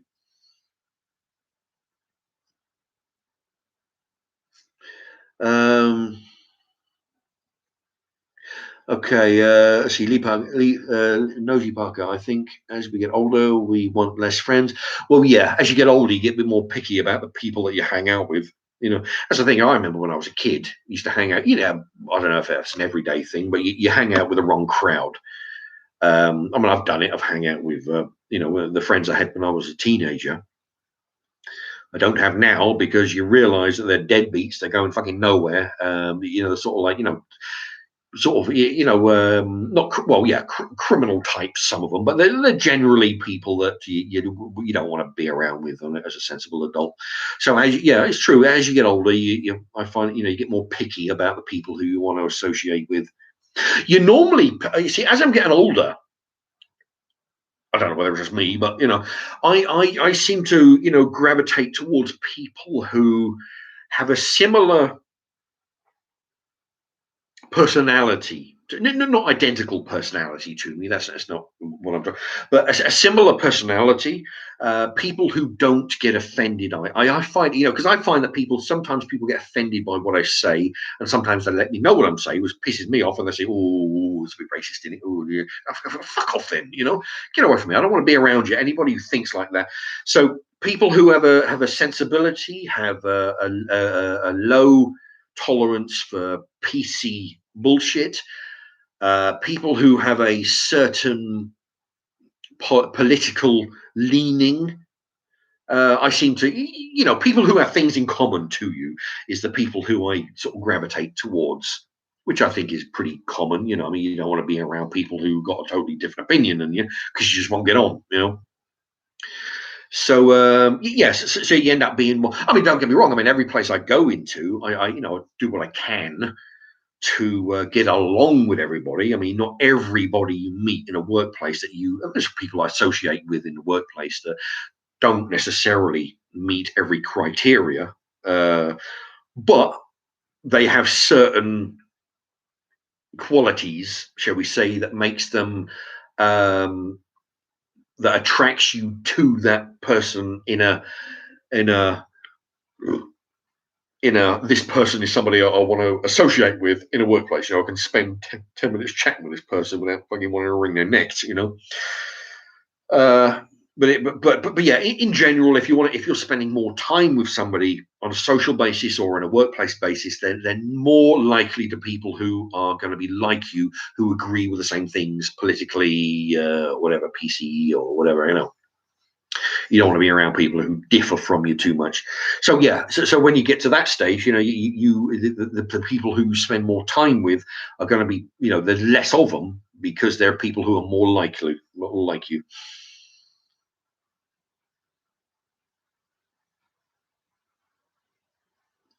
The 4x4, that guy with his feet on fire was so funny. Well, that's from 4x4. I know. Oh, I swear to Christ, there is very few times. I mean, it rarely happens when I'm watching a stand-up comedian. There is very honestly, as rare as rocking horse shit is the amount of time, is how often that I will laugh out loud at a stand-up comedian. I mean, I'll find them funny, but I'm just like laugh out loud where the neighbors are thinking, "Oh shit, what's going on over there?" But that guy that on fire, I swear to Christ, for those who don't know what 4x4 means there, but that guy with his feet on fire, it was during the riots in what was it? Philadelphia? There had 100 days of riots. Okay, well, what happened was there was a camera crew, right? The camera crew, and they're filming. They're on the side of the road. You've got the police on the right. You've got the rioting motherfuckers on the left, right? And there's a big gap in the middle, right? You've got the camera crew. What he does, he's actually pointing to the left at the rioters, right? Because he sees a guy who's got a petrol bomb and he's getting ready to launch it at the police. Okay, and he's thinking, "Fuck me, this is going to be great." He's launching. Watch this guy, and I think, right, okay. What I'm going to do, I'm going to pan over real quick, and I'm going to watch the police get lit up with a petrol bomb. So he's pointing the police at the shields, the police and the shields.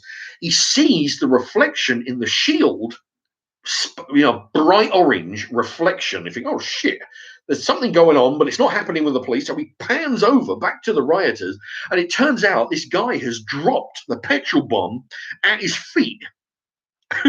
Right, this guy, and what he's done, it's so funny because there's two camera angles. There's one where this the original guy and he's walking, and you see the guy hopping from right to left across the street, and his feet are going up and down like he's doing a goose step, like with the old fucking Zeke Kyle, right? He's doing that really fast. Feet are going up, feet going, "Oh shit." Then it crosses with the camera footage of the guy filming the guy run towards him.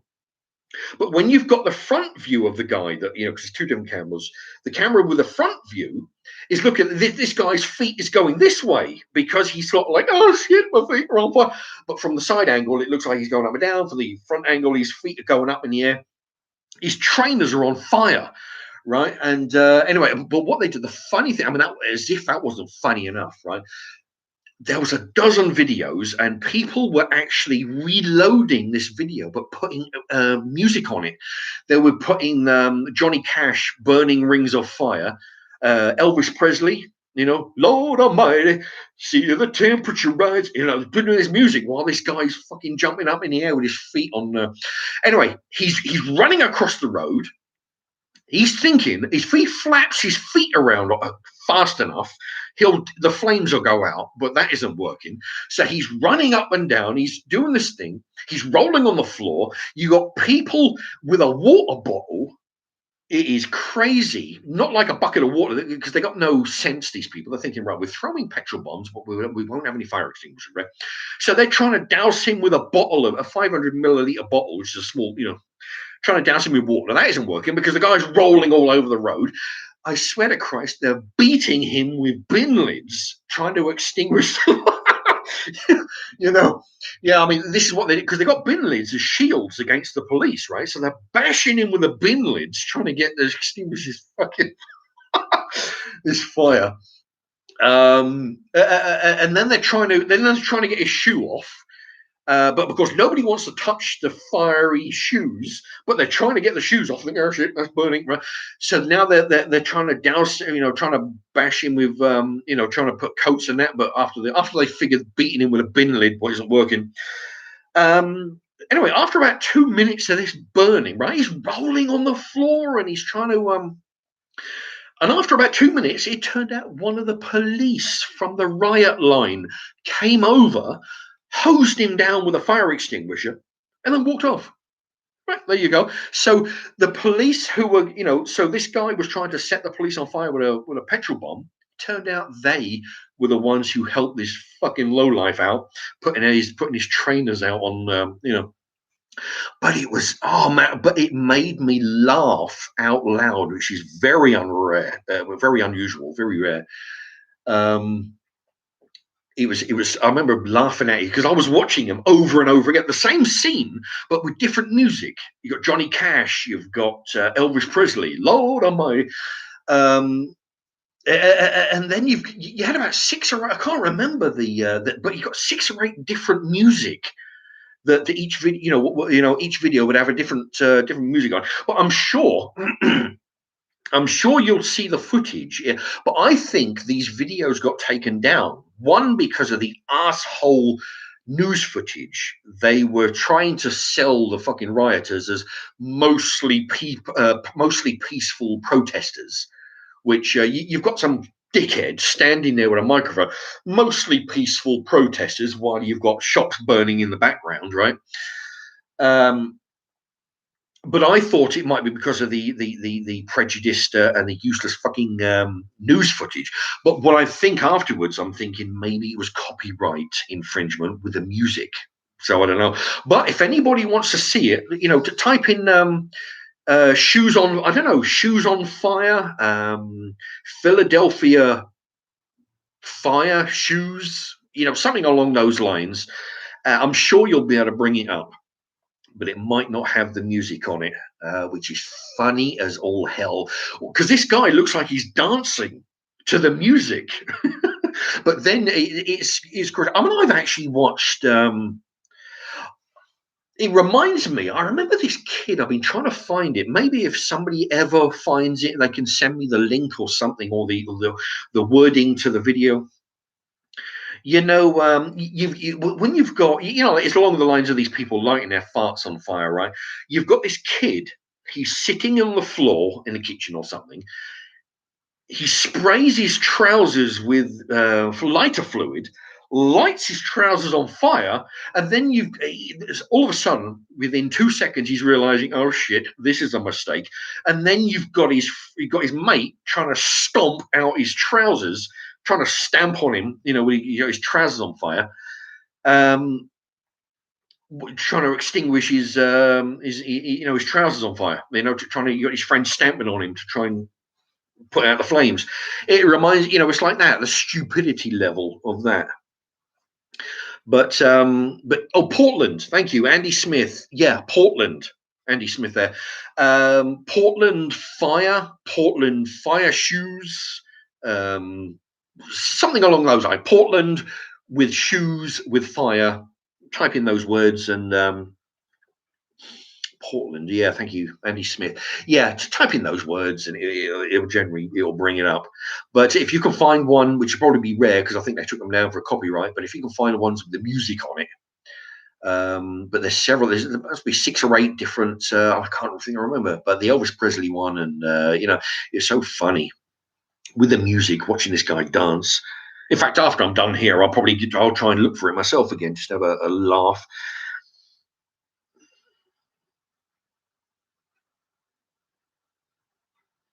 Frank SM.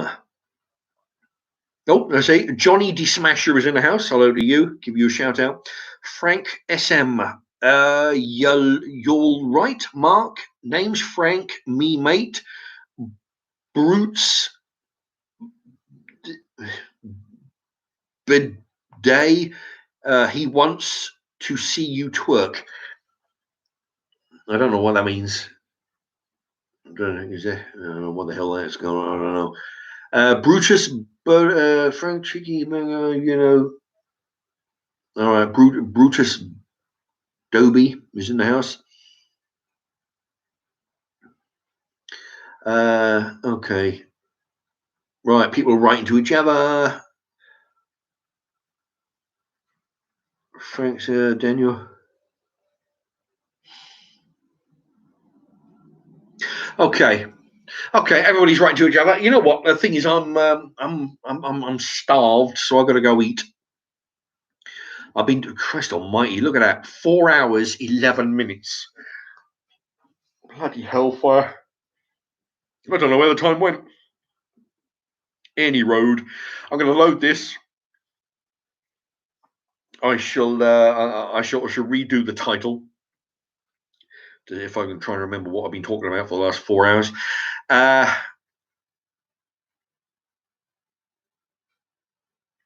Okay. All right, just reading a couple of yeah, 4x4. Type in, all right, 4x4 says type in Portland man on fire. It's great fun. There you go. What you've done, I'm done here in probably in about 2 minutes. So yeah, I would recommend everybody type in Portland man on fire. There we go. And you'll see the guy who, is getting ready to launch a petrol bomb at the police, drops it, road catches up, him on fire. It is funny as all hell. Sort of talk about karma, Anyway, but yes, some of the response, the comments on there as well. There's something on fire, you see some of the funny comments. But yeah, Portland man on fire. Thank you, 4x4. Everybody type that in. That's for Johnny D Smasher. Mark, what do you drive? Well, I don't drive. I used to have a Ford Fiesta. Oh man, that was such a good runner. I did some miles in that car, let me tell you. But I don't have that anymore, unfortunately. Okay. All right. Well, everybody, it's been coming up to 4.25 hours. Okay, I'm going to leave it there. Yeah, type in Portland man on fire as soon as I'm done here. It's funny as all hell. Everybody, thank you for watching. Thank you for your comments. Don't forget to hit. Oh, if you haven't done so, you've got a few seconds to hit the thumbs up. And yeah, check out my my cookery. It's all on the one channel, my live streams and the cookery. And yeah, you see some good cookery vids. Okay, everybody, right, hit the thumbs up and thank you, everybody. And I'll see you in the next one. Everybody, good night.